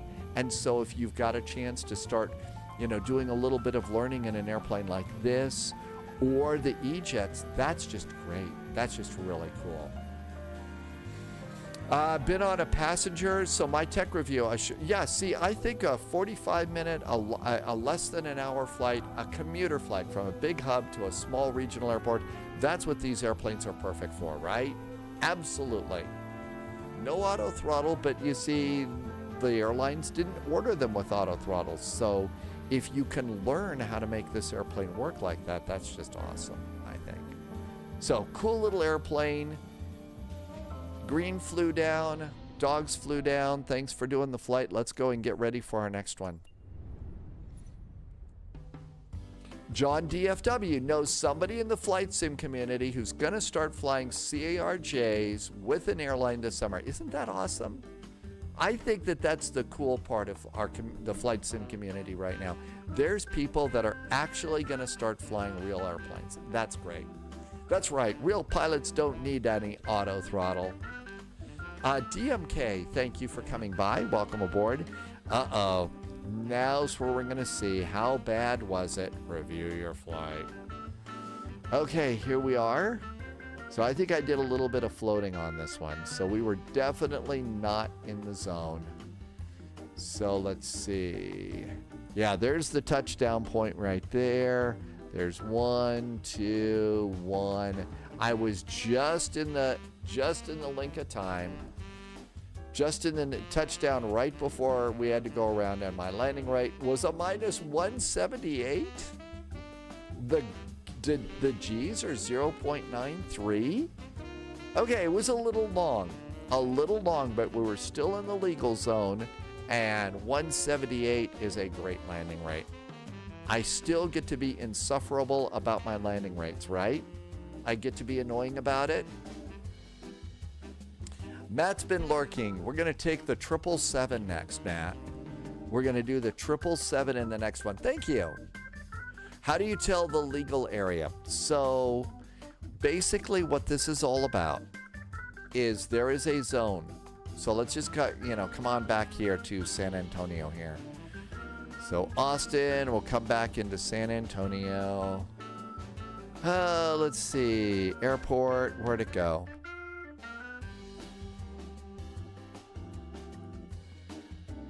There it is. Here's the airport. So if we look down here, now we're zoomed all the way in. So there's the end of the runway, right? There's the end of the runway right there. You see these two big, solid big bars? That's where they want you to put your main landing gear every time. That's your touchdown point. This is where you want to be. Then there's going to be two bars that are split. two bars that are split, a single set of bars, and a single set of bars. And beyond that, that's when you're out of the zone. And if you're not touching down before these last two single bars like that, you're supposed to go around. So I don't know if I used the correct term, that's the legal landing place or not, but that's kind of the way I think of it. So that's what that's all about. Menifee got recommended for OTS, and you're going to be able to do that this weekend. Congratulations. That is very nice, fun, exciting news. Let's go and have a look and see where we're going here. All right, so let's come on up here and see what's going on. We're going to do Toronto to, there's Cleveland. Well, let's see what's first of all, let's see what's going on in Toronto here. Toronto is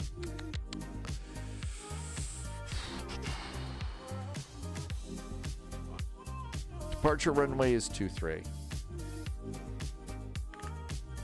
I didn't see anybody at Cincinnati.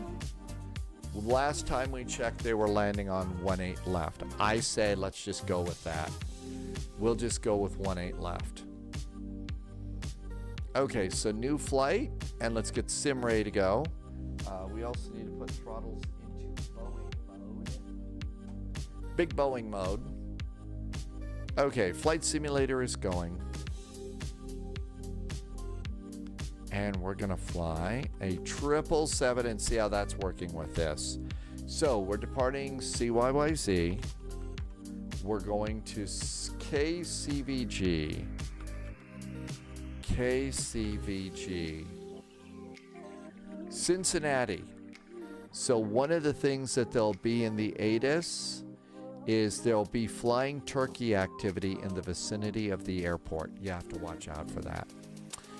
And whenever you're flying in Cincinnati.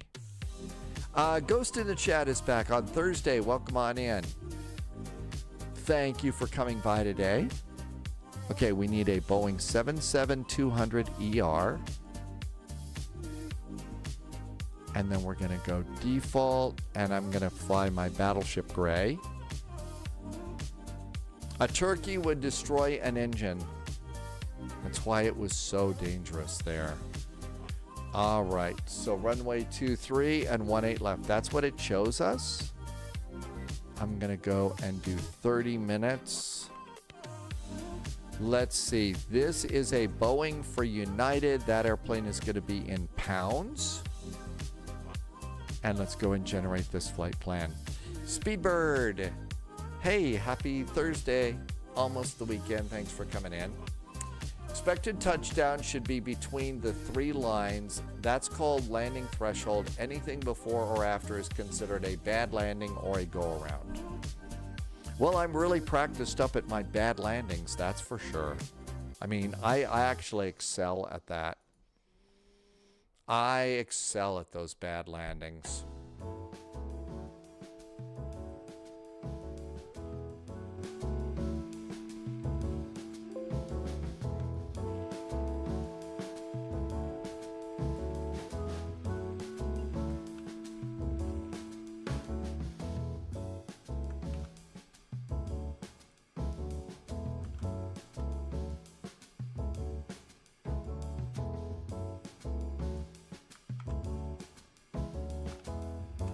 Uh-oh, I did something.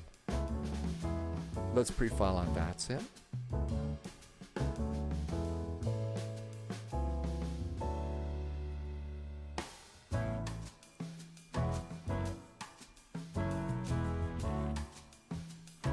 Mountain Man. Hey, it's time to do a celebration dance here, folks. Mountain Man has completed a cross-country flight. This is something that Mountain Man has been working on for a while and finally got it done. How did it go? Was it everything you expected? Did it go the way you wanted it to? Flight plan is filed. Congratulations, Mountain Man. I know you've been working hard on that. You've been working hard on trying to get that flight done, and 3 cheers. 3 cheers for sure. That's exciting news.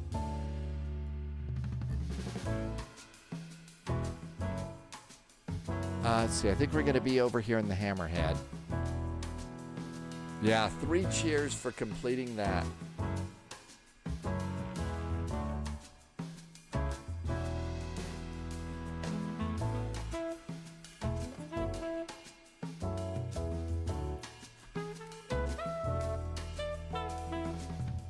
Let's see if our 777 works after sim update too. Boeing 777. Average Canadian landed. It was a little bit hard. Hey, they happen, you know. Let's go get the Battleship Gray.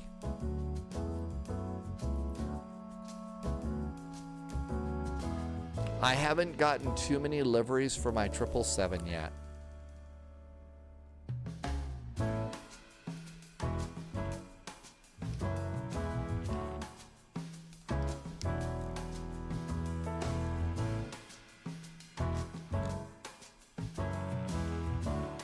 And that looks good.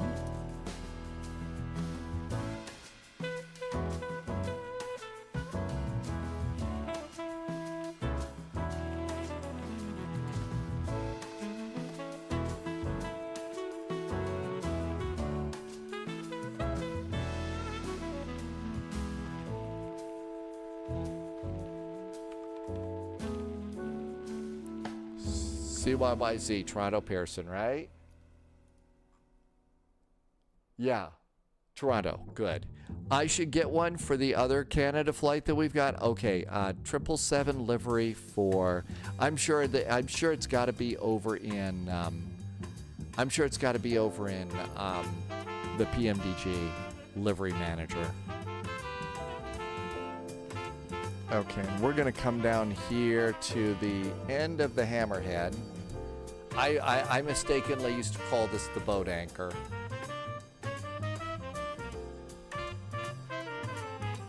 Okay, I only see one over there. I bet 174 works.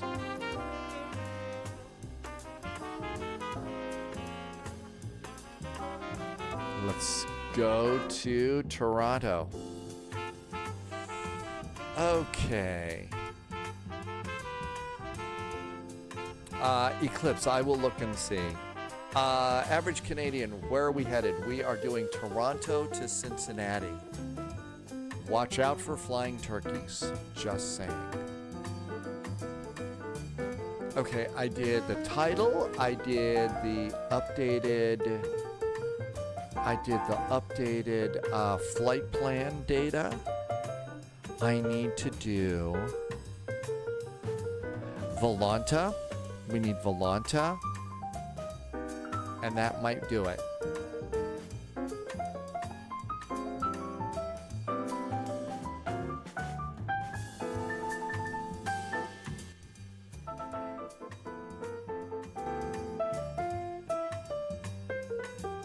North Korea was connected to VATSIM? Really?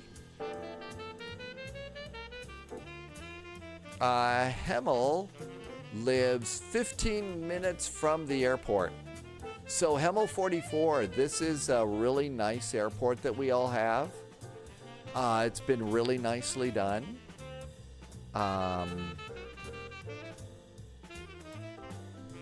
So you'll have to, when we get to the airport, you'll have to let us know if you think it looks right.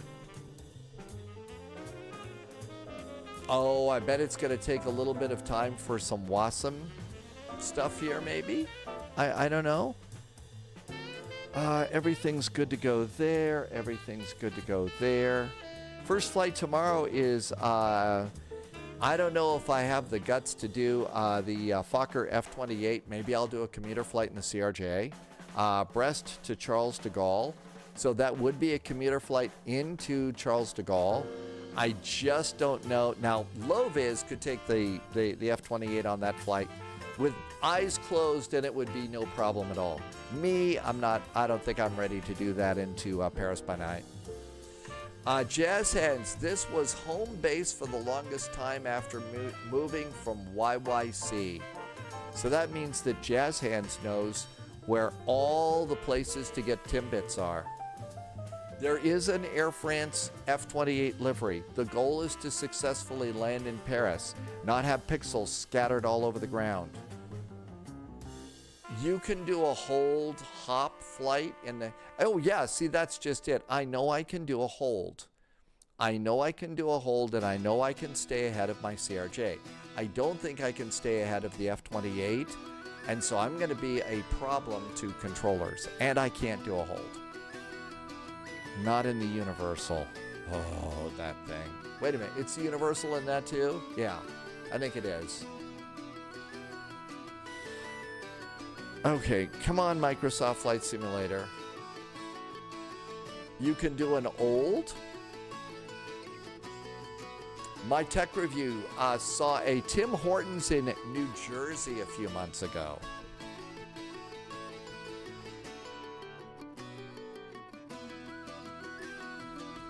The only other thing we have to watch out for is Terrence and Phillip walking around out here on the tarmac. Make sure you grab some model planes. There's a big aviation shop in Toronto at the end of runway 24 right. Really? That's awesome that, you know, there's an aviation shop by the airport. You know, add a little bit of the magic. I think we're still loading, so there's a little circle in the lower right-hand corner. You can see half of it above the Spy Guy logo at the lower right. And as long as that's spinning, I feel like the sim is loading. So average Canadian, is that where you go and get things like, you know, the Gemini die-cast models and stuff like that?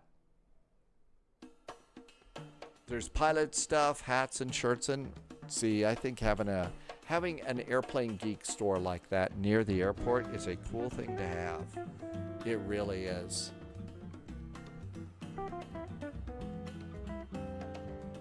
Tim Dog says that there's Tim Hortons in Ohio.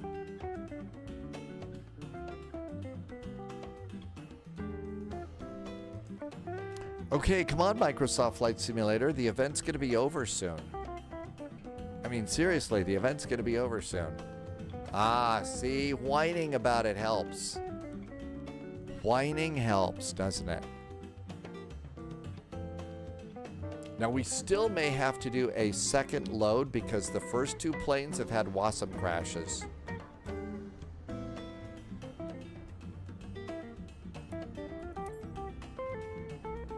And there's our big 777.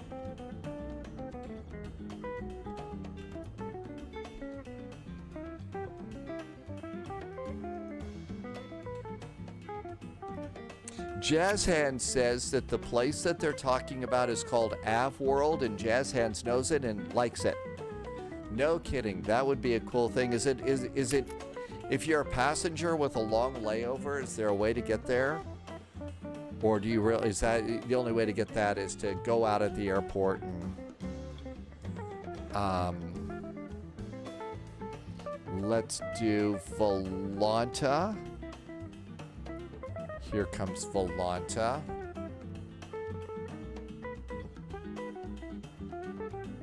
Okay, we got Volanta going, so that's good. Let's see if VATSIM will let us on.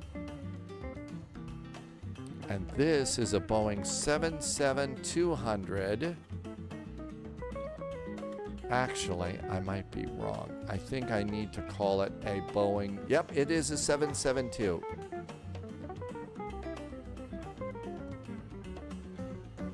So you do call it a 2 as an IC cows.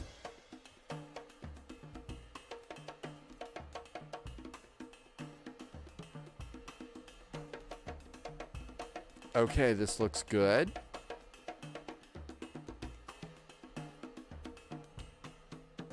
We've got Volanta done. We got everything set. Patrick's back in chat. Welcome back, Patrick. Thanks for coming in. It's not too far from 24 left and 24 right departure ends. And it's right near a Hooters. Really, is that still in business? Is Hooters? I had heard that were starting to close. And my reversers work. And that works. I always do this usually first thing before we get into the airplane.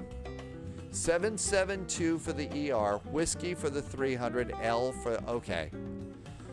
All right, all that looks really good. We can do a little immersion stuff here. Open up the door, and now we'll come down here to ground operations. Well, let's go ahead and do chocks are in place. I need ground power, and I'm going to request a jetway.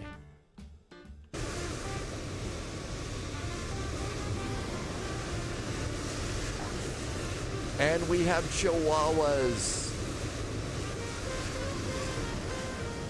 After taking down the hotel in Vegas, they've been closing. Got a 787 or an A350, A3 over there.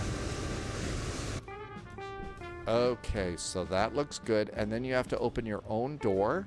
So open entry to left. Jazz Hand says it's closed. It's been about a year since you ventured around the YYZ area. Pilot Mike says, nope, that was a 787. Thanks, Pilot Mike. Okay, let's go to the electronic flight bag. Request data from SimBrief. There is our data from SimBrief. SimBrief FMS transfer successful. That's actually pretty cool that it's successful, right? All right, we are at gate 174. We're going to have to copy a clearance here, so we need to clean up the other stuff.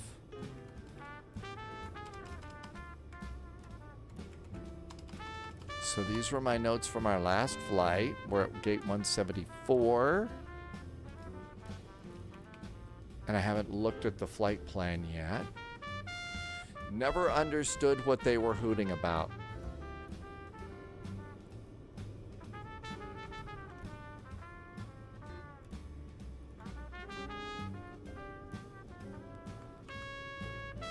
And there's our route. Now we don't need the runways. And we boop this up to the top, so I always know what airports we're going to. Okay, the minute 7 departure off of runway 23 and the Tiger 4 to 18 left. So let's go and do charts next. Manifee says rim shot. Average Canadian has been to AvWorld. They've got good vibes, especially looking at hundreds of models. And see the vibe of having the planes, that's going to be really good, right? Having the real world airplanes next door. All right, departure is YYZ. We need the airport. We're going to go to parking gates and airport. And our SID is minute 7.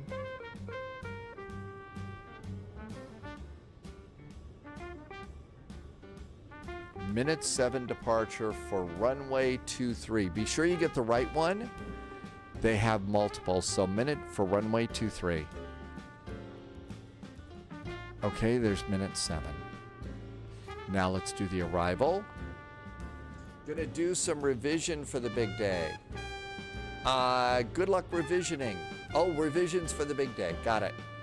Polyat's got a very big test on Friday. Good luck with that. Tim Dog got to see the A380 fly right over LAX. Really? Does anyone still fly the A380? Not really. They pronounce Mix-It. So it's the Mix-It departure. Okay, thank you for that. Mix-It. Thanks, Submaxed. Unfortunately, yeah, I also think somebody was reporting that it was broken. After the update. Okay, there's Tiger 4. And the approach is going to be 18 left. And let's go and get the airport.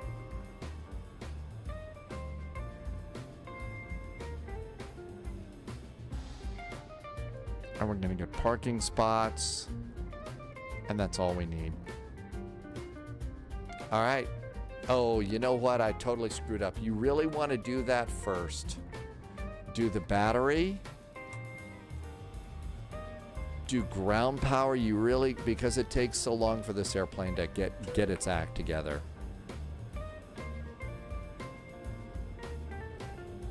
Oh, I thought you just meant the A380 in the sim. In the sim, not many people are flying it. It's just too big. But in real world, absolutely people are flying it. Mr. Fish Boss is in chat. Hi, Mr. Fish Boss. Welcome aboard. Just getting the 777 going here. And we are here in Toronto. And we've got our old school battleship gray. Chocks are in place. So if you look back here, you can see it's warming up. The entertainment system's warming up.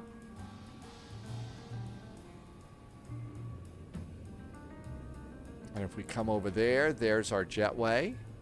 So that looks pretty cool. And then we're coming through first class.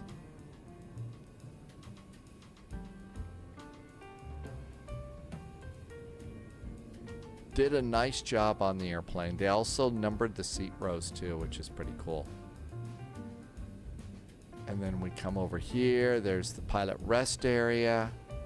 And just like other airplanes, some of them, you see we've got a step here. Don't trip on the step. Don't want to trip on the step there. Otherwise, people are going to look at you and laugh.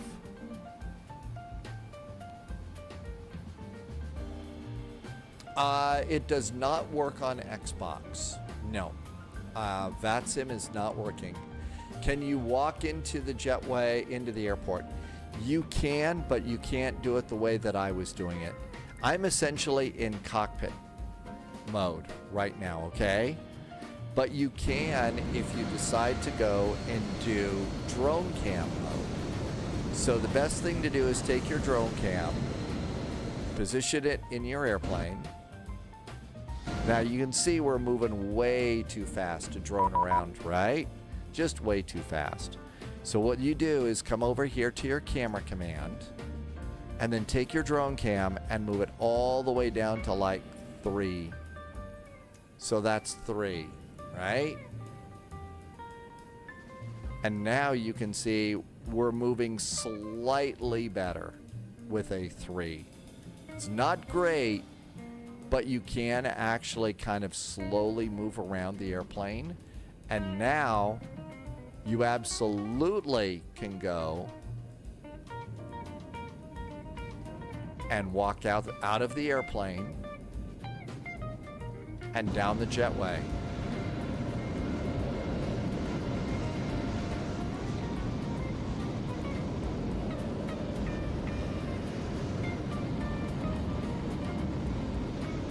So in the airplane, you're moving really, really fast, but now, and you can see not all the jetways are modeled, although some people are modeling some really nice jetways. So we got another door over here. And then we come over here. And then you can see this part over here is modeled. So now you're walking down, you get to look over there. There's your airplane. Looks really cool. And then if you kind of come on out here, here's the gate area.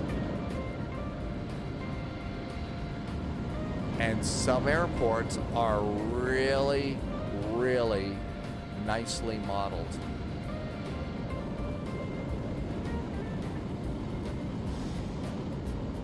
Including this one. I mean, not all of it. And welcome into Toronto Airport.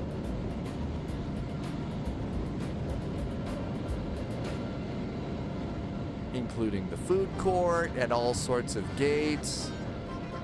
In fact, if you're hungry, there is. Look at what we've got over here. So there's Air Canada ads with penguins. And there's Subway. There's Burger King. And because we're in Canada, there's Timmy's. And then, of course, a Gucci for people that have to buy their Gucci stuff here. So, yep, we even have a Timmy's here. But there you go. So, yes, indeed, you can actually walk around terminals and stuff like that with the sim. Pretty cool. If you go, there is a, it's either Dallas Love Field or Houston Hobby. And that's mostly, it's a, mostly that is a Southwest airport. But if you go over there, the Southwest, you can go into one of those airports, and Tim Hortons is big in Canada. There's also a big place in Texas called Whataburger. And if you go into, it's either Hobby or Love, you can go in, and that is modeled right in the middle of that airport. So yeah, they're starting to model those things too. YYZ Tower, pre-departure clearance, YYZ filed. Use SID minute gantry departure runway 23, advise run up contact with identifier. Oh my gosh, we got to get going here. We've got to get going. So there we go. How about that? Let's get the airplane up and running here. FMC, navigation data, April to May 15th.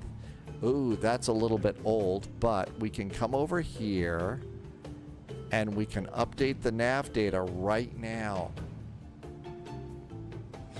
Mr. Fish Boss has got to go. See you later, Mr. Fish Boss. We'll see you next time. Thanks for coming in. Have a great evening.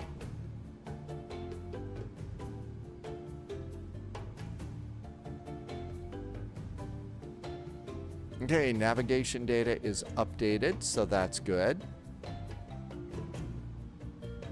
And now you can see it's updated in there too. Internal position, we are at CYYZ.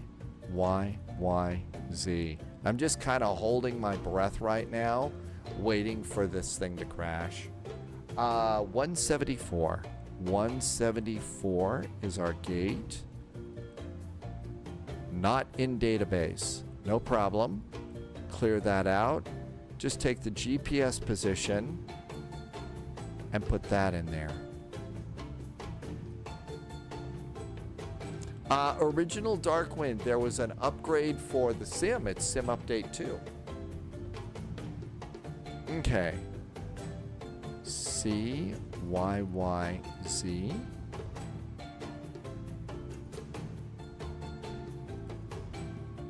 We're going to KCVG. KCVG.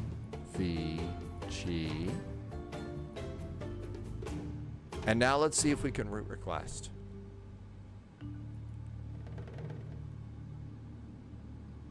That looks like it to me. Select it. And this is going to be route requesting.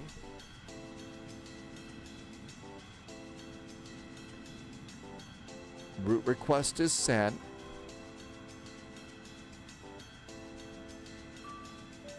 And there is our route uplink. Forecast is ready and everything else. Performance is uplinked. Route 1 is ready. Let's load it.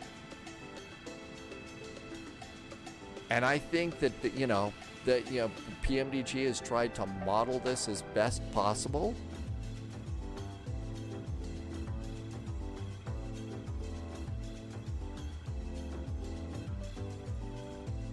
Okay, it did a problem here. It took the route number and put it in the flight number. I'm going to put my flight number in there.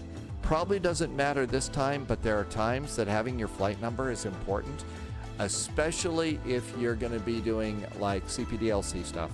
I did update the navigation data, Maple Leaf, and welcome in.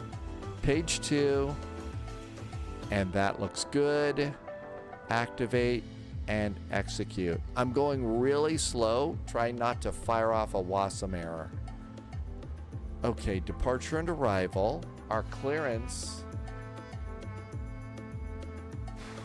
Runway 23. Runway 23. It's going to be mix it 7.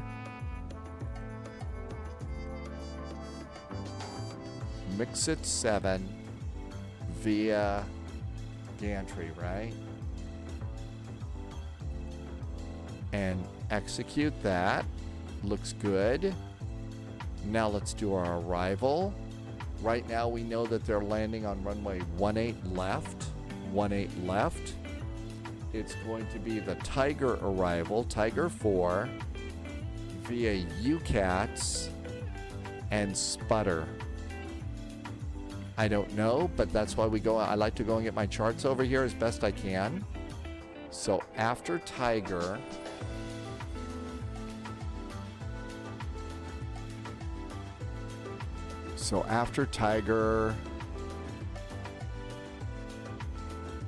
so the 1/8, it's going to be Cressley. And then after Cressley, it's Spider. Yeah, Spooter, whatever it is. Let's go ahead and do it. It'll just draw a long line out of the runway, and that helps us out a bit. Okay, that looks good. Back to the route, and let's do our performance initializations. Now, do we want to accept it? Yep, let's go ahead and accept it. We have decided we're going to go to flight level 400. According to the flight plan, let's see, cost index is 15, not 85. Let's see. That looks good. Reserves 20.4. Actually, it should be 11.3.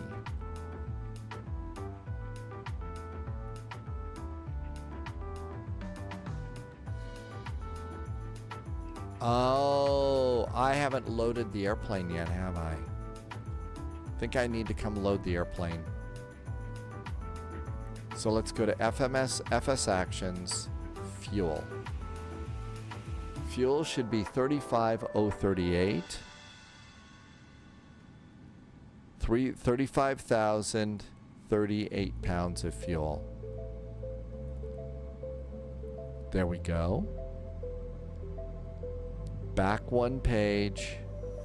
Payload is supposed to be 353.9. 353.9 is our zero fuel weight.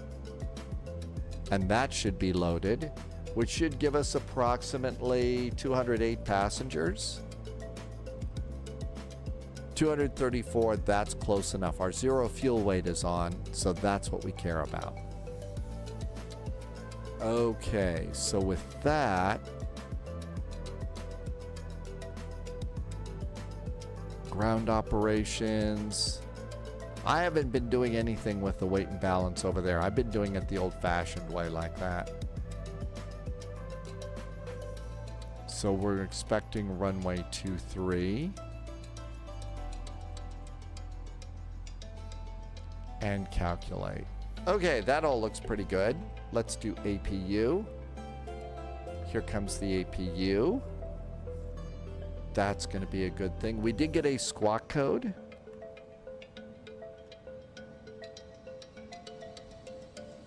And our squawk is in our clearance. Transponder is 5616. 5, 6, 1, 6. And PMDG actually starts the airplane with the transponder squawking Terra, so turn that off right now. We don't want to be on their scope causing them a bunch of stuff. So let's check our zero fuel weight now that everything appears to be loaded. Fuel is 35.0, that's correct. Our zero fuel weight is 359.9. That's correct too. And now we can do our thrust unit limits. thrust limit is going to be -2 and 38 degrees. We're going to save some fuel and wear and tear on our big expensive airplane engines and not rev up the engines and make too much noise. Flaps are going to be 5. Our center of gravity is over here. It's 24.3. 24.3 gives us a trim setting of 6.5, but to set the trim, you're going to need to have your hydraulic system on, and now's a good time to do hydraulics. Average Canadian's going to call it a day. Average Canadian, thank you for joining on YouTube. Have a great evening. See you next time. New recruit detected. Bliku Welcome just did aboard, a follow. Agent. Thanks for Stay the follow sharp. today, Bliku. I appreciate that. Thank you for the extra support. Okay, so with that, it's 126, 130, and 135. 126, 130, and 135. Let's go 135 up here.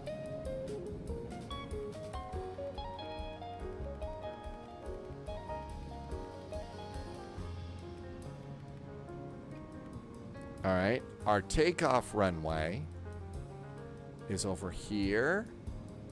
And we're going to go to airports and airports. And we're going to be over on this runway. And it's going to be 237 degrees. 237. 237. Lots of little rabbit holes in this airplane, but once you get it going, it's just such a nice plane to fly. Did you see they're already starting Sim Update 3? No, really? Mount Man, they're starting it tomorrow? Well, they're on top of it. Got to give it for that. Yep, it's a checklist item, but you're right. I'm waiting for the hydraulics to get going here. So I'm just putting some stuff in here. All right, let's see what we got here. Pre-departure clearance, flight CYYZ filed. Transponder, SID, departure runway, destination, contact ATC, and there we go. So they did not give us a altitude, but you still better look over here and check. Because if there is one, they expect you to do that. Runway 23, maintain 5,000. They didn't give us another one. So we're going to maintain 5,000. There we go. That looks good. Got to turn our own flight directors on. Flight directors are on. APU is up and running. That all looks good. I think we're almost ready to get out of here. But Original Darkwind, thank you for reminding me that because it was going to be, I could have easily forgotten that. Ground operations. It's time to go close some doors. So I didn't open up cargo. That's okay. You don't need to, but we are going to close entry number 2. And we're going to go to ground connections, and I'm going to retract my jetway. I'm going to go over here and once again make sure APU is running, disconnect ground power, and disconnect and pull the plug there too. And that looks good. All of that looks good. Now that trim setting, 6.5, hydraulics should be ready. So let's come over here. And there's several places you can look to set this. And there's the little diamond there, and we're going to go and put this. There's 4. There's 4. So there's 6.25, 6.5. Trim set for takeoff. Thanks, Original Darkwind. Okay, everything's good here. How about our parking brakes? Parking brakes are not set. Parking brakes are now set. I'm going to go and remove chocks. Everything else is clear. We're going to get off of this page. And I'm going to come back in here.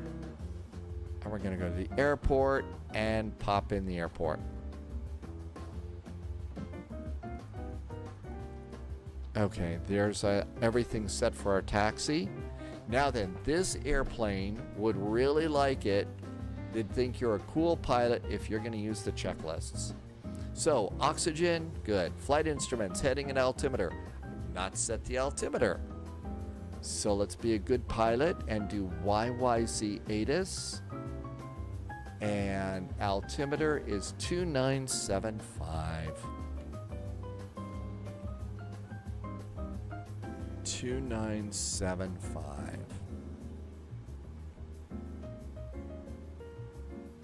There we go, 2975. Heading and altimeter are set. And that checklist is now done. Click it again, and this is going to be the before start checklist. Flight deck door is not closed. So flight deck door is going to get closed. Flight deck door is closed. Jetway is back. Doors are closed to the cabin, so we're going to also do seat belts right now. So passenger signs rod, mode control panel, V2, heading and track and altitude are all set. Takeoff speeds, 126, rotate at 130, 135 is V2. CDU pre-flight is groovy, trim has been set, taxi and takeoff briefing got totally blown off. Let's go do tower 118.7. 118.7. Turn on Delta 8, cross runway 24 right, join Delta. Delta 8, cross runway. Say again, sorry. Okay, let's go ahead and we're going to give the band a quick break right now. Kind of 536, cross runway 24 right, join Delta. Cross 24 right and join Delta 536. Kind of 536, Delta Alpha Alpha Lima, cross runway 33 right.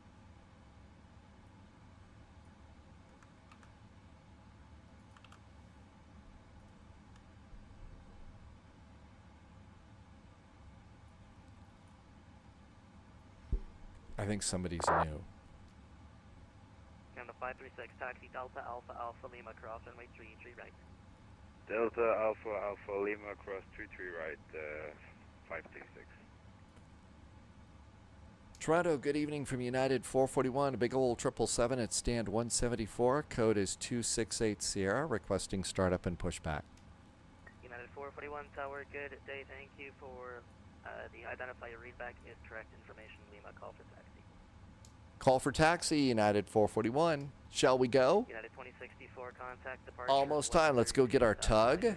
Here's our very big airplane. Let's see if there's anybody over here. Nobody's over there. Okay, that airplane's still over there. So that 787 that we saw earlier is still there. Canada 541 on my team 3, the altimeter 2975, taxi Alpha Hotel. 232975 Alpha Hotel. Canada 541.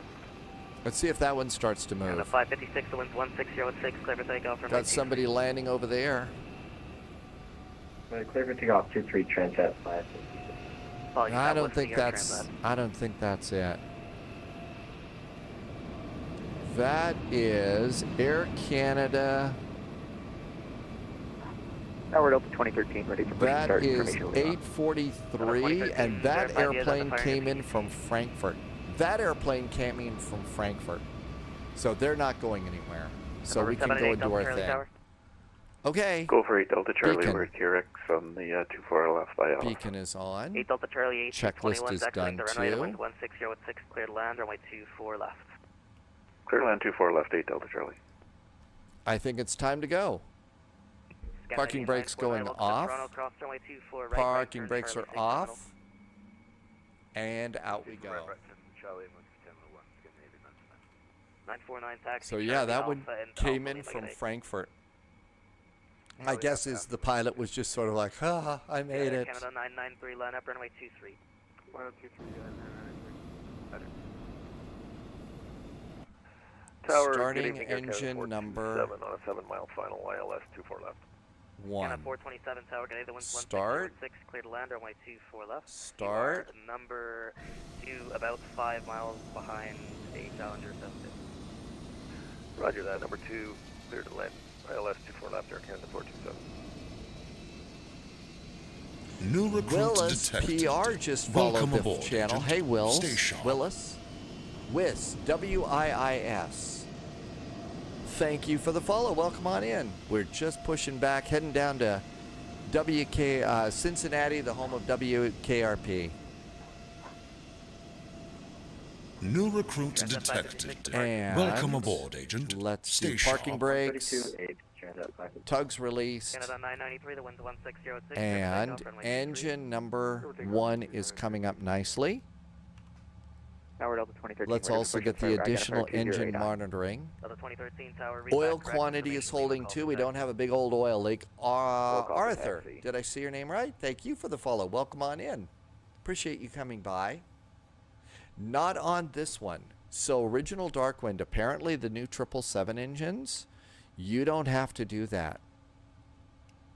And everything looks good. Let's go ahead and start. So it's basically start and start switch. And these engines basically monitor everything. And when it's ready for fuel, it turns its fuel on. You smell Amarillo from here. We had a great flight earlier. But yeah, you could probably smell Amarillo. Yeah, that big old feedlot.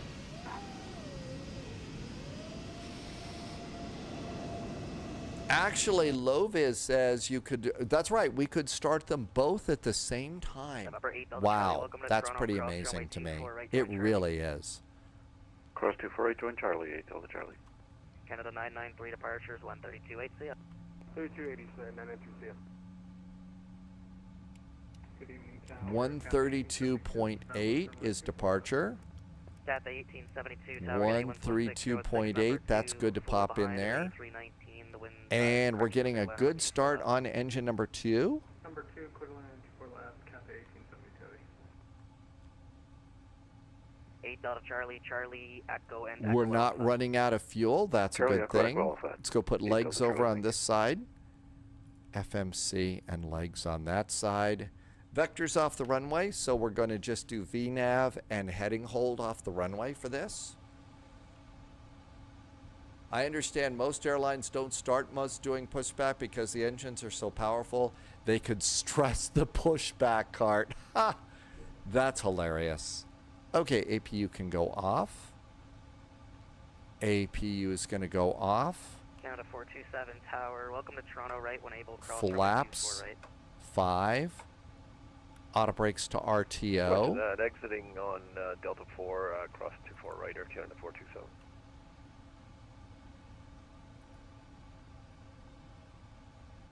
Canada 541, winds 1606, clear for takeoff, runway 23.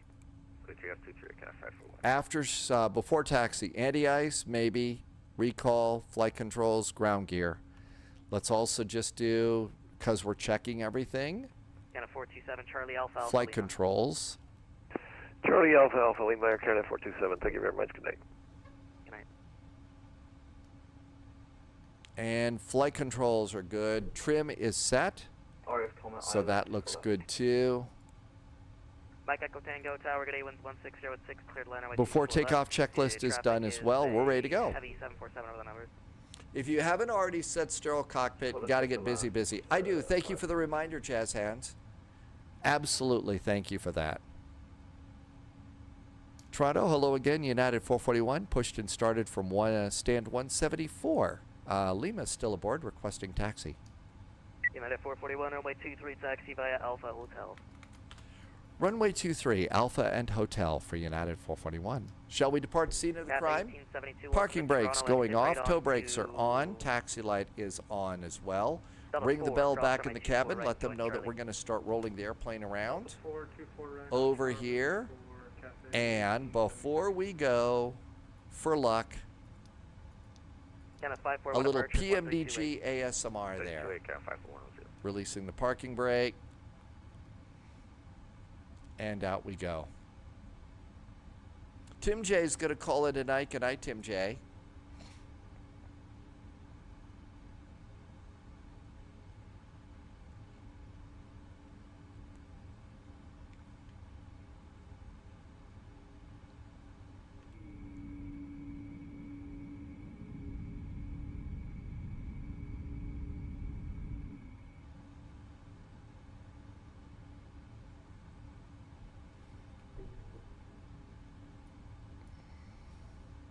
So we're going to go and pick it up, I guess, at Alpha Lima.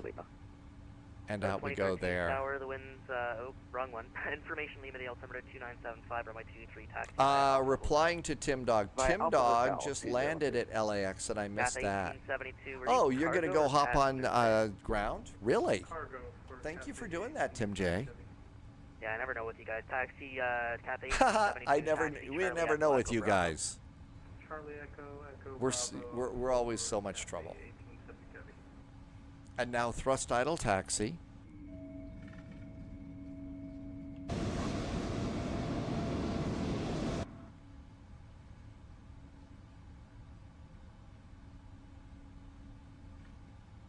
And it's a big, long airplane, so I'm going to go way over and turn a little bit sharper.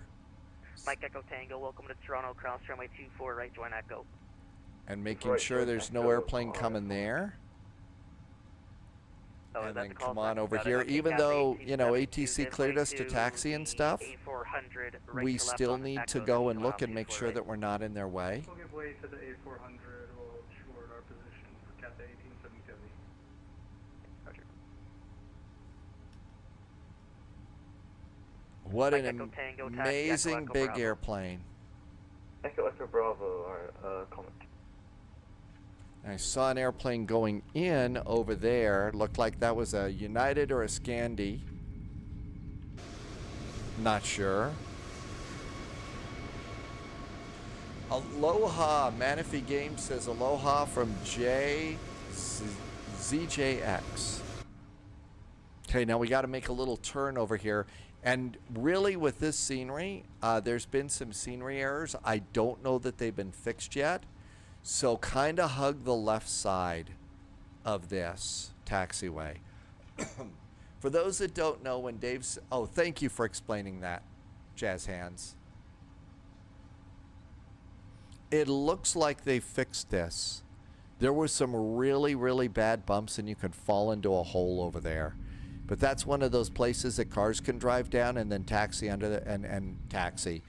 drive under the roadways. Airline to sim is gone, but I'm glad I downloaded my purchase of the 777 training videos. It was really good stuff. And Dad Game Time, my guess is those videos work perfectly with these airplanes, right? After doing a long haul in the 777 and the A359, Loviz prefers the 777. Really? You like that one? I think that there's... I don't know. I like both of the airplanes. Looks like we're kind of getting a little close to this airplane up here. So it looks like I did update this scenery, and it does look like they fixed this taxiway that had some really bad drop-offs.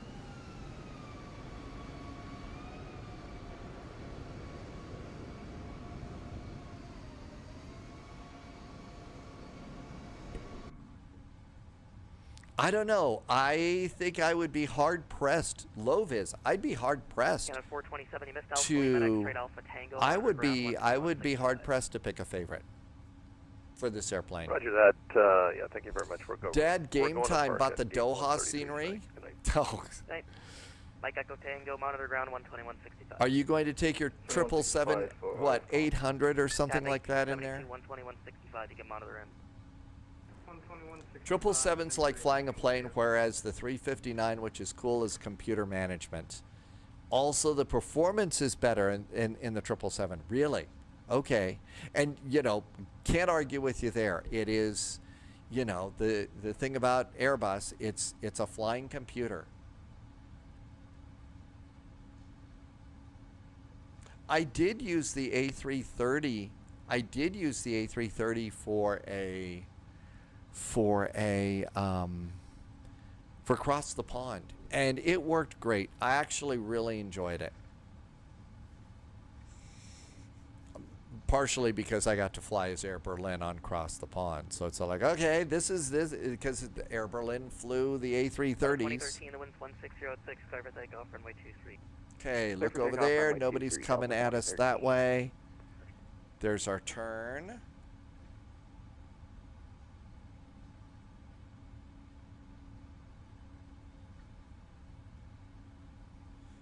Dad Game Time is excited for the Just Flight A300. Oh, the really old one, the original Airbus. Yeah, the 3-person crew and all that. That's going to be one of those handfuls. I wonder if it's going to be what that level of complexity. 441, line up runway 23 and keep the departing Delta 320 in sight. We'll keep that departing Delta A320 in sight, and we'll line up on runway 23, United 441. So that departing Delta is right over there. Delta 2013, don't stop on the runway.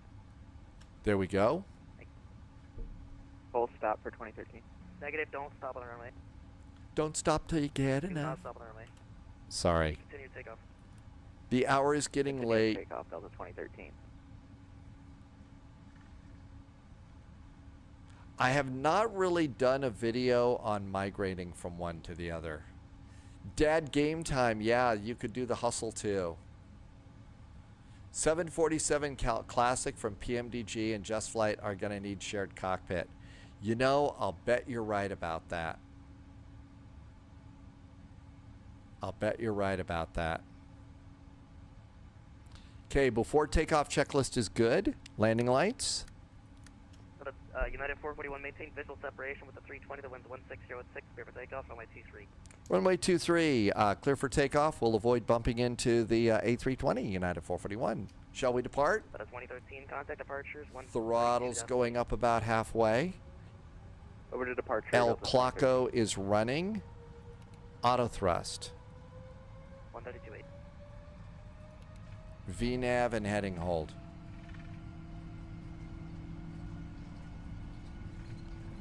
And thrust appears to be set.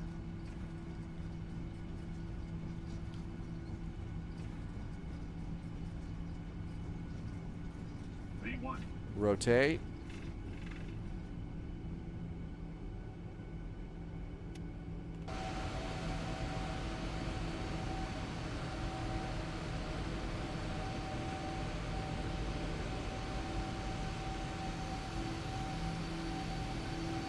United 441 departures. 132.8. See ya. 132.8 for United 441. Thanks so much. Have a good weekend. You as well.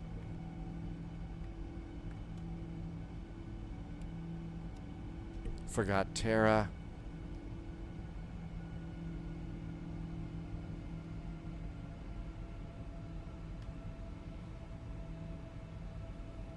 $132.8.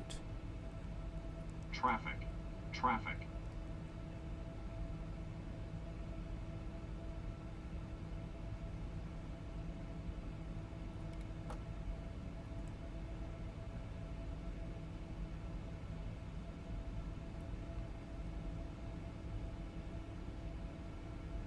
Toronto, good evening. United 441 is passing 3,500 for 5.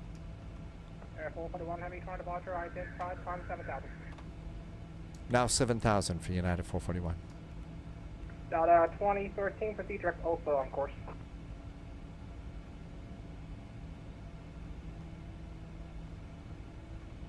Flaps up. Delta 2013, proceed direct Oakville on course. Direct Oakville, Delta 2013.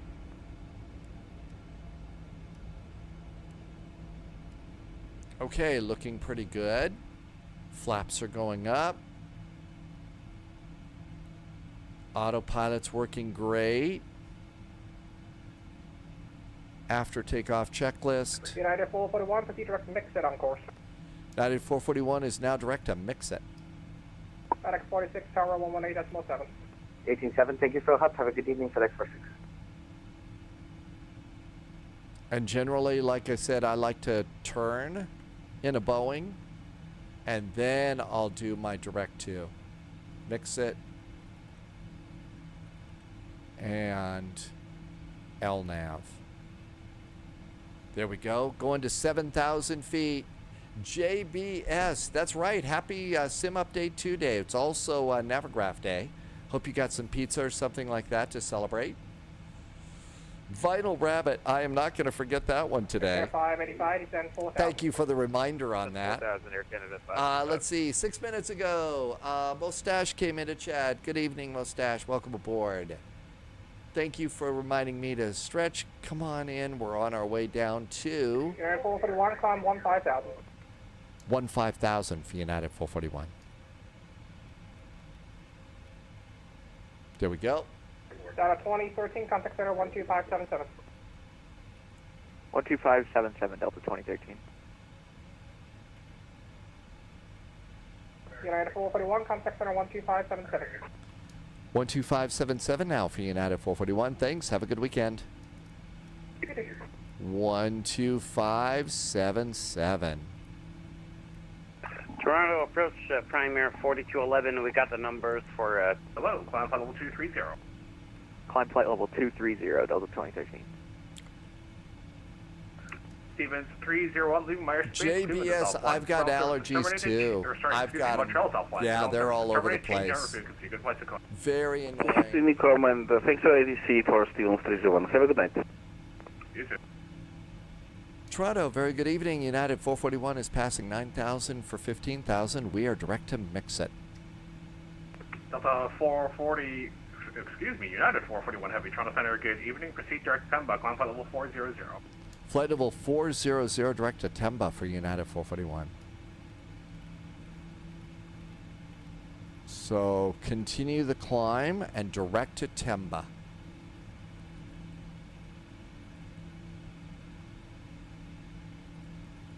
Mix it later. I bet it was Pemba, not Temba. I'll bet it was Pemba. Let's go direct to Pemba. And JBS says it was Pemba too. Thank you.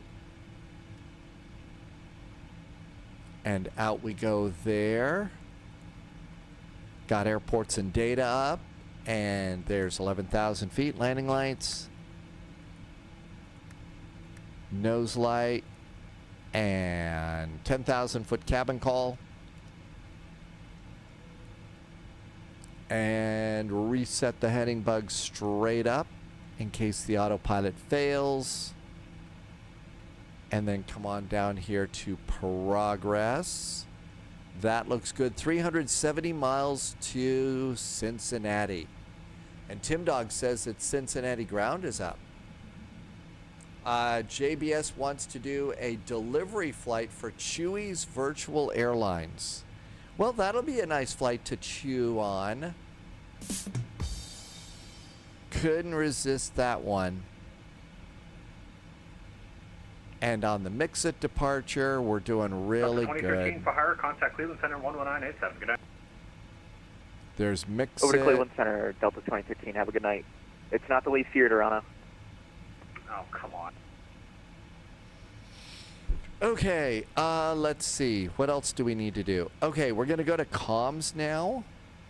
Well, let's do the web browser first. Let's just see what's up ahead. So nice departure out of Toronto. That Frankfurt flight was pretty cool. Okay, it does look like we got a little ATC here. There's Pittsburgh. KCVG, here we go. So CVG, ILS approach to runway 18 left. Okay, so that's what we're expecting.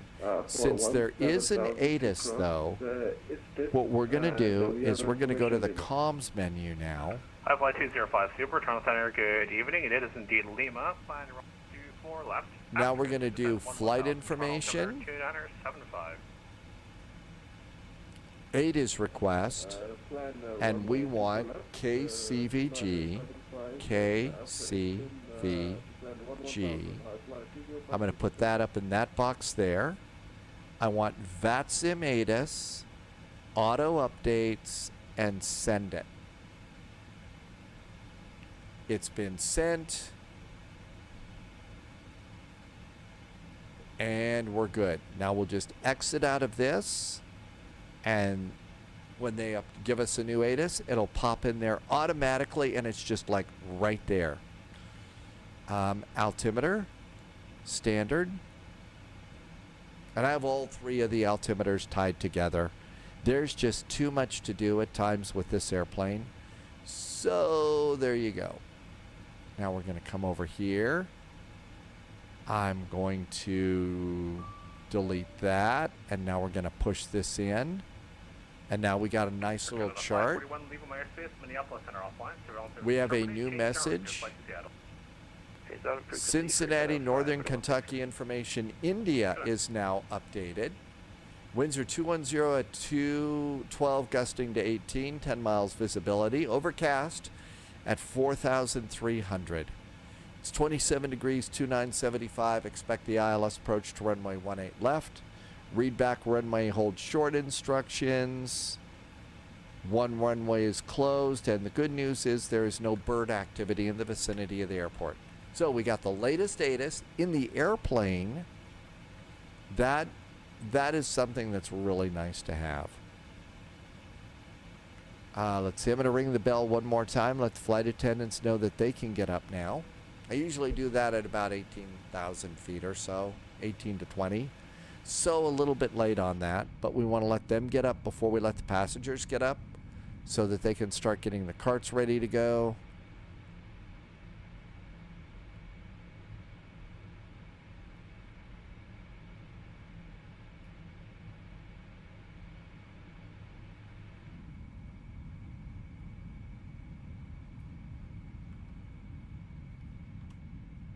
So seat belts and everything showing up there. I think that they spaced the seats out just about right in this airplane.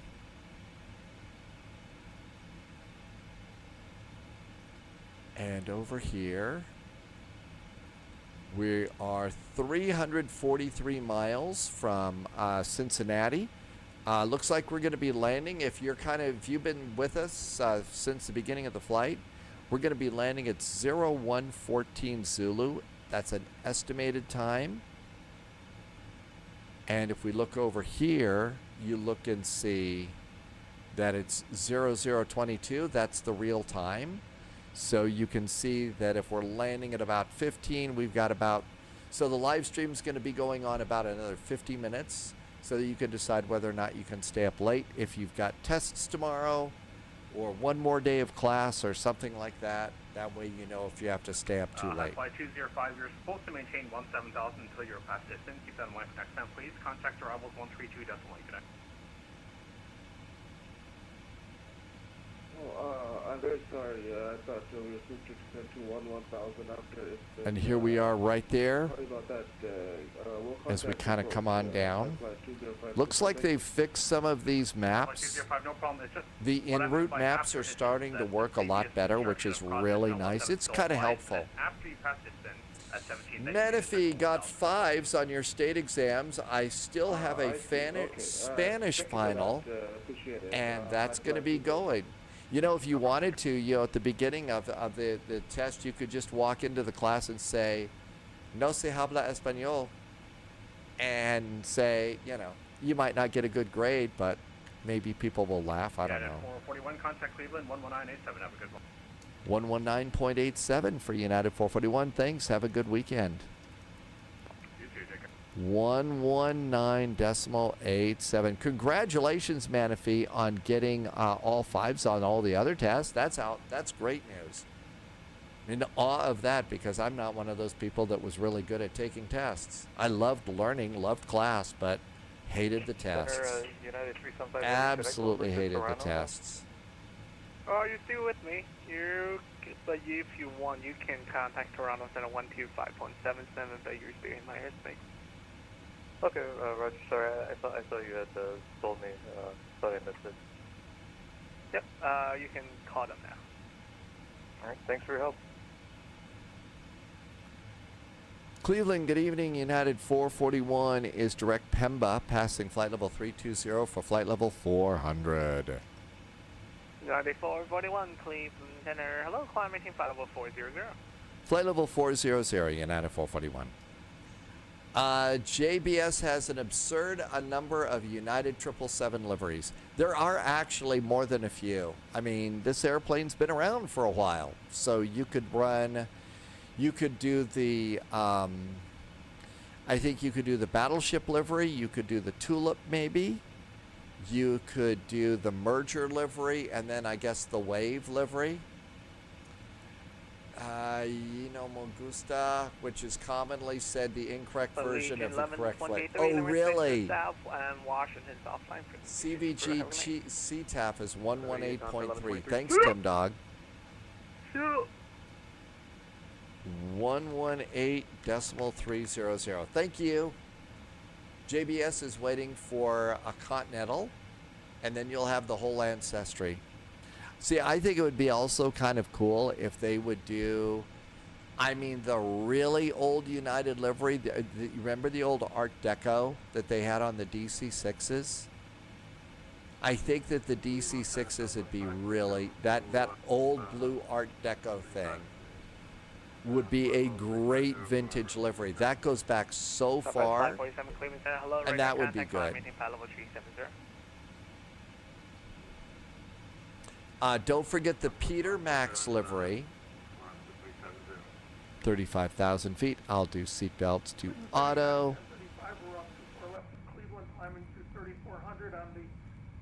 And now you can see seatbelts are off, but it'll automatically turn on. The Saul Bass liveries, that was before.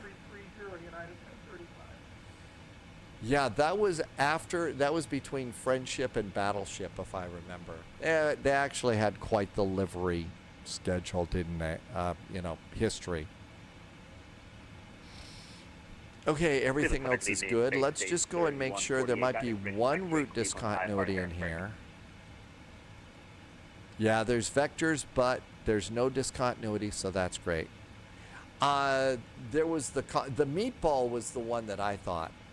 JBS, the Continental meatball, that was the classic Continental for me. 25,000, 250.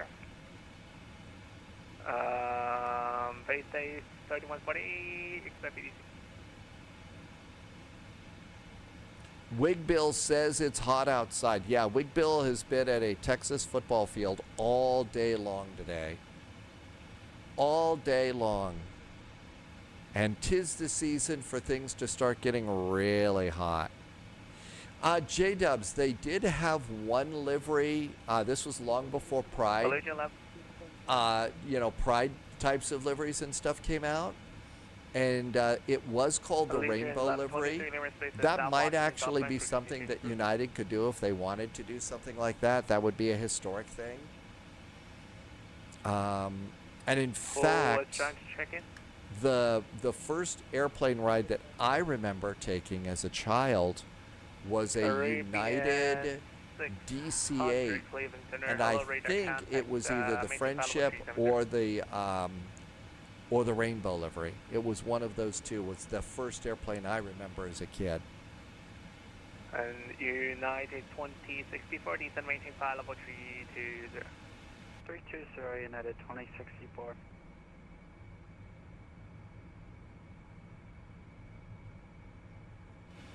Manifee says it's 86 degrees in Central Florida.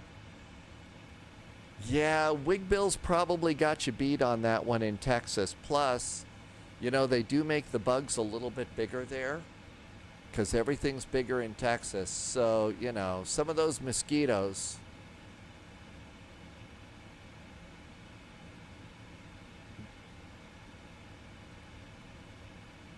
JBS was on enough planes as a kid. The first one you remember is a blur of various American 727s, A300s, ATRs. And wow. Well, I do remember the DC-8 ride. And I do remember that I think it was United because we departed out of Stapleton. So that would have been Concourse B back in the day then. And also it would have been...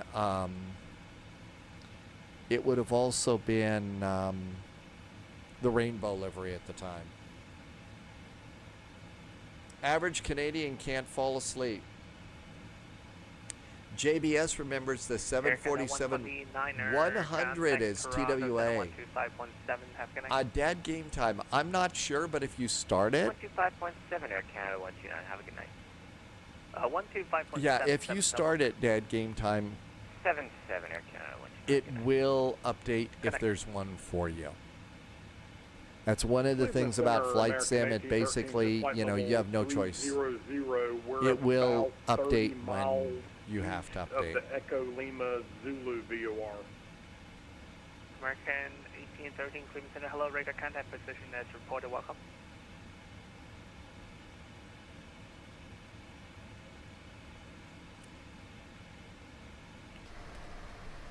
And a very, very nice Battleship Gray.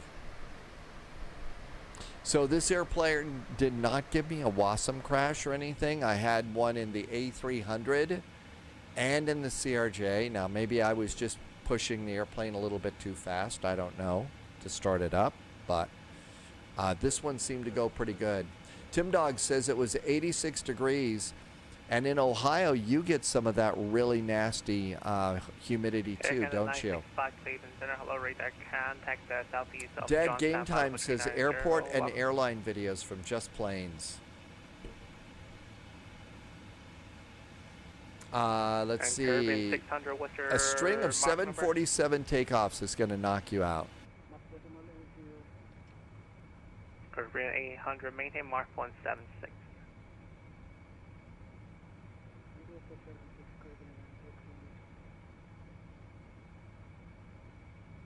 And a really nice turn out there.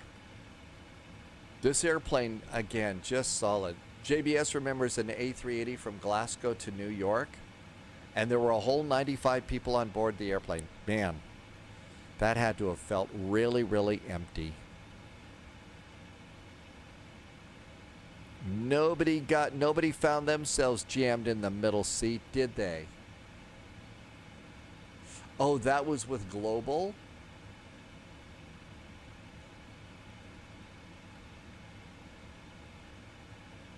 JBS was not on the Global flight.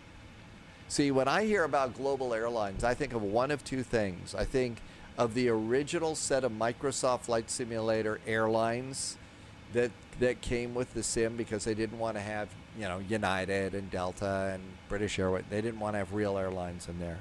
So I think there was a Global Airlines, but also that was the call sign, Global, for the first airport movies. Global Airlines, a 707. Pacifica, World Travel, they were four, right?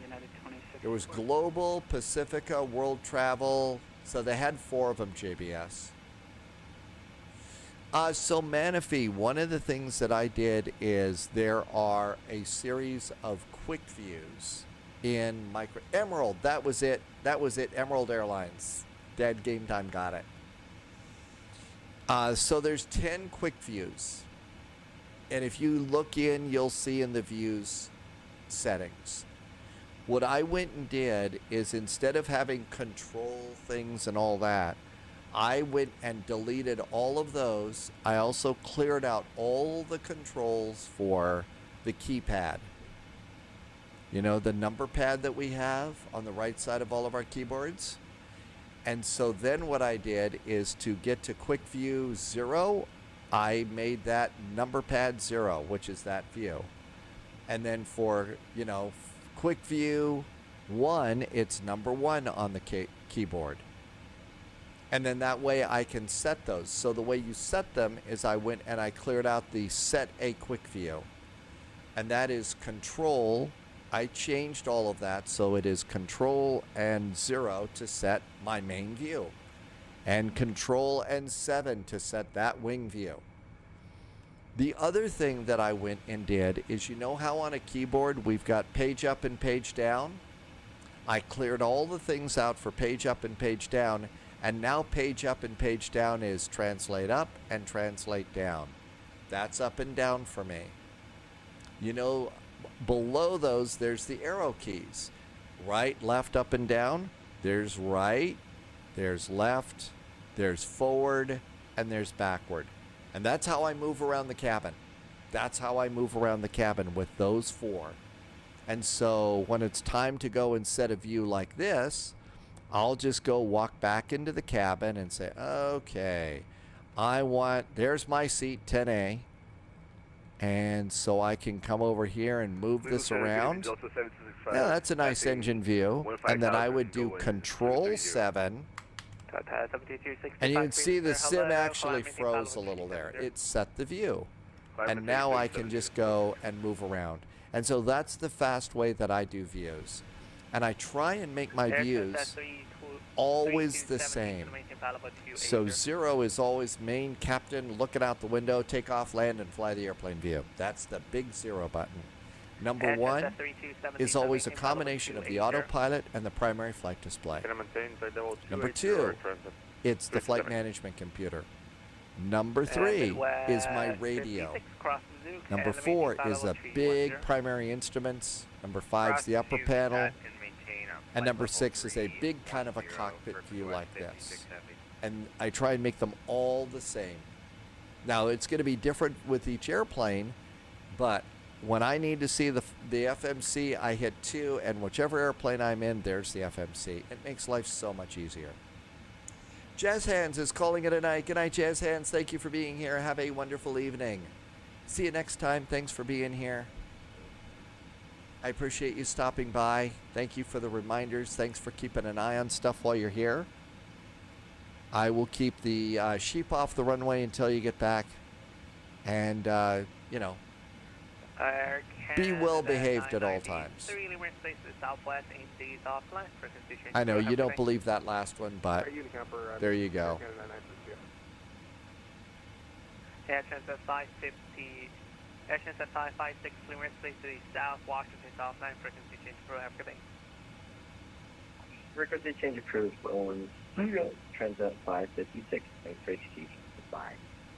Southwest 30, I'm just clearing out tabs of the browser, just turning off browser tabs as the day gets on. You know, Stormy's been working kind of hard, so I'm trying to turn things off for my last landing. Just make things a little bit better. Southwest 3038, cross Lundy, and the maintain flight level 290. So don't need this. And I had several browsers, so don't need that. Don't need this anymore. We're going to go ahead and keep this over here. There we are, just crossing the Great Lakes. And then there's our destination down there. I also had the flight plan over here. I don't need that anymore. So I'm going to go and turn that off. Just start shutting things down, especially for the last landing. I know, 300 browser. I've never had something like that. But I still have a few as the live stream goes on. But now's about the time that I want to go and start closing them down. Because again, Stormy's working really hard. Complex airplanes, ATC, nice scenery, and a live stream. So the more that I can turn off for that last landing, I figure is helping out. Dad Game Time says to hydrate. Thanks for reminding me to hydrate. And this is all looking good. Top of descent's coming up here in about 70 miles. 65 to be exact. Amagarosa struggling with the camera in the latest patch? Really? I feel like they changed a couple sensitivities on a few things too. Because the last 2 flights that we took, I feel like the side stick has been much more sensitive. So I'm going to have to go in and do some tweaking with that. I mean, just barely moving, and it's all over the place. So I need to fix that a little bit. 9441, pilot's discretion, decent maintain flight level 320. Pilot's discretion now, flight level 320, United 441. Yeah, the mouse is a little sensitive too, but I've kind of learned how to deal with the mouse. It's the side stick that I have the biggest problem with, because that's the thing we're flying with. And when we're coming in on approach, you need to be able to control it. And just the slightest move on my side stick right now, bank over here, is, you know, really amplified. So I really need to go into sensitivities and start putting in some curves, you know, for control sensitivities.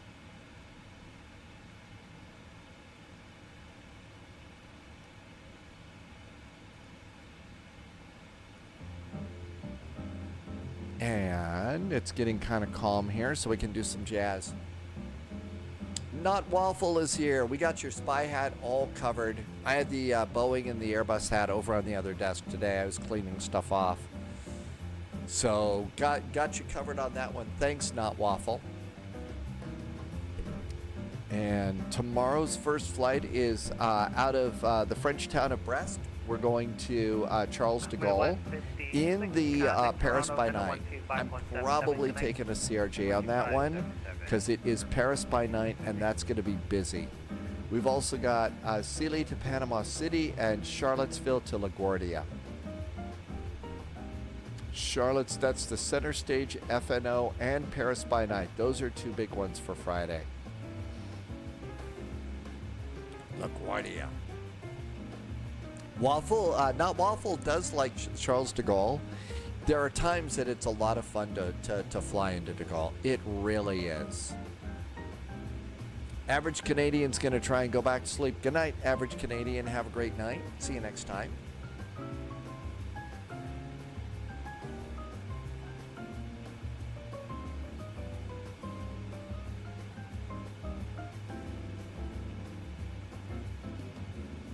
So still got about 40 miles to top of descent. They said descend at pilot's discretion.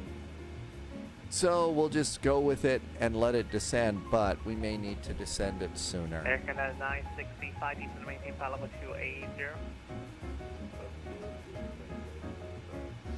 Cincinnati altimeter is 2975.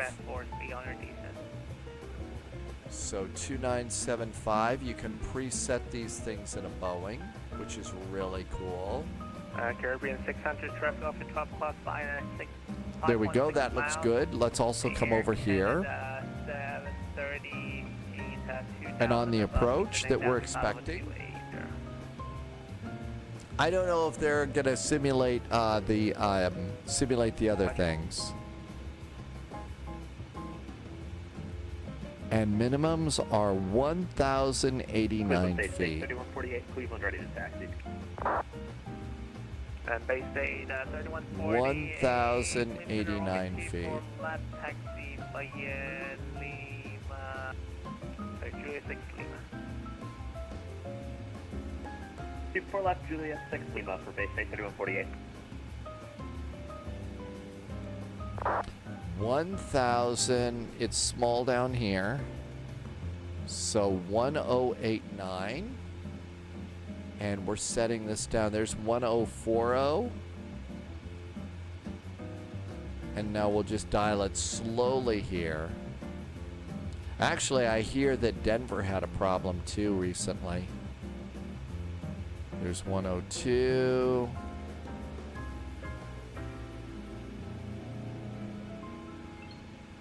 Is there a mode that you can select to make so you start in the cockpit yet? No, I don't think so. I still think you need to do Control C from outside the cockpit. I don't know that they've fixed that or not. All of my sims started me outside. I just hit Control C and go in. Air Transat 327 across my POW and maintain 16,000. Okay, altimeter is preset. Barrow is set. That looks good. 2976 across my POW. Energizer says you could go and do editing in the config files. I don't think I want to go play in the config. I don't mind hitting Control C to get into my cockpit. It's not that big of a deal. And a beautiful sunset tonight. And they state 3140. I think my clouds are kind of a little bit flat. I may need to up the scenery setting on my clouds a bit. For left good pick up, they state 3148. Yeah, Energizer, I've so far stayed out of the config files with this new sim. I kind of feel like I'd like to do that. Not go in there.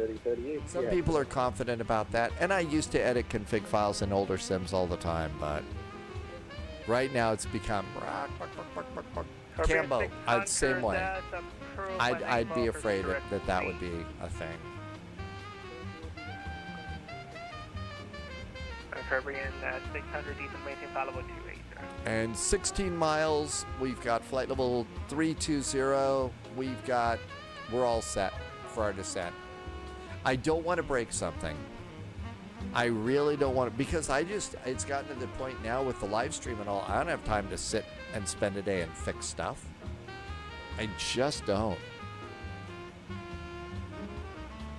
So I tend to leave things alone and not, hopefully don't break them. 10 miles to top of descent. Now that's actually good. Tim Dog, yeah, GA makes all the sense in the world. Now, if you could go ahead and set up your airplane. 122.8 for United 441. Thanks so much. Have a good weekend.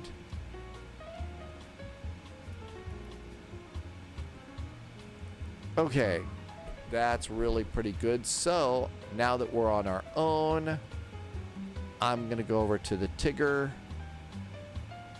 or Tiger. Maybe it's not that. And 8,000 feet is our final. Since we're on our own, I'm going to go and just reduce this down to 8,000 feet and let the airplane do its thing. But yeah, walk around in a GA airplane would be nice. If they wanted to do some sort of a cool walk around, you know, it would take a lot more configuration files with good airplanes, but have it set up so that you start, you know, in the terminal, you know, at your gate with the door open and the jetway attached, and you walk in if you wanted to do that. We don't have time for that, but it's kind of fun to walk around some terminals. And here we go, descent time.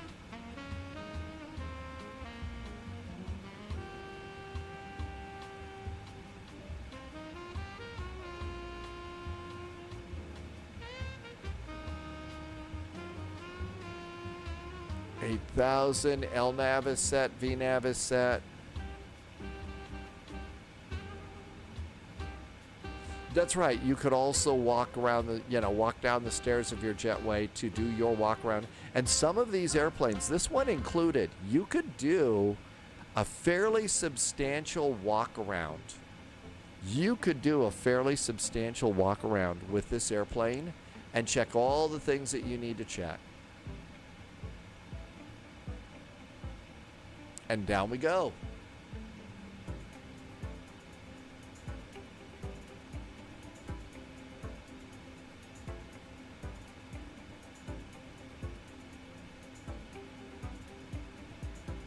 Our airplane has started. Cincinnati, here we come.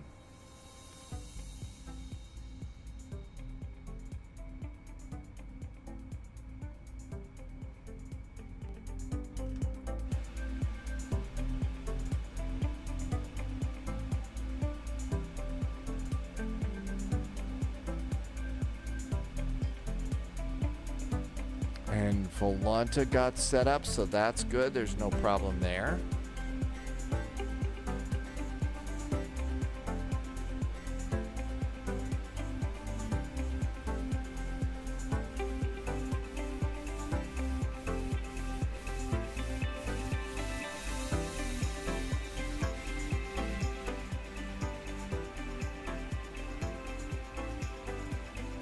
I think that's looking good. The big thing I'm going to look at over here is, are we speeding up a little too much, and what's our descent deviation?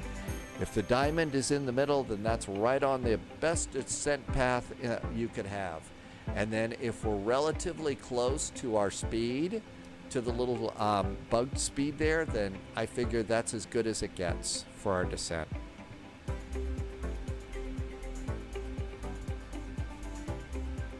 What time is the Paris event tomorrow? Our first event is Paris by night. Right now we're planning to leave at 1900 Zulu, our normal time.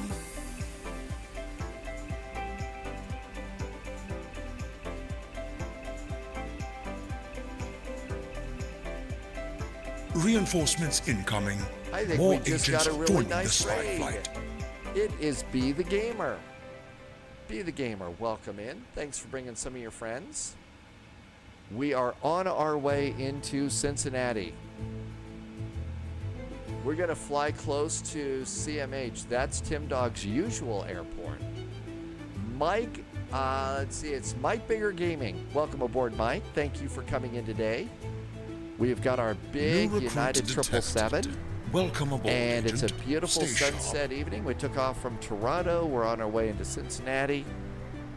Bike rider, welcome New in. recruit detected. Good to see you, bike Welcome rider. aboard, Agent. Stay I sharp. did that quite a bit in 100-mile races when, was a little younger. Flight's going good, Be the Gamer. We're in the PMDG 777, and as you can see, really nice airplane, beautifully modeled. Where there was an update in Microsoft Flight Simulator today. Sim Update 2 is out, and we've been flying along with it pretty good. So not so bad on this. And we're coming into Cincinnati here.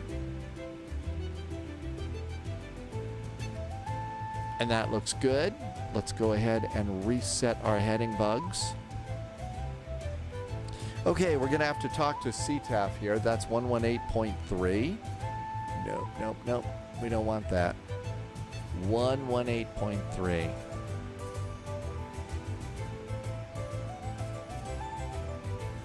.2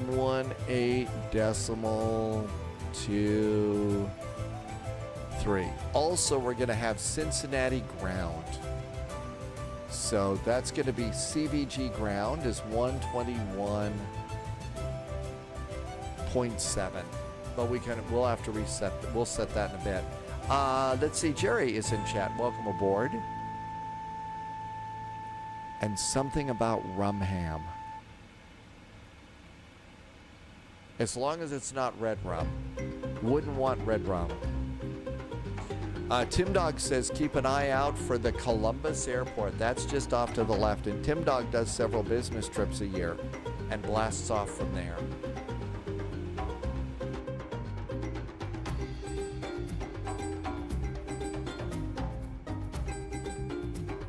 I feel like the scenery is pretty good. One of the things is that I've noticed is there's that new kind of ortho scenery that makes everything look like it's melted in this scene, in this sim. So I'm kind of thinking of turning that off. When Tim Dog goes to Flight Sim Expo, that's your departure airport?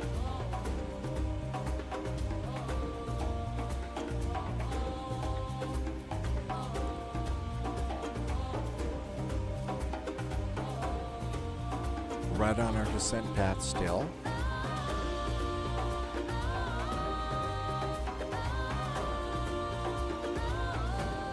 We're going to need to do a checklist in a bit. Let's do cancel recall now. Recall, no other problems there. No notes for the arrival. Auto brakes. So looking at our arrival airport.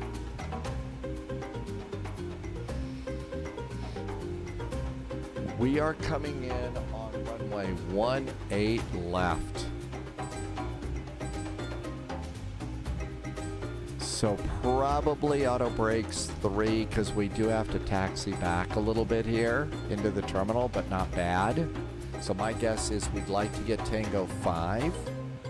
So how about auto brakes 3? Landing data, VREFs, full flaps I always do with this plane. So that's going to be 128. I'm going to call it 135. And that checklist is now complete. I'm going to put this back on comms in case we get another ADIS that comes out. And we're really pretty well set here.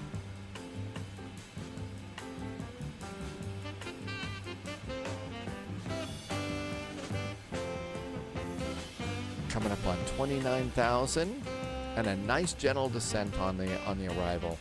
We don't need the SID anymore, so we'll get rid of that. We got rid of the Toronto stuff there. Because I don't think we're going back to Toronto. And we're just starting to come into the star here. So there's UCATs.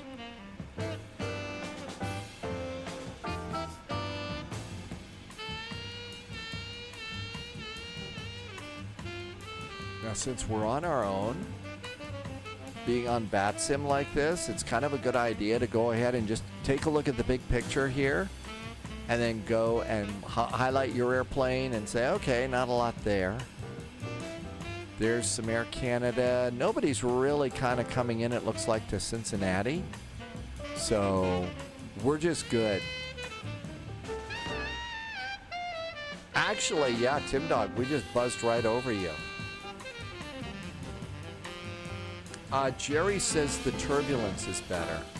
So my guess is it's just us. We're going to go ahead and fly on in and pretend to act like we own the place.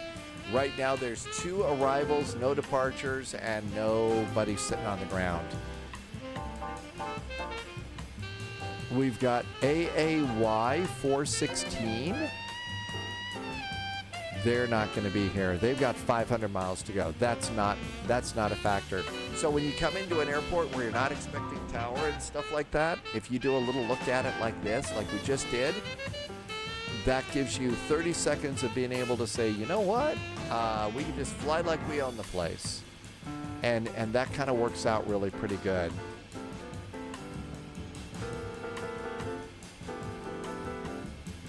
I don't think they've probably taken off either. Yeah, I don't think they've taken off either. Fly it like you stole it a little bit, yeah.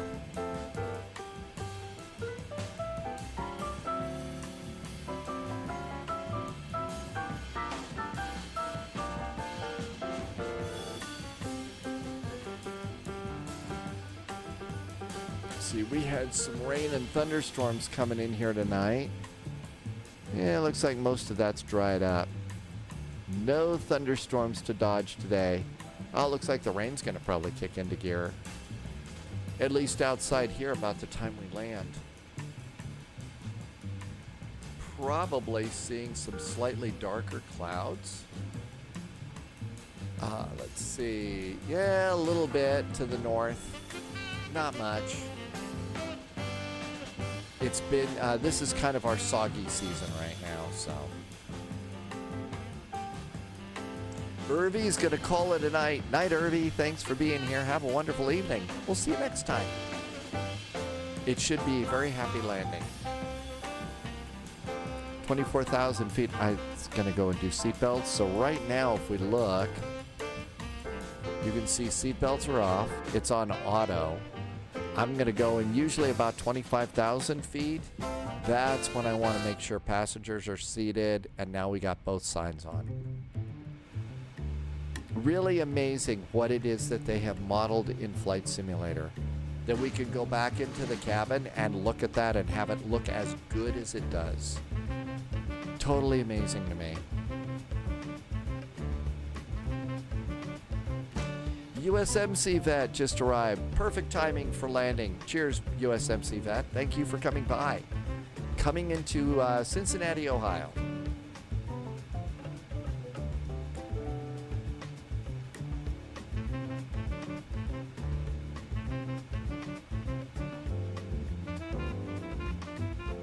Even better when there's passengers. Yeah, and you know, if they ever sort through and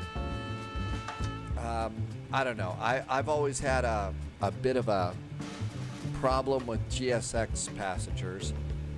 Well, just GSX in general. So, but that would be nice someday, I guess. Mike Bigger. Mike, we took off from Toronto. So it was a nice route down from Toronto. We had a little bit of ATC on the route as well. Very nice ATC. It was a VATSIM event going out of Toronto. So you can see there was all sorts of ATC there, and Cleveland was up too. You're 3 provinces away from Toronto.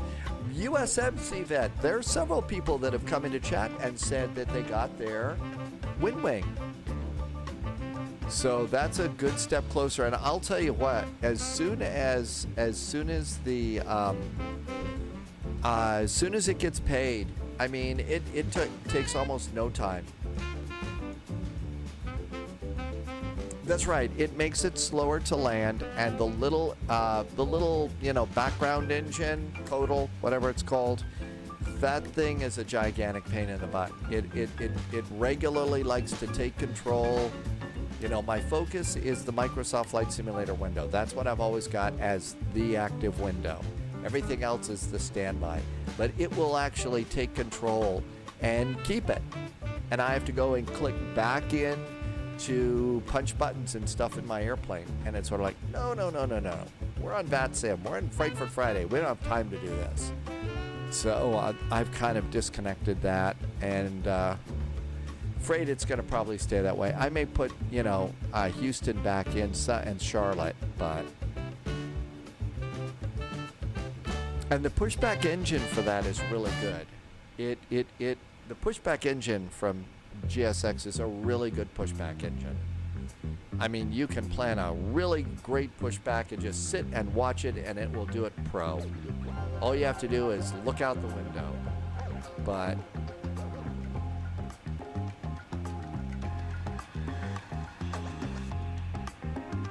okay, let's go to 118.3.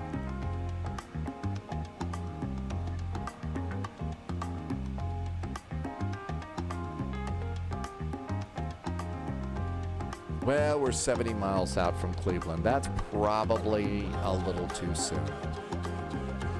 That's a little too soon. Fuel is perfect. We're great there.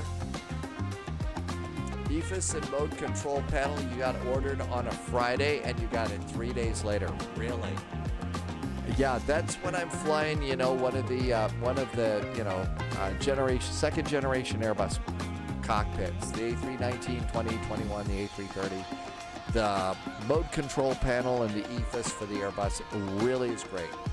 Makes it my go-to airplane. You know, those airplanes are for not across the pond, but Frankfurt Friday, a big VATSIM event.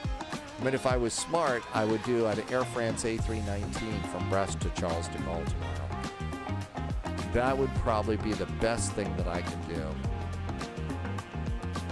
18,000 feet, so the standard altimeter is going to flash at us momentarily, or actually just change to amber. I like the Airbus because it flashes at you at transition altitude, as opposed to this one, it just changes. I would much rather have it, you know, get my attention, say, hey pilot, you need to do this. And I usually will do a cabin call, let the cabin crew know, 18,000 feet. Got about 5-10 minutes before we're going to say seats for landing. In case they've got stuff that they've got to, you know, put away. Maple got a wheel today, so you could do some racing games and truck simulator. That'll be fun, Maple Leaf.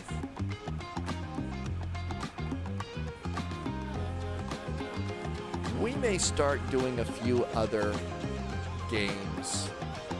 You know, like every now and then, we might get a couple of people, you know, together and, you know, because we do an awful lot of flying.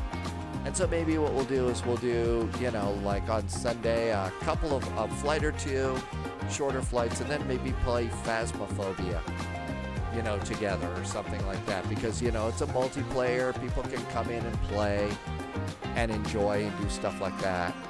So that's kind of what you know, has been we've been thinking about. But, you know, just some multiplayer games so that, you know, a few of us could just get in, let's go play this for a while. It might be a nicer way to wrap up the week, too. You know what we forgot to do? We forgot to do fixes. So let's do airports, airport. And what we need to do is we're coming in on runway 18 left. And the reciprocal of that is 36 right, which is 006. So we're going to do fix, and we're going to KCVG, KCVG, and on a heading of 006, I want a 5-mile range ring. That's going to give me a straight line. We also want a 10-mile range ring and a 25-mile range ring around the airport. Just helps with a little situational awareness.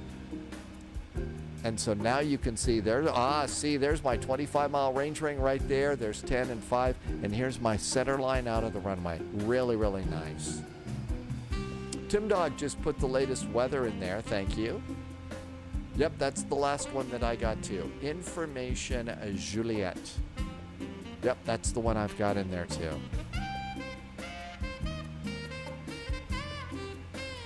And it looks like we're coming in here pretty good. 250 knots, that's really nice. Airplane slowed us down. Yeah, I know. Doing range rings, it takes a few more button pushes. This is really simple. This is one of the rare buttons. The fix button here, this is one of the rare things that just works really fast. And now it looks like Information Juliet just came in via CPDLC, via ACARS. So now we got Information Juliet aboard. And that's in there too. So that's really nice. And you can cancel it out of that there, or you can use the cancel button up there. Whoops.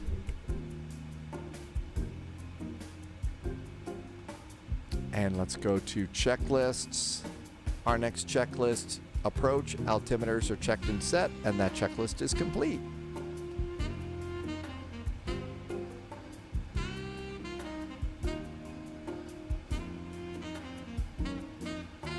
And all that looks good. It's just us, so we can kind of chill on this arrival in here.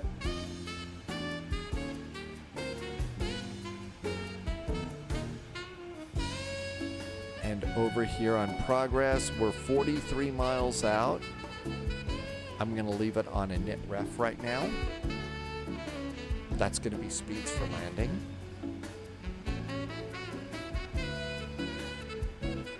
And I need to get my heading bug straight up again, because we may have to take that off. Okay, so we're coming in over here, 8,000 feet on the approach out here. It's 7,000 feet. I'm going to go ahead and let the airplane go to 6. Just let it do the work for me right now. But yeah, USMC Vet, that's surprising, usually it's fast and efficient and intuitive in Airbus, not Boeing, but that's one of the things. The other thing that Boeing lets us do is preset the altimeter. Like to be able to preset my altimeter as well. 10,000 feet, landing lights, nose light, cabin call, flight attendant, seats for landing. Now let's come on over to that. And 118.3, Cleveland ground. No, we're not going to Cleveland. We're going to Cincinnati, 121.7.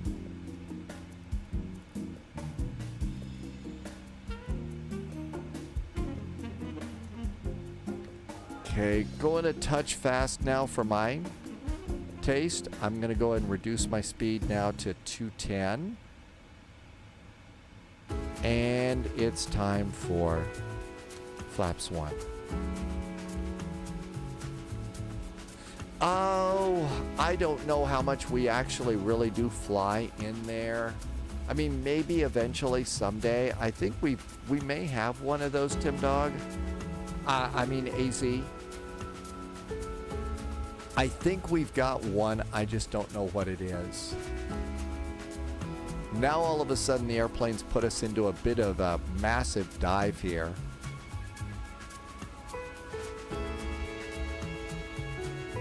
So I just took control, and let's go to about 1,000 feet per minute. Because it started to really speed us up. Probably something I did, I don't know what.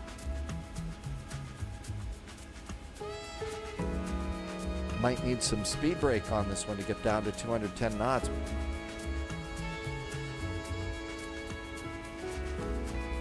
Tim Dog did a business trip to Florence, Kentucky, and the hotel we stayed at was just up the road from that airport. Cabin is secure.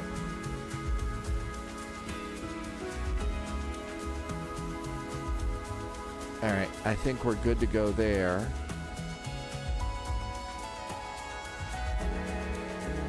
Probably a touch high now.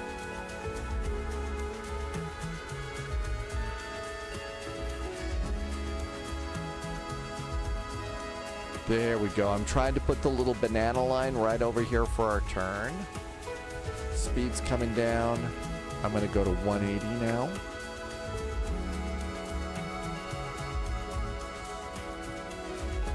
Tim Dog's caught us on radar now. Flaps. 5.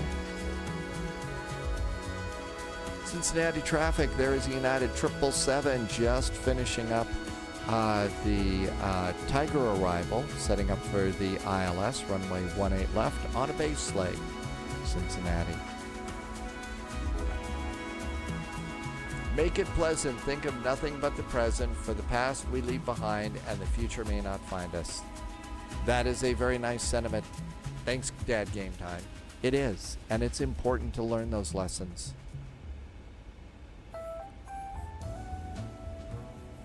Okay, looking pretty good.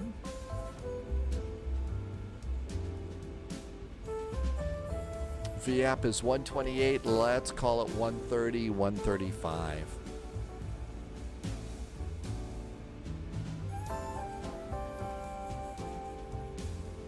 Okay. Let's go ahead and we're going to take control here. So heading select. 10 miles.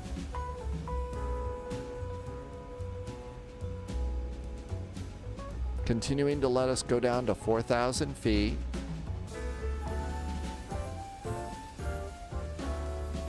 Let's get the wheels done. We're in kind of close on this one.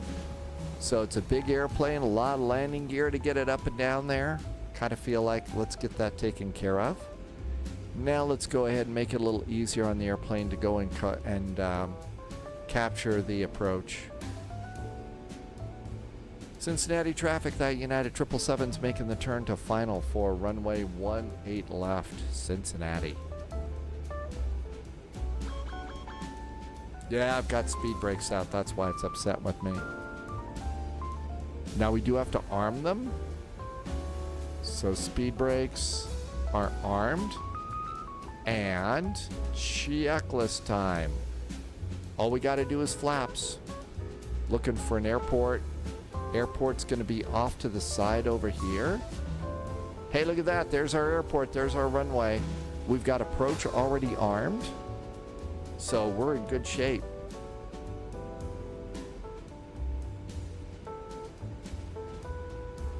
And we're capturing the localizer. We're at 4,000 feet. Glide slope should be coming down almost instantaneously. And you can see here, there is our 10-mile range ring and the 5-mile range ring. Usually, we're going to get, 180 knots until 5 miles DME. So that range ring really kind of helps with that. And VAP again is 128. Let's call it 135. Always good to have just a little bit more in there.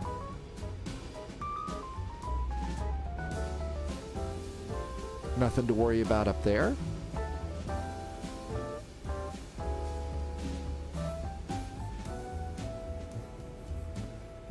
Subscriber confirmed. 12 Top mile clearance finals. granted, Agent. Kool-Aids has Loyalty come back noted. with a very nice resub, and Kool-Aids has been here for 20 months. Hey, Kool-Aids, thanks for coming in at the end of the flight. Thank you for a nice resub. Thank you for the great support and helping me to keep the lights on here. Couldn't do it without you. Thank you for helping me to continue to do this. And there is 10-mile finals. Cincinnati traffic, that United 777, 10-mile finals now for runway 18 left, landing Cincinnati. We appear to be a little crabby on the arrival, but there's a 38-knot crosswind, so there you go. There's Kool-Aids in traffic in chat. Thanks, Kool-Aids. Thank you for the 20 months of great support. We appear to be a little bit on the damp side. It is raining.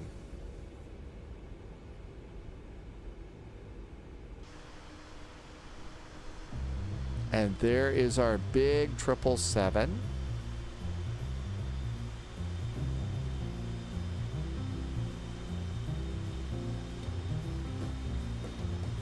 in the original livery that United got their 777s in.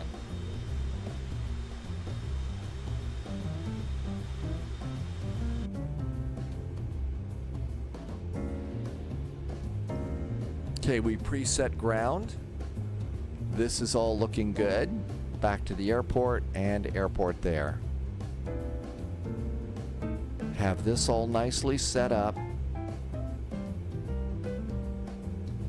There we go. Sometimes that'll move a little bit, so sometimes it's always not there for you. Okay, slight little bit of a posture check here. There's 5 mile finals, 135 to land.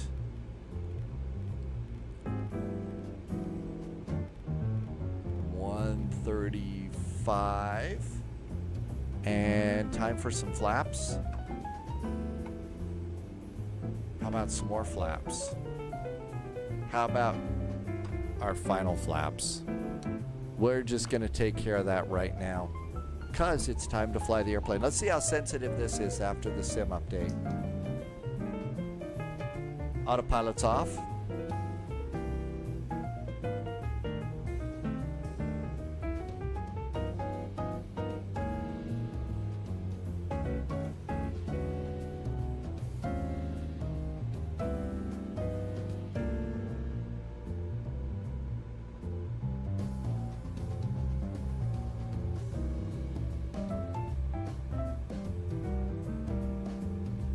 Not bad. It's not nearly as sensitive as the other airplanes. I might have already set some control configurations on this.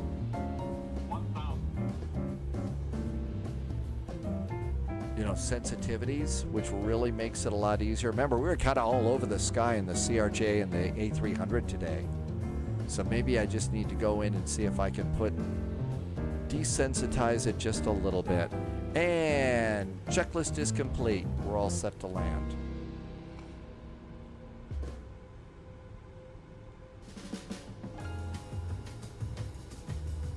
Wind's kind of shifting a little bit as we come down. We got blown off to the side.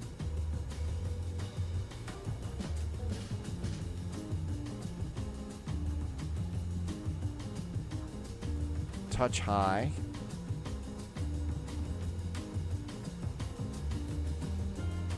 Catching up. Approaching minimums. Minimums. Landing.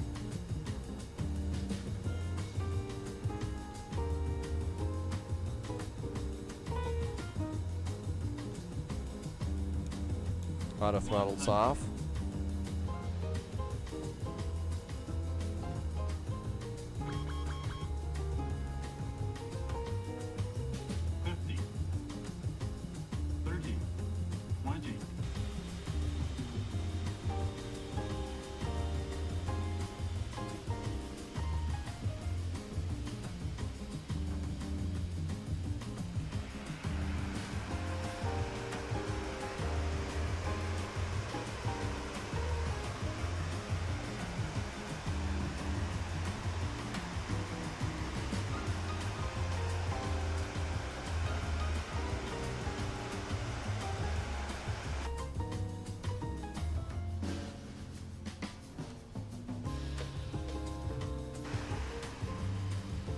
Stow the reversers. Speed brakes down. Welcome to Cincinnati. Let's see. Wayun is in chat, first time, and Wayun remembers the Delta Hub all those days ago. And off the high speed. Bear, yeah, this is what United got their original 777 liveries on. Okay, we are over here on Tango 4. Cincinnati ground, hello there. United 441 is just off 18 left at Tango 4. Taxi to parking. United 441, Cincinnati ground, good evening. Welcome to Cincinnati. Taxi to Toronto via Tango. Via Tango for United 441. Thanks for coming online for us too. And we're gonna You're welcome. come on over here. Nice to have some ATC. And if you recognize that voice, that is a spy pilot that flies with us all the time and is also doing ATC. So there are more people that are starting to do ATC now than ever before, which is really exciting. You know, flying around is really kind of easy and stuff compared to the tests that people have to go through.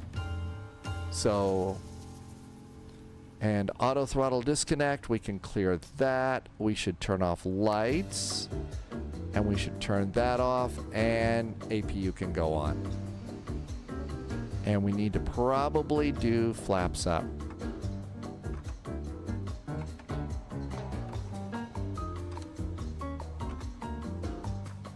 And that checklist is done.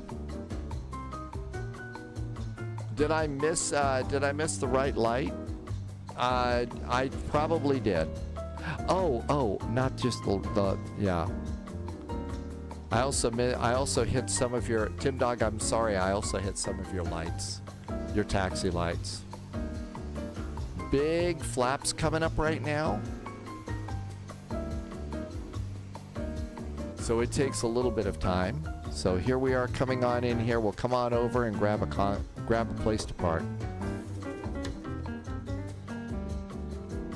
And you can see the leading edge slats slowly making their way up. I have a phone number to call. Yes, 1-800 don't run over our taxiway lights. There goes the leading edge slats.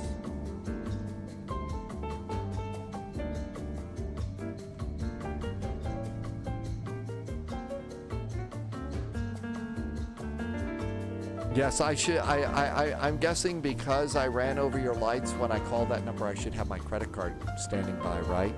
Because it's going to be, I'm going to get to pay for that. Okay, everything looks good over here. It's starting to get night. Little dark here. We should turn on the logo light. Make sure everybody can see that big old tulip on the tail. Okay, you'll just bill United. XLT, welcome on in. It's a good thing I've got. It's a good thing that I've got damage turned off. Okay, hydraulic panel is set. Oh, that's shut down. So we only have a shutdown. They'll take it out. Can I make like payments and stuff like that? I can make, installments. I imagine the taxiway lights are probably not the most expensive thing at the airport, but they're probably not the cheapest either.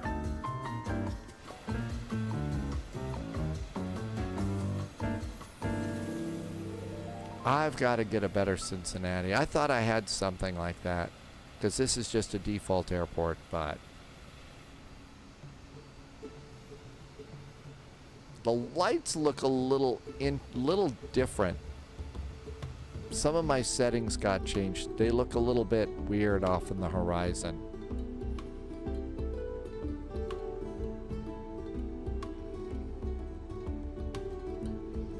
Why don't we just come on in and grab one of these? Our first flight tomorrow is going to be Brest to Charles de Gaulle.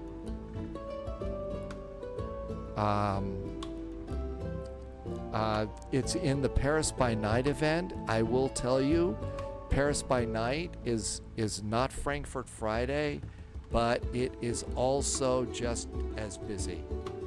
Paris by Night can be really, really busy, so don't be fooled. It could get you.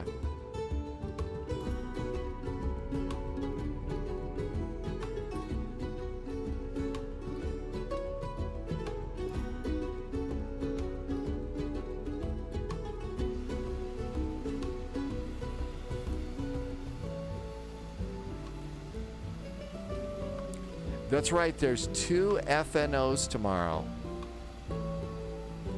We're doing, I think we're doing the one into LaGuardia.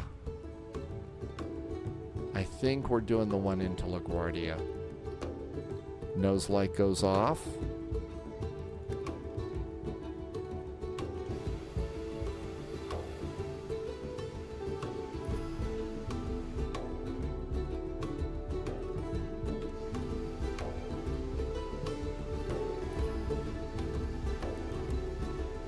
That's probably pretty good. Parking brakes going on. Come over here. We'll stop squawking. We'll come over here and see that the APU is running. APU is running, so engine number 1 and engine number 2 can go off. Fuel pumps up here can go off. 1, 2, 3, 4. And then hydraulics, the backward, I turn them off backwards from the way you turned them on. Beacon and seat belts. Come over here to ground. We need chocks. I need ground power, and I'd like a jetway. And here comes the jetway. It's going to the right place too, which is always nice. While we're opening up doors, door management, we can come down here and open those doors. We're going to disarm all the passenger doors and open it all up.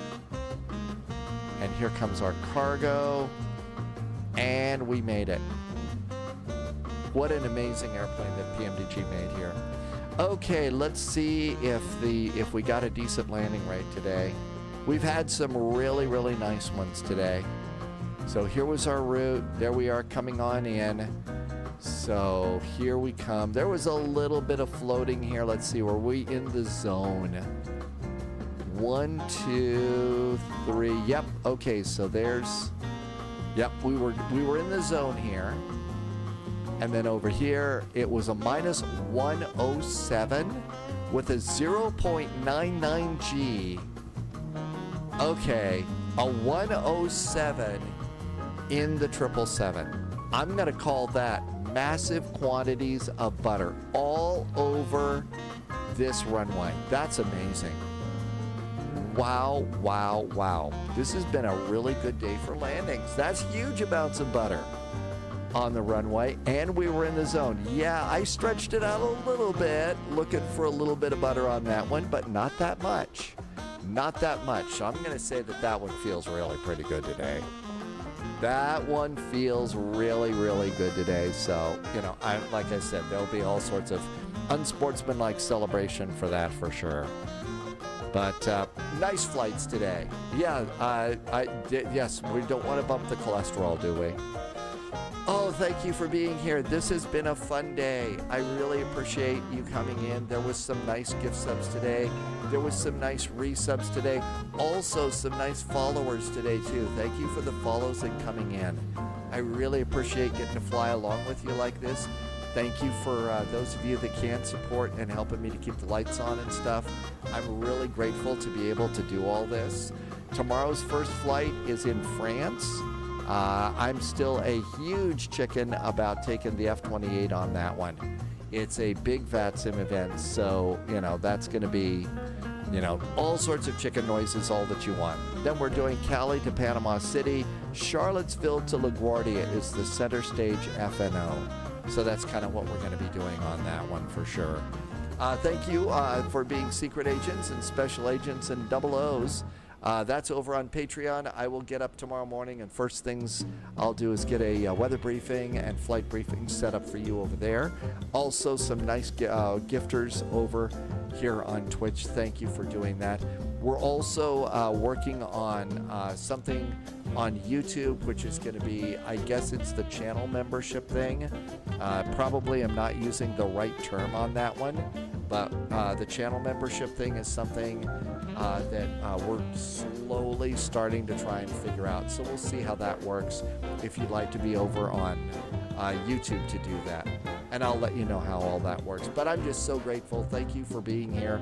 Thank you for the incredible support. Really great, you know, helping me to keep all this going. But as I like to say at the end of the flight, thank you for coming on in and being such great flight sim friends.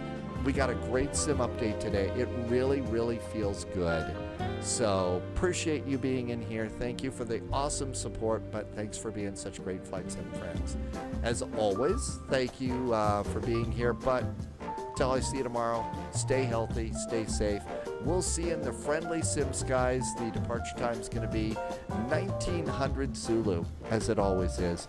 We're going to go to Caesar's Palace, see what's going on there. Thanks for coming in. All right, ready to go? See if Caesar's Palace has got, pizza or anything like that. Thanks for being here. Have a great night. Cheers.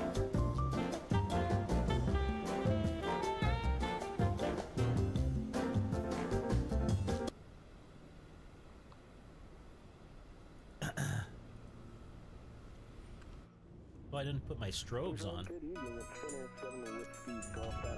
Oh, we're getting a raid from 757 Spy.